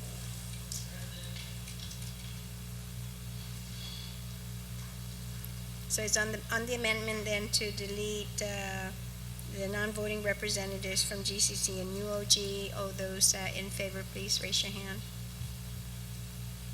There is an objection. A motion failed. Senator Pangilinan on another amendment. Thank you very much, Madam Speaker. Madam Speaker, I'd like to then propose that on line 14 that we strike out the word policy director and just insert chief marshal, and I think that would be a more appropriate person with more cognizance over law enforcement activities and requirements and skills needed for those positions than the policy director would be. Just switch the two, strike out policy director and put back in chief marshal. On the amendment, are there any, you want to speak, Senator Palacios? Or you want to vote? Oh, okay, so you're recognized. Thank you, Madam. Thank you, Madam Speaker. Of course, I rise in support of that amendment. I think that's always been the desire. I guess the marking of the policy director is it is assumed that through him, the chief marshal may be designated, who of course also represent the probation. But I think that is the most appropriate. And again, the attempt here is to remove one and let the policy director choose which one to represent. But I will support the amendment to restore the marshals instead of the policy director. Thank you, Madam Speaker. Thank you very much, Senator Palacios. Then on the amendment, are there any objections? No objections, and so ordered. Do you have another amendment, Senator Pangilinan? Yes, Madam Speaker. And I guess I'm trying to figure the best way to do this, because I want to make my amendment would be to make the Department of Administration be the Personnel Services Division Administrator. And I would like to make that a voting representative, but that would then make it 10, which would make it an even number, which may not be, which would then present us a problem unless I restore the chief probation officer, make him a voting member also, and then you would have, once again, an odd number. Unless you don't make the chair vote, and only when it's needed to break a tie. That's another way of going about it.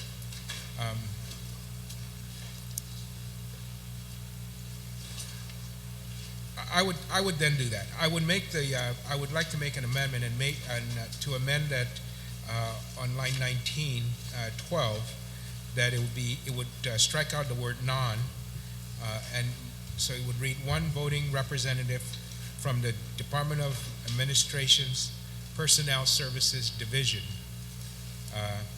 appointed by the Director of Administration, so that the director can then appoint either the division director or personnel specialist or other personnel within that Human Resources Division. So on the amendment, which is to strike out the word none on line 19, and then after administration, Personnel Services Division appointed by the Director of Administration. Are there any objections? No objections, so ordered. On another amendment, Senator Pangilinan.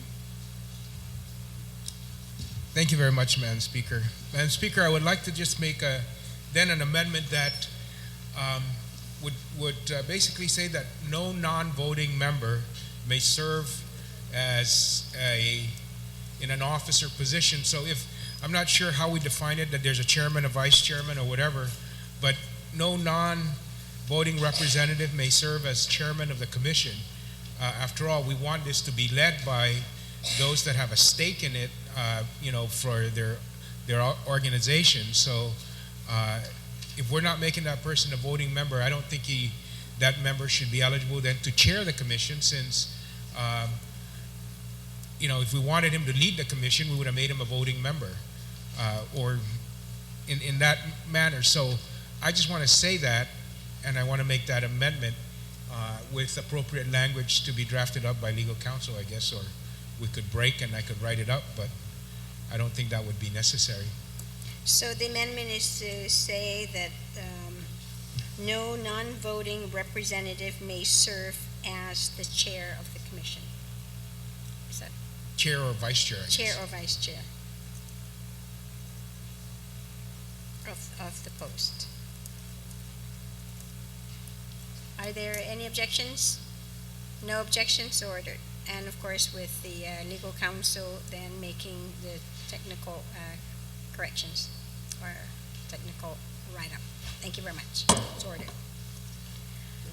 Senator Blanche, you're recognized on the motion. Yes, on the main motion. Thank you, Madam Speaker. Madam Speaker, I applaud the author, and really in his attempt to get this process whole moving, this peace officer standards training. But why don't we call the kettle black here? If the issue here is because we're concerned that over the last 8 years they've only been able to meet 4 times because they weren't able to meet quorum, and if our concern of these, every time these individuals come before this body, they say they need more officers, they need more money, they need more training. Maybe the question we should ask them is, when's the last time you brought that issue and that concern up to this post commission, or when's the last time you went to your meeting?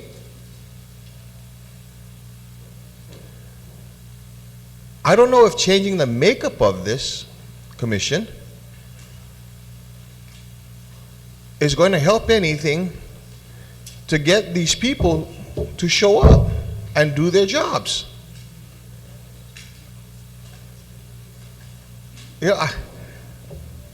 I applaud the good senator from Morda Salampagu in really wanting to move this forward, because I know that he sees the importance of this and the need for this, and he's trying. But I don't know if changing out members, deleting members, is going to help the matter any. More so than it's telling these people that they have to show up. This is part of their duties. I'm looking at the listing of the people that are here and the people that are going to that are being motioned to be deleted. They all have the responsibility of not only making sure that their departments carry out the mandates and the missions, but also making sure that their personnel can carry out these mandates and missions.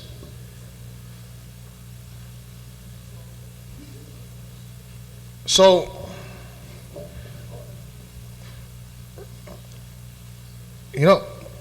I've got an issue with this. And it's not on the front end, it's to no offense to the author of this bill,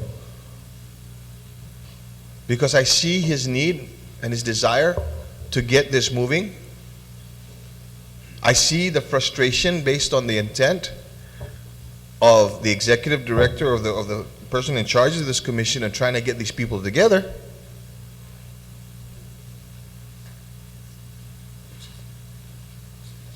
But it is incumbent upon these individuals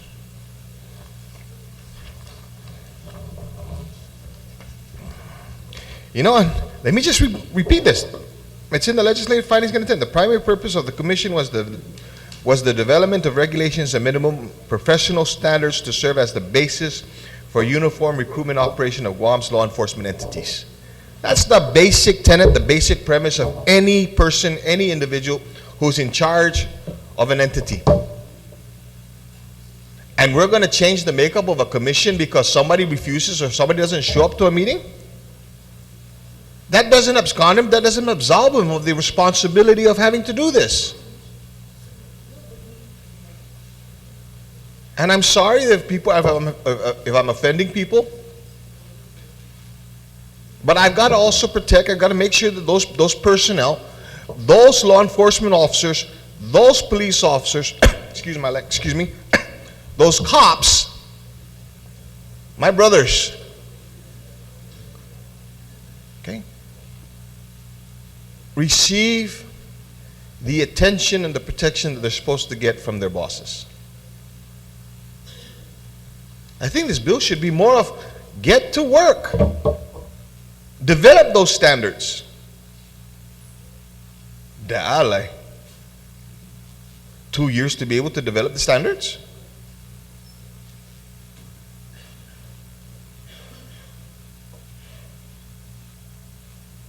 So, Madam Chair, I rise in support of the intent and the concern and the issue that brought up by the chair, but I don't think this is necessary. I don't think we should change the makeup of the commission or change it around because people don't want to show up to work. Maybe we should do is call to question whether or not they should be at these places. Thank you very much. You're very welcome, Senator Blas. Senator Calvo, you're recognized on the motion on 287. Yeah, thank you very much, Madam Speaker. Madam Speaker, again, I share the sentiments of the earlier speaker. I have earlier advised my intention to support the author of the bill, particularly 214, which is not, it has relation to this in terms of a quorum size and understanding the need to make it easier to allow for a quorum. And again, it was general language in 214. The issue I have here again on 287 as substituted, it's having us to make almost a decision for Solomon, a Solomonic decision in which entity will be taken out. And when I look at this bill, and again, it's a tough decision. If you're talking about the Director of Department of Youth Affairs, we know the issue dealing with a lot of teenage delinquency and a lot of the issues now. We've seen it. There's been a fatality at a school, Southern High, as a result of conflict and fights with our young. There's been high incidences of butane, that inhalation of illegal substances by our youth, and unfortunately, we have seen a rising of juvenile delinquency in this island. Because in order to fit to the dimensions of scope of a quota or of a quorum, we have to take some folks out. Again, same with Parks and Rec. I get very nervous about that because I'm not too sure what the potential consequences and ramifications of taking these folks out from their unique perspective. Every year we have that commemoration ceremony in the police department where we honor the lives of law enforcement officers that were killed in the line of duty. It's interesting to note that the first law enforcement officer was not even a police officer. He was an individual, I think, that worked for the Department of Agriculture, and it was a poaching incident that occurred. And some poachers, I think, were caught, and this fella unfortunately paid the price, the ultimate price, as a result of interdiction.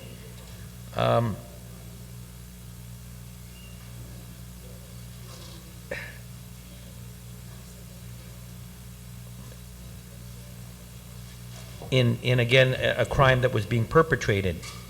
We're seeing the elimination, it's not Department of Agriculture, but then we have our Guam Park Patrol officers, the Department of Parks and Rec. We understand a lot of the issues that occur within our park system.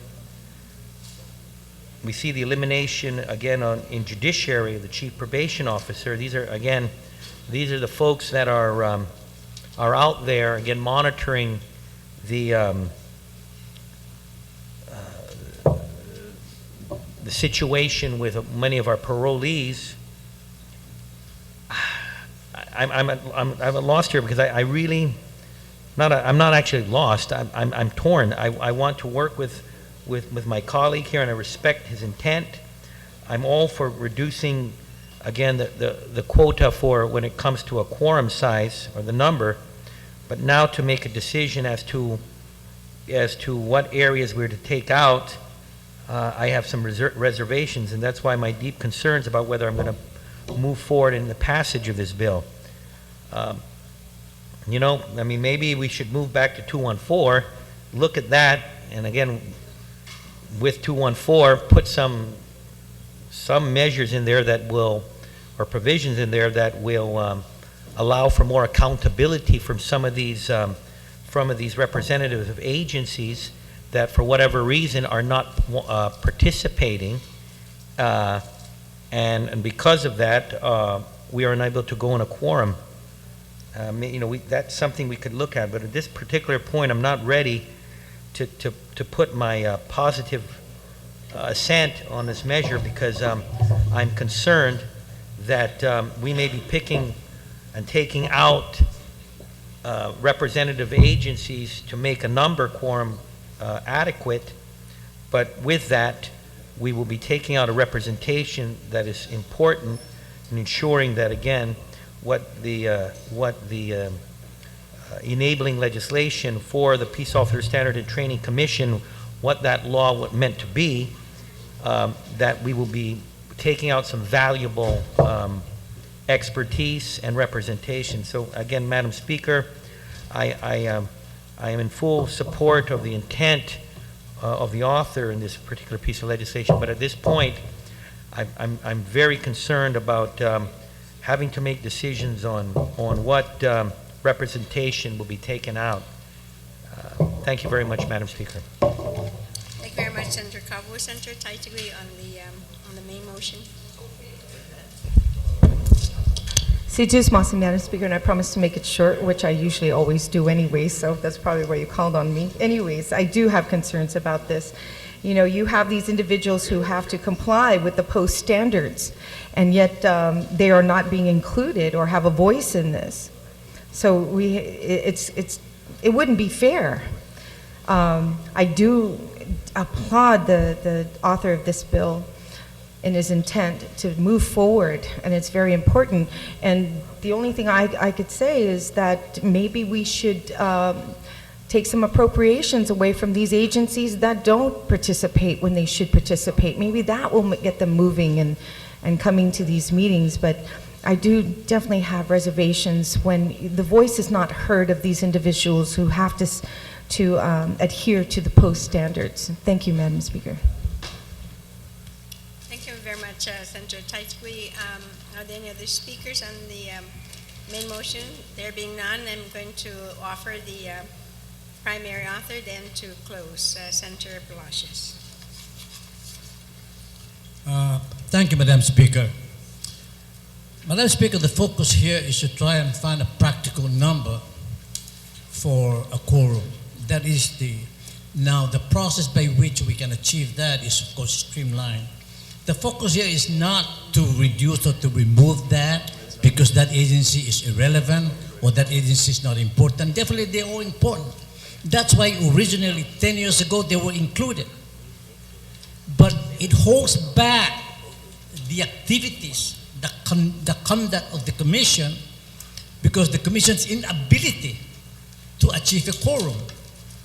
On a voting member of 14, you need 8 if there's no provision.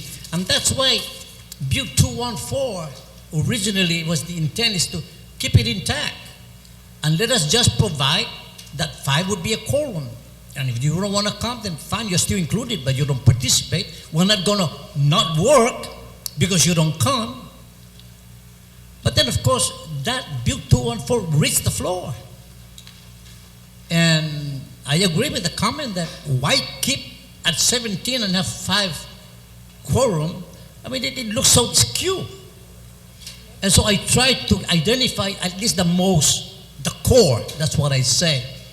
And it is not to say that the non-inclusion of the others are not important, Madam Speaker. They will still be considered, definitely. That is, and again, they are welcome to submit.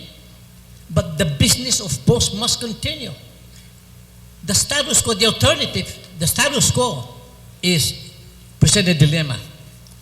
They will never, they can never achieve a quorum of 8 without a provision that makes it 5, which was the attempt on Bill 214.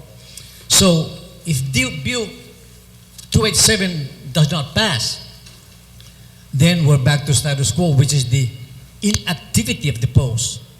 And that is the basis of Bill 287, is to make posts move on. And without achieving or try to adopt a practical number, a reasonable number for a quorum, the process by which that can be achieved is to reduce the size, the composition, then it cannot move anywhere else. Not even those that are currently included, that have not been participating, they'll still not benefit anyway, because posts just never can conduct any official business without a quorum, which is currently required at 8. And I introduced this bill at the request of the current active members of the POST. And that's what it's all about. Again, I emphasize the purpose is not to identify and delete those that are perceived to not be relevant. They're all relevant. But their non-participation, but rather their continuing inclusion in this, requires then that the quorum be 8. And POST, the last 8 years, I think, reached a quorum of at least only 4 times. The current law provides that the post conduct 4 meetings a year. That's 1 every quarter. They've never conducted in the last 3 years, I guess. They don't even have a permanent executive director. It's all an interim. So everything that is being adopted right now through the interim director is all interim measure of training here, interim waiver of there. It's so chaotic when it can work well. And I say again, those that will not maybe for purpose of a presentation would not be included in the new proposal is that they will not be neglected, they will not be ignored. They will still be considered as part of the law enforcement community.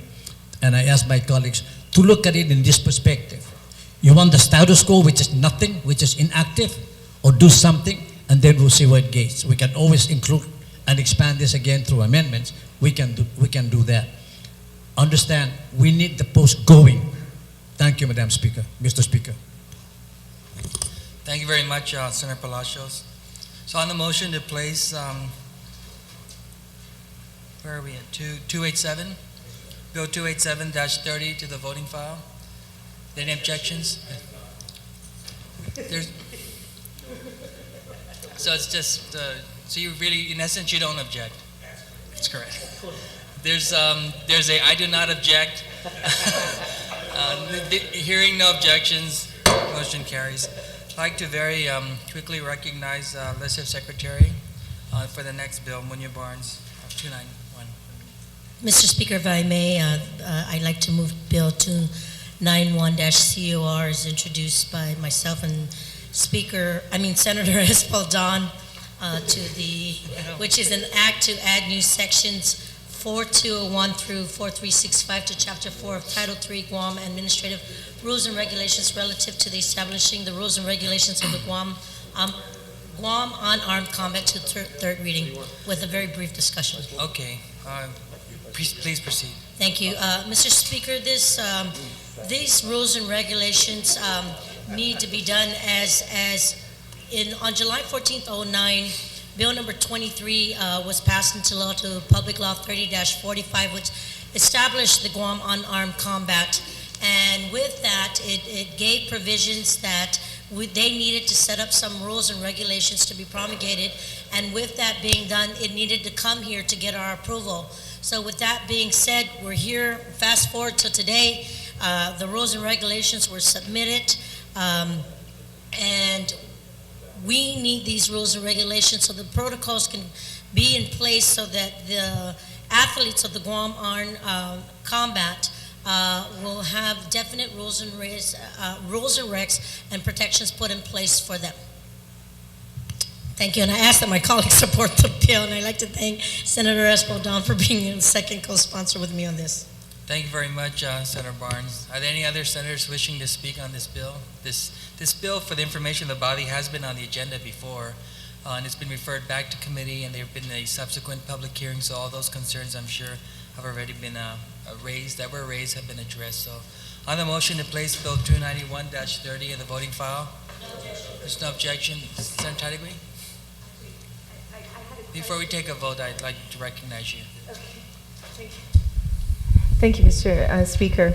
I did have a little bit concerns about that. It's very simple. I believe in intent and to move forward with this, but with this process, there's rules of adjudication, and I was not able to find any comments or anything like that with regards to adopting these rules and regulations by that process, and was wondering, can you tell me what happened in the comments and testimonies that were received in order to adopt this before it reaches the legislative floor? Would you like Senator Barnes to yield to that yes, question? Please. Senator Barnes. From what I can recollect back last year, Mr. Speaker, we had intense hearings in reference to establishing the commission, this unarmed commission, because there was nothing in place. The Guam Boxing Commission has been in place for many, many decades, and this fell under the umbrella of that.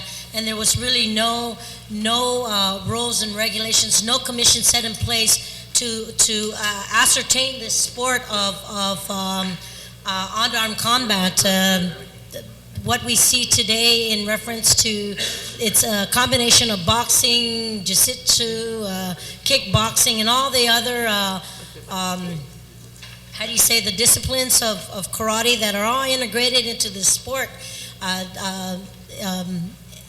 which is a part of the Boxing Commission, but has never been established. When we created the commission back in July, that was passed in law July of 09, it was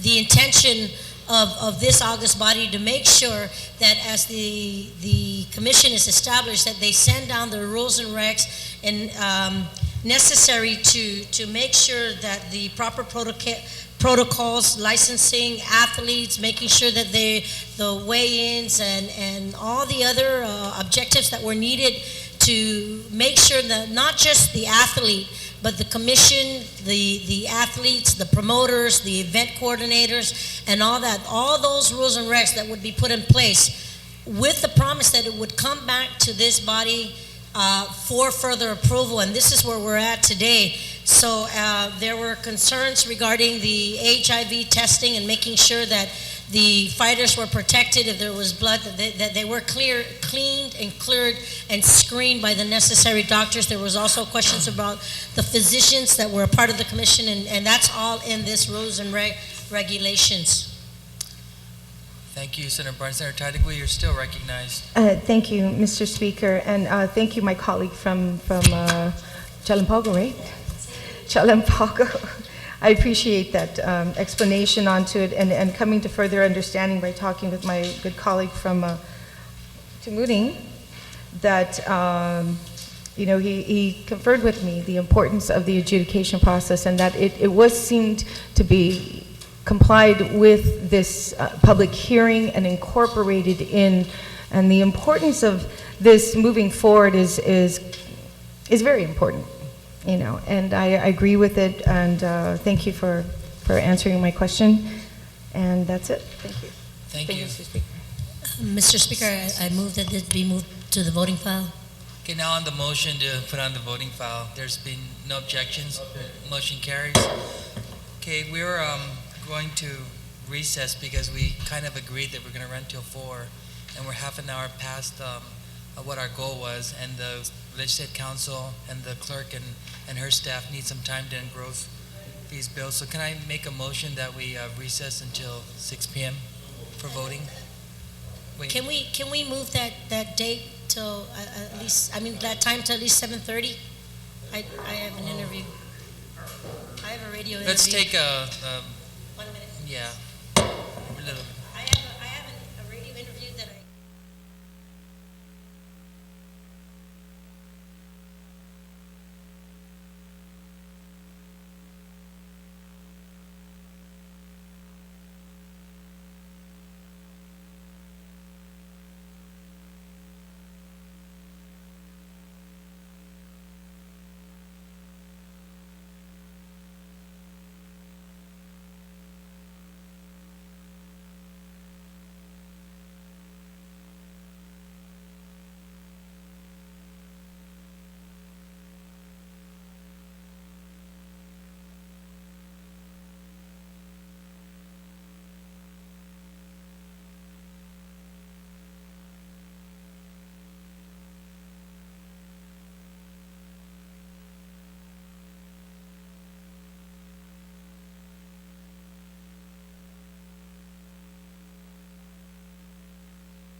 Very much, Mr. Speaker. Mr. Speaker, I'd just like to make a motion that on bills that were discussed and placed in the voting file, on those bills where there were no amendments made to the bills, that we vote on those bills without engrossment and not provide new copies to the members in order to just save some paper and of course, time. On that motion, is there no objections to that? It's no objections ordered. Thank you. On the is there a motion that we come back at let's say 5:45, so that if you have any questions, according to the legal counsel and the clerk, they might be able to get everything done by 5:45. So on the motion to recess till 5:45 for voting. No objection. Okay. We are recessed, and then we would proceed to the voting file when we come back.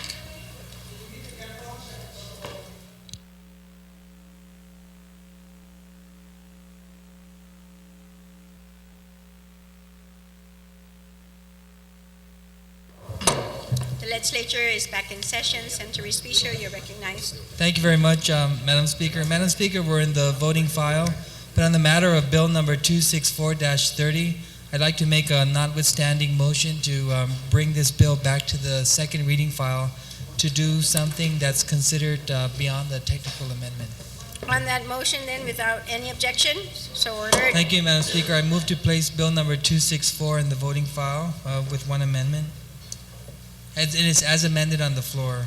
Okay, on that motion then, without any objections. Thank you, Madam Speaker. ordered. On Right, the please, on the bill that was passed on page 2, the section 3 was deleted. Now my motion is to restore section 3, which would be very clear that this act shall take effect upon adjudication of the rules and regulations required under section 2 of this act. And this was some information that was presented to us and guided by the legal counsel. So that's the motion. If you look in your packet on the third reading file, the bill has already been prepared to reflect that. Okay, on that amendment, are there any objections? No objections, so ordered. Thank you, Madam Speaker. So on the motion to move this to the voting file. On that motion then, without any objection to place in the voting file, so ordered. Okay, so everyone should have a copy of the bills. 264. Wait, oh no, 1 second. Therese came back and said we actually have to put that in so the thing is adjudicated. Yeah, of the rules and regs to allow them to do advance. So you're making the amendment now? Yeah, that already passed. That's what the engrossed version was about. Okay, okay.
legislature is back in session. We are in the voting file.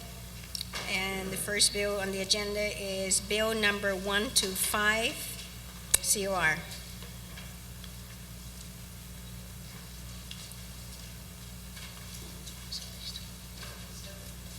125.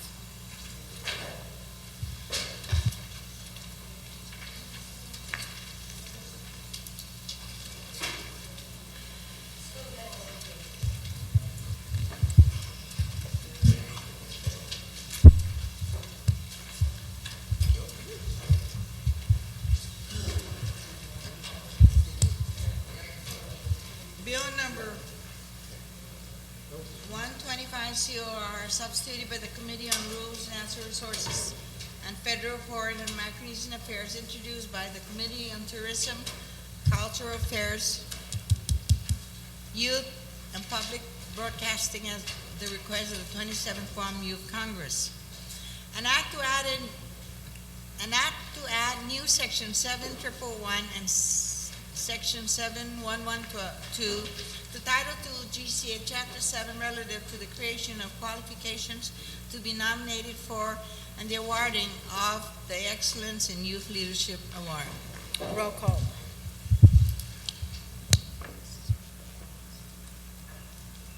Senator Ada? Senator Ogden? Senator Blas? Senator Calvo?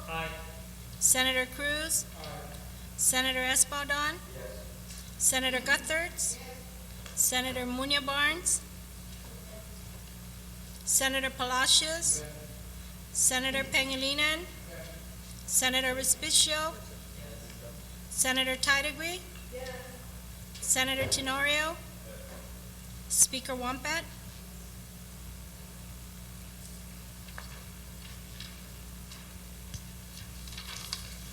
Substitute Bill number 125-30 COR received 14 yea votes. It's unanimously passed by this body.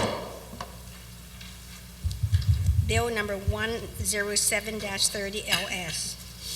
Bill number 107-30 LS, as amended by the Committee on Economic Development, Health and Human Services, and Judiciary, further substituted on the floor and further amended on the floor, introduced by V.C. Pangilinan, Judith T. Wampet, EVP.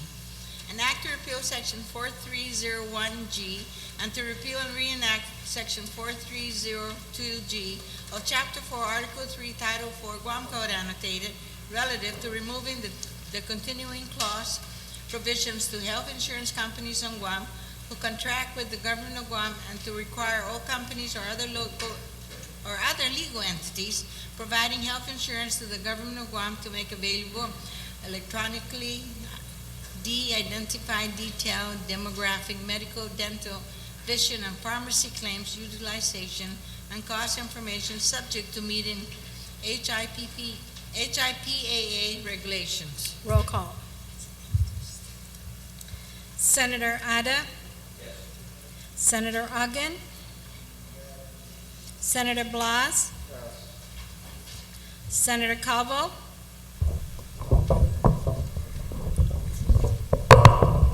Senator Calvo, you're recognized. Madam Speaker, again, pursuant to 4 Guam Code annotated Chapter 15, 15205, and pursuant to standing rules and the Guam Code, I sent a letter to you dated January 19th, and in which case, again, based on the interpretation of those provisions of law, there may be a construed to have, I may have, or may be construed to have a financial interest in the action pending upon Bill number 107, and I'm asking the body if I may recuse myself from voting on this particular measure. Should the body then excuse Senator Calvo from voting on Bill 107? Are there any objections? No objections, so ordered. Senator continue. Cruz? Senator Espadon? Senator Guthertz? Senator Munya Barnes? Senator Palacios? Senator Pangilinan? Senator Respicio? Senator Tidegree? Senator Tenorio? Speaker Wampat? Yes. Senator Blas?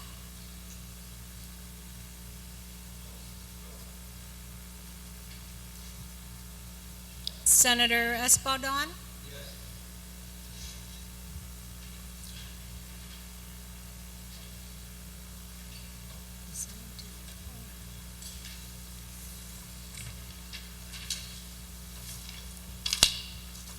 Substitute Bill number 107-30 LS received 9 yea votes, 4 nays, and 1 excused. Substitute Bill number 107-30 LS is duly passed. Bill number 182-30 COR.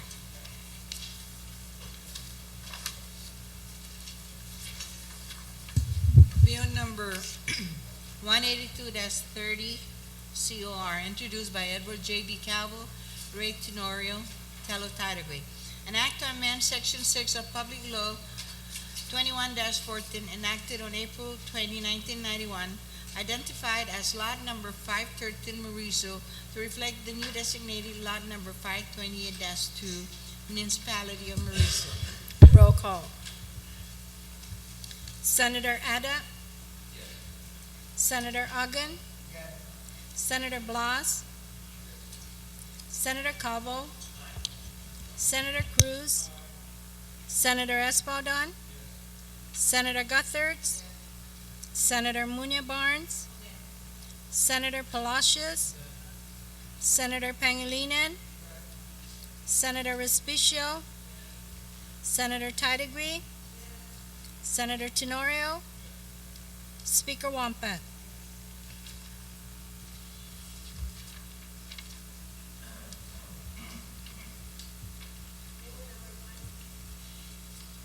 Bill number 182-30 CR received 14 yea votes. It is unanimously passed by this body. Bill number 189-30 COR.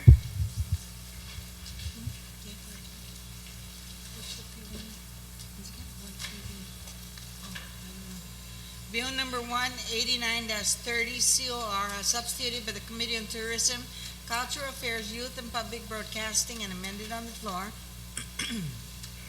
Introduced by J.V. Espadon, B.J.F. Cruz, R.J. Respicio, Tello Tidegree. An act to create the 12th Festival of Pacific Arts Coordinating Committee. Roll call. Senator Ada? Senator Ogden? Senator Blas? Senator Calvo? Senator Cruz? Senator Espadon? Senator Guthertz? Senator Munya Barnes? Senator Palacios? Senator Pangilinan? Senator Respicio? Senator Tidegree? Senator Tenorio? Speaker Wampat? Yes.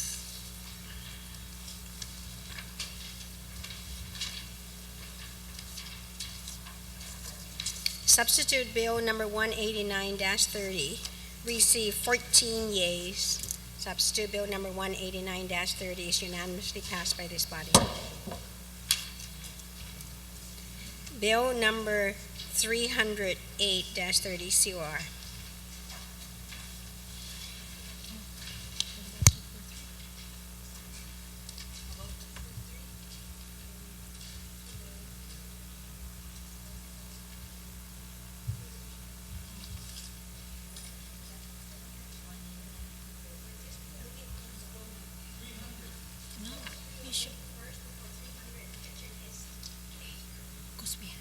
So she should have it.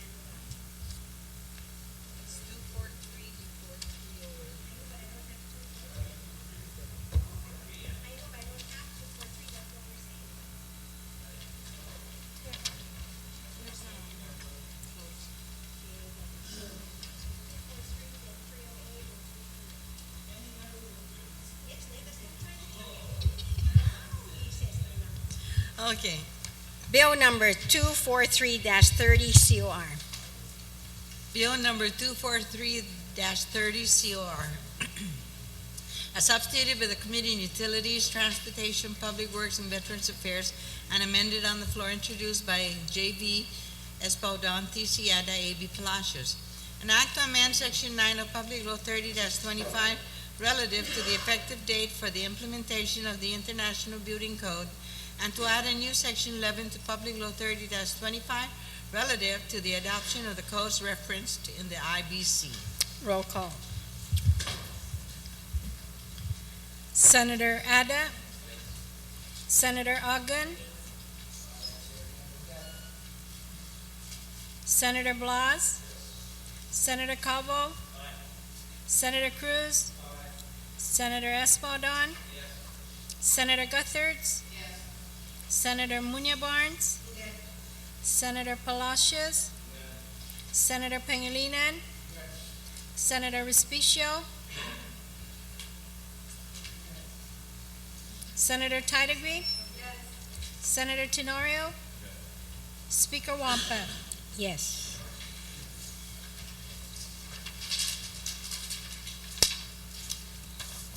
Substitute Bill number 243-30 COR received 14 yeas.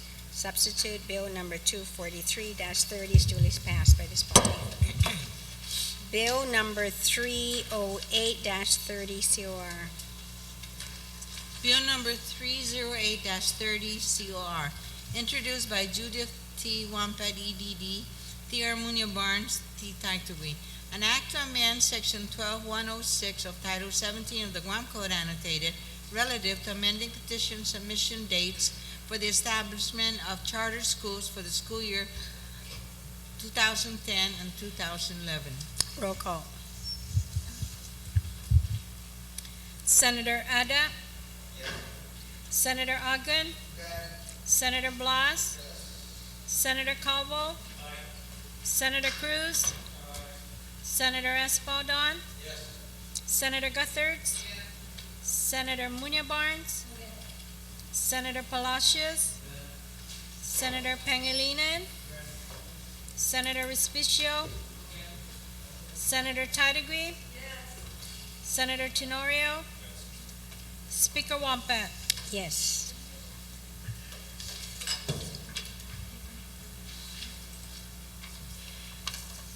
Bill number 308-30 LS received 14 yeas. Bill number 308-30 LS is duly passed by this body. Bill number 300-30 COR. Bill number 300-30 COR, as substituted by the Committee on Utilities, Transportation, Public Works, and Veterans Affairs, introduced by T.C. Ada, A.B. Palacios, Sr. An act to amend Section 10401 of Title 12, Guam Code annotated, Chapter 10, Port Authority of Guam, Article 4, Public-Private Partnership through a Performance Management Contract. Roll call. Senator Ada, Senator Ogden, Senator Blas, Senator Calvo, Senator Cruz, Senator Espaldon, Senator Guthertz, Senator Munya Barnes, Senator Palacios, Senator Pangilinan, Senator Respicio, Senator Titegree, Senator Tenorio, Speaker Wampa. Yes.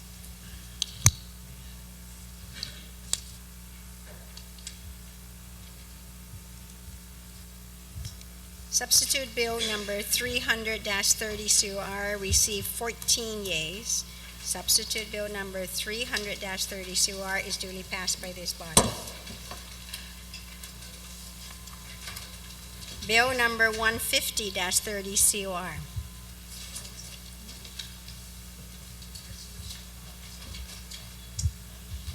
Bill number 150-30 COR, as substituted by the Committee on Economic Development, Health and Human Services, and Judiciary, and amended on the floor, introduced by B.J. Cruz, J.T. Judith T. Wampadi, D.D., F.B. Agun Jr. An act to amend Section 26603A, B, and C of Article 6, Chapter 26 of Title 11 of the Guam Code annotated, relative to increasing tobacco taxes and Healthy Futures Fund and creating a Guam Cancer Trust Fund. Roll call. Senator Ada? Senator Agun? Senator Blas? Senator Calvo? Madam Speaker, again, pursuant to 4 Guam Code annotated Chapter 15205, pursuant to a letter that I provided to yourself back in January 19th, based on whether an individual has or may be construed to have a financial interest in an action pending before the agency body, I'm requesting that I be recused from voting in this matter. Should the body then recuse Senator Calvo from voting on Bill 150? Are there any objections? Oh, Senator Pangilinan, you're recognized. I'd like to know the financial structure of where he would have his conflict of interest. Thank you, Mr. Chair. Senator Again, Calvo? there is a holding company. There is one company that is a tobacco wholesaler. It falls within a holding company. And the holding company, the chairman of the company is my father. Should the President and body chairman of then excuse Senator Calvo from voting on Bill 150? I need to, since there was one objection, I need to have a show of hands.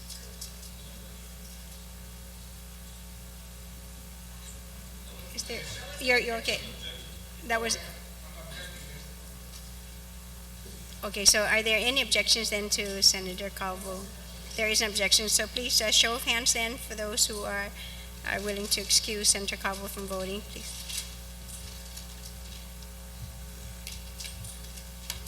Okay, the motion carries. You are excused. Please continue with the roll call. Senator Cruz? Senator Espadon? Senator Gutherts? Senator Munya Barnes? Senator Palacios? Senator Pangilinan? Senator Respicio? Senator Tidegree? Senator Tenorio? Speaker Wampat? Yes. Senator Tidegree?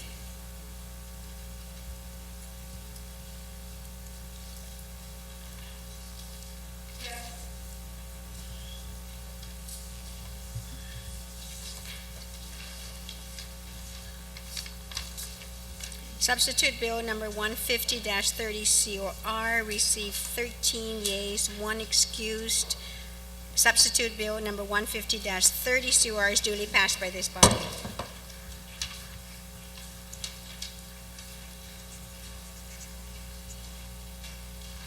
Resolution number 258-30 COR. Resolution number 258-30 COR, introduced by J.P. Guthers, DPA, R.J. Respicio, J.T. Wampad, EDD, B.J.F. Cruz, T.R. Munya Barnes, relative to expressing the strong and abiding opposition of the Legislature of Guam and the people of Guam to any use of eminent domain condemnation for the purpose of obtaining Guam lands for either the currently planned military build-up or other U.S. federal government purposes or both. Roll call. Senator Ada? Senator Agun? Senator Blas? Senator Calvo? Senator Cruz? Senator Espadon? Senator Gutherts? Senator Munya Barnes?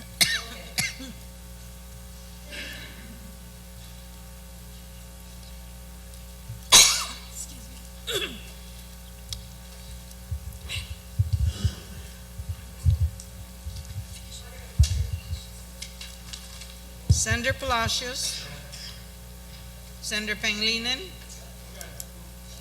Senator Respicio. Senator Titagui. Yes. Senator Tenorio. Speaker Wampa. Yes.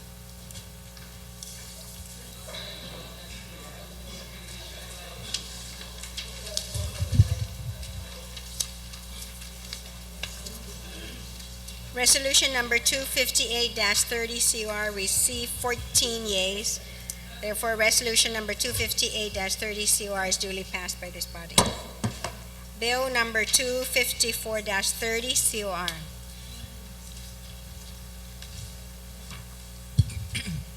Bill number 254-30 COR as amended on the floor.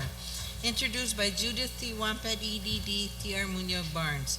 An act to amend Section 2 of Public Law 30-42 relative to the Department of Administration assisting the Department of Education with their financial and personnel services functions in an effort to improve their efficiency, effectiveness, and accountability.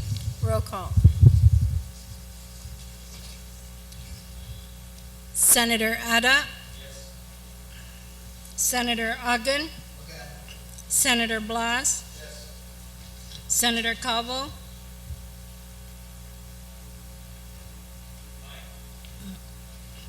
Senator Cruz.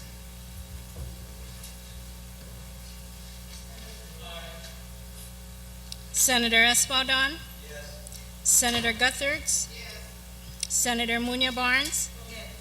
Senator Palacios. Senator Pangilinan. Senator Respicio. Senator Titagui. Senator Tenorio. Speaker Wampa. Yes.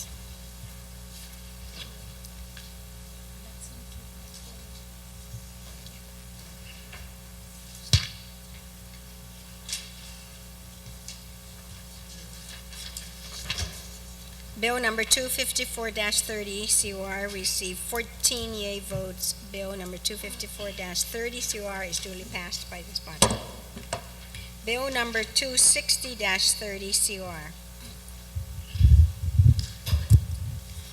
Bill number 260-30 COR substituted by the Committee on Utilities, Transportation, Public Works, and Veteran Affairs. Introduced by F.F. Blas Jr. T. Siana. An act to amend Section 67107 of Chapter 67 of Title 10 of the Guam Code annotated relative to allowing greater participation of veteran service organizations in the Guam Veterans Commission.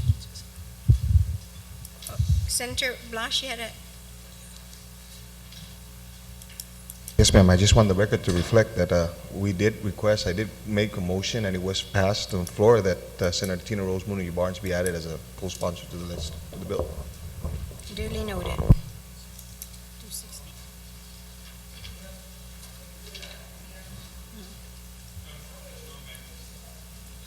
Okay. So you read it already? Okay, roll call.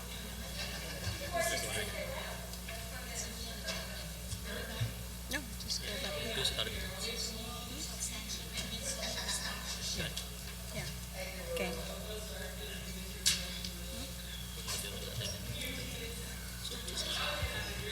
No, I know, but just find them here in this order, is what I'm saying. Right? Just put it here. Okay, so roll call. Senator Ada. Senator Ogden. Senator Blas. Senator Calvo. Senator Cruz. Senator Espadon. Senator Gutherts. Senator Munoz Barnes. Senator Palacios. Senator Pangilinan. Senator Respicio.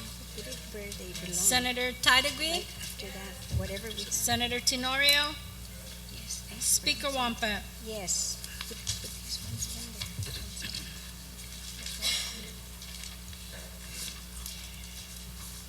Substitute Bill number 260-30 COR received 14 yeas. So substitute Bill number 260-30 COR is duly passed by this body.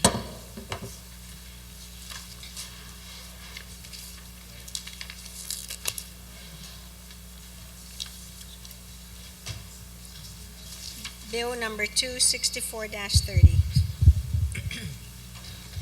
Bill number 264-30 COR as amended on the floor, introduced by BJF Cruz, TR Munia Barnes. An act to amend section 5007 of chapter 5 of title 5 of the Guam Code annotated relative to procurement activities of the Guam Visitors Bureau. Roll call, $5 charge there.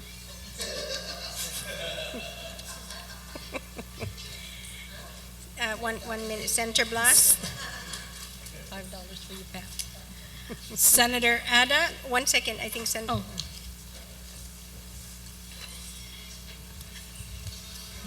Oh, 2 times. Boy, that's it. No good.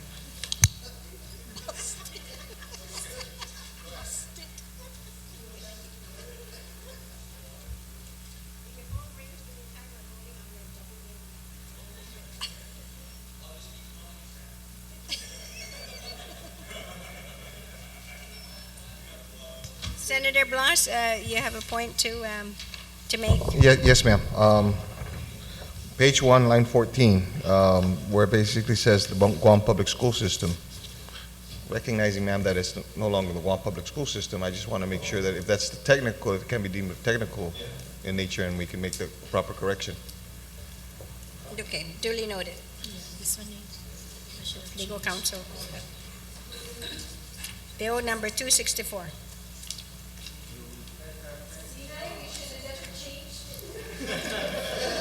Okay, we are voting. Roll call. Senator Ada. Senator Agun. Senator Blas. Senator Calvo. Senator Cruz. Senator Espadon. Senator Guthertz. Senator Munia Barnes. Senator Palacios. Senator Pangilinan. Senator Respicio. Senator Tidegree. Senator Tenorio.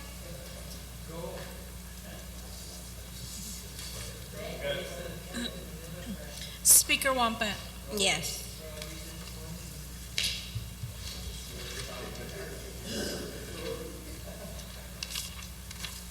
Bill number 264-30, COR received 13 yea votes, 1 nay. Bill number 264-30 is duly passed by this body. Bill number 270-30 LS. Bill number 270-30 LS, as substituted by the Committee on Public Safety, Law Enforcement, and Senior Citizens, introduced by Adolfo B. Palacios Sr. An act to amend section 3401.1 F and H, Article 4, Chapter 3, Title 16 Guam Code annotated, relative to requiring volunteers to display their identification card and to be in prescribed uniform attire while issuing citations for the purpose of immediate recognition of authority. Roll call. Senator Ada. Senator Agun. Senator Blas. Senator Calvo. Senator Cruz. Senator Espadon. Senator Guthertz. Senator Munia Barnes. Senator Palacios. Senator Pangilinan. Senator Respicio. Senator Tidegree. Senator Tenorio. Speaker Wampa. Pass.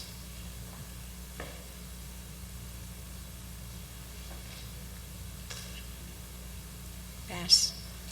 And pass.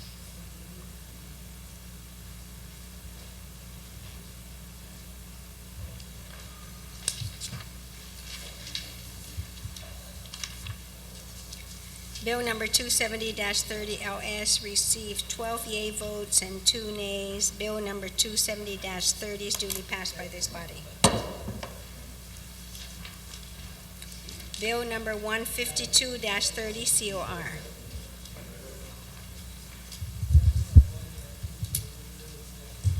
Bill number 152-30 COR, as substituted by the Committee on Appropriations, Taxation, Banking, Insurance, Retirement, and Land, and amended on the floor, introduced by B.C. Pangilinan, T.R. Munya Barnes, F.F. Blas Jr., and J.B. Espadon. An act to repeal and reenact Section 68975 and add a new Section 68975.1 to Chapter 68, Article 11, Title 21, Guam Code Annotated, relative to the Farmers Cooperative Association of Guam. Senator Ada? Yes. Senator Ogden?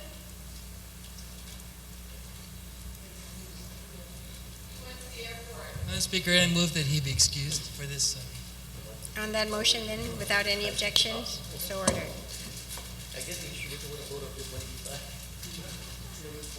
Senator Blas? Senator Calvo? Senator Cruz? Senator Espadon? Senator Guthertz? Senator Munya Barnes? Senator Palacios? Senator Pangilinan? Senator Respicio? Senator Tidegree? Senator Tenorio? Speaker Wampa? Yes.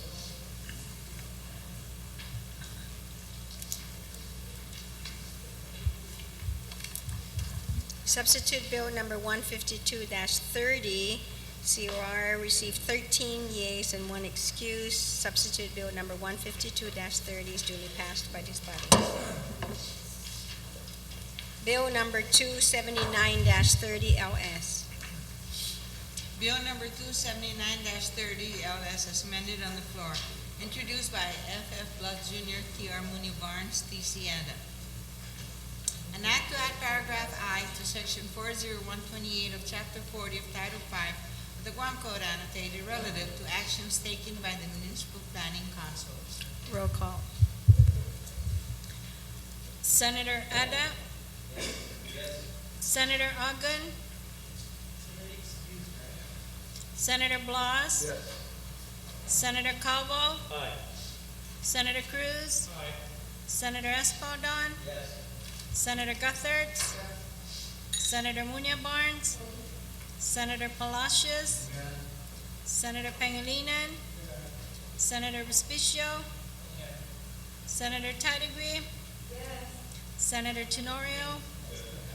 Speaker Wampa? Yes.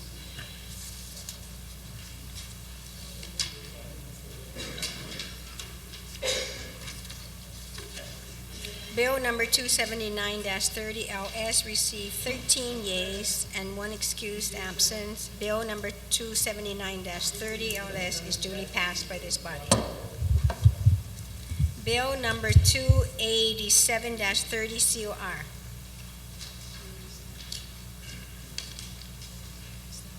(287) Bill number 287-30 COR, substituted by the Committee on Public Safety, Law Enforcement, and Senior Citizens and amended on the floor, introduced by Adolfo B. Palacios Sr.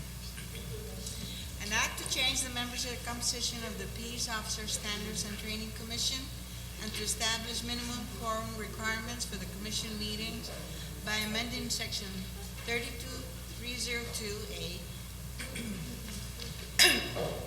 and adding a new section 32302.01 to Article 3, Chapter 32, Title 17, Guam Code Annotated. Roll call. Senator Ada? Senator Ogden? Senator Blas? No. Senator Calvo? No. Senator Cruz? Senator Espadon? Senator Guthertz? Senator Munya Barnes?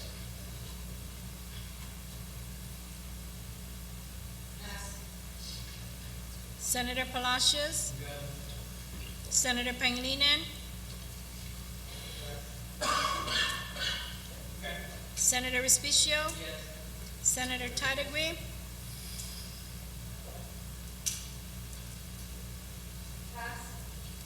Senator Tenorio? Speaker Wampa? Yes. Senator Espadon?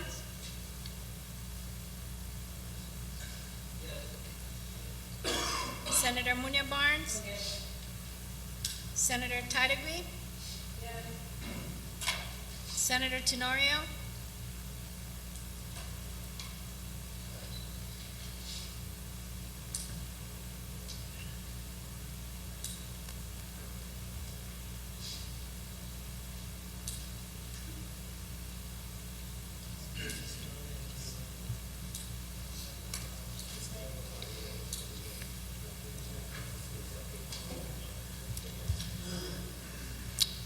Senator Tenorio?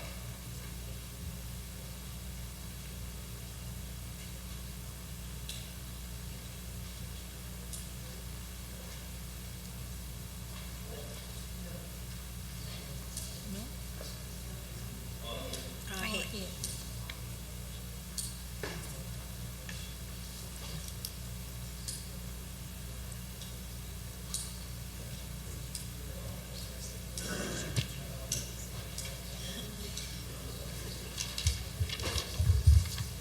Substitute Bill number 287-30 COR received 10 yeas, 3 nays, and 1 excuse. Substitute Bill number 287-30 COR is duly passed by this body.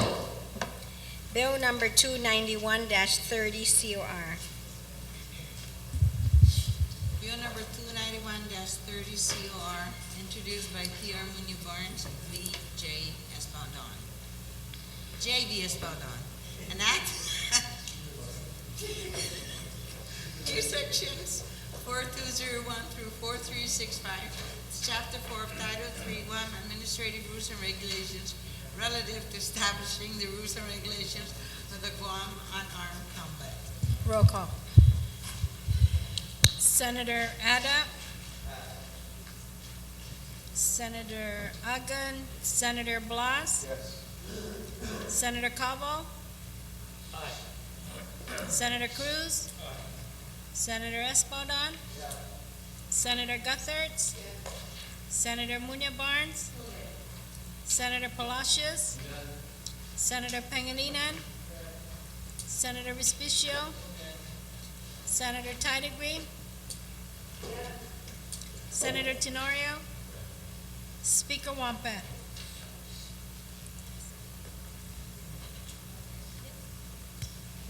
We're good. Senator Ada?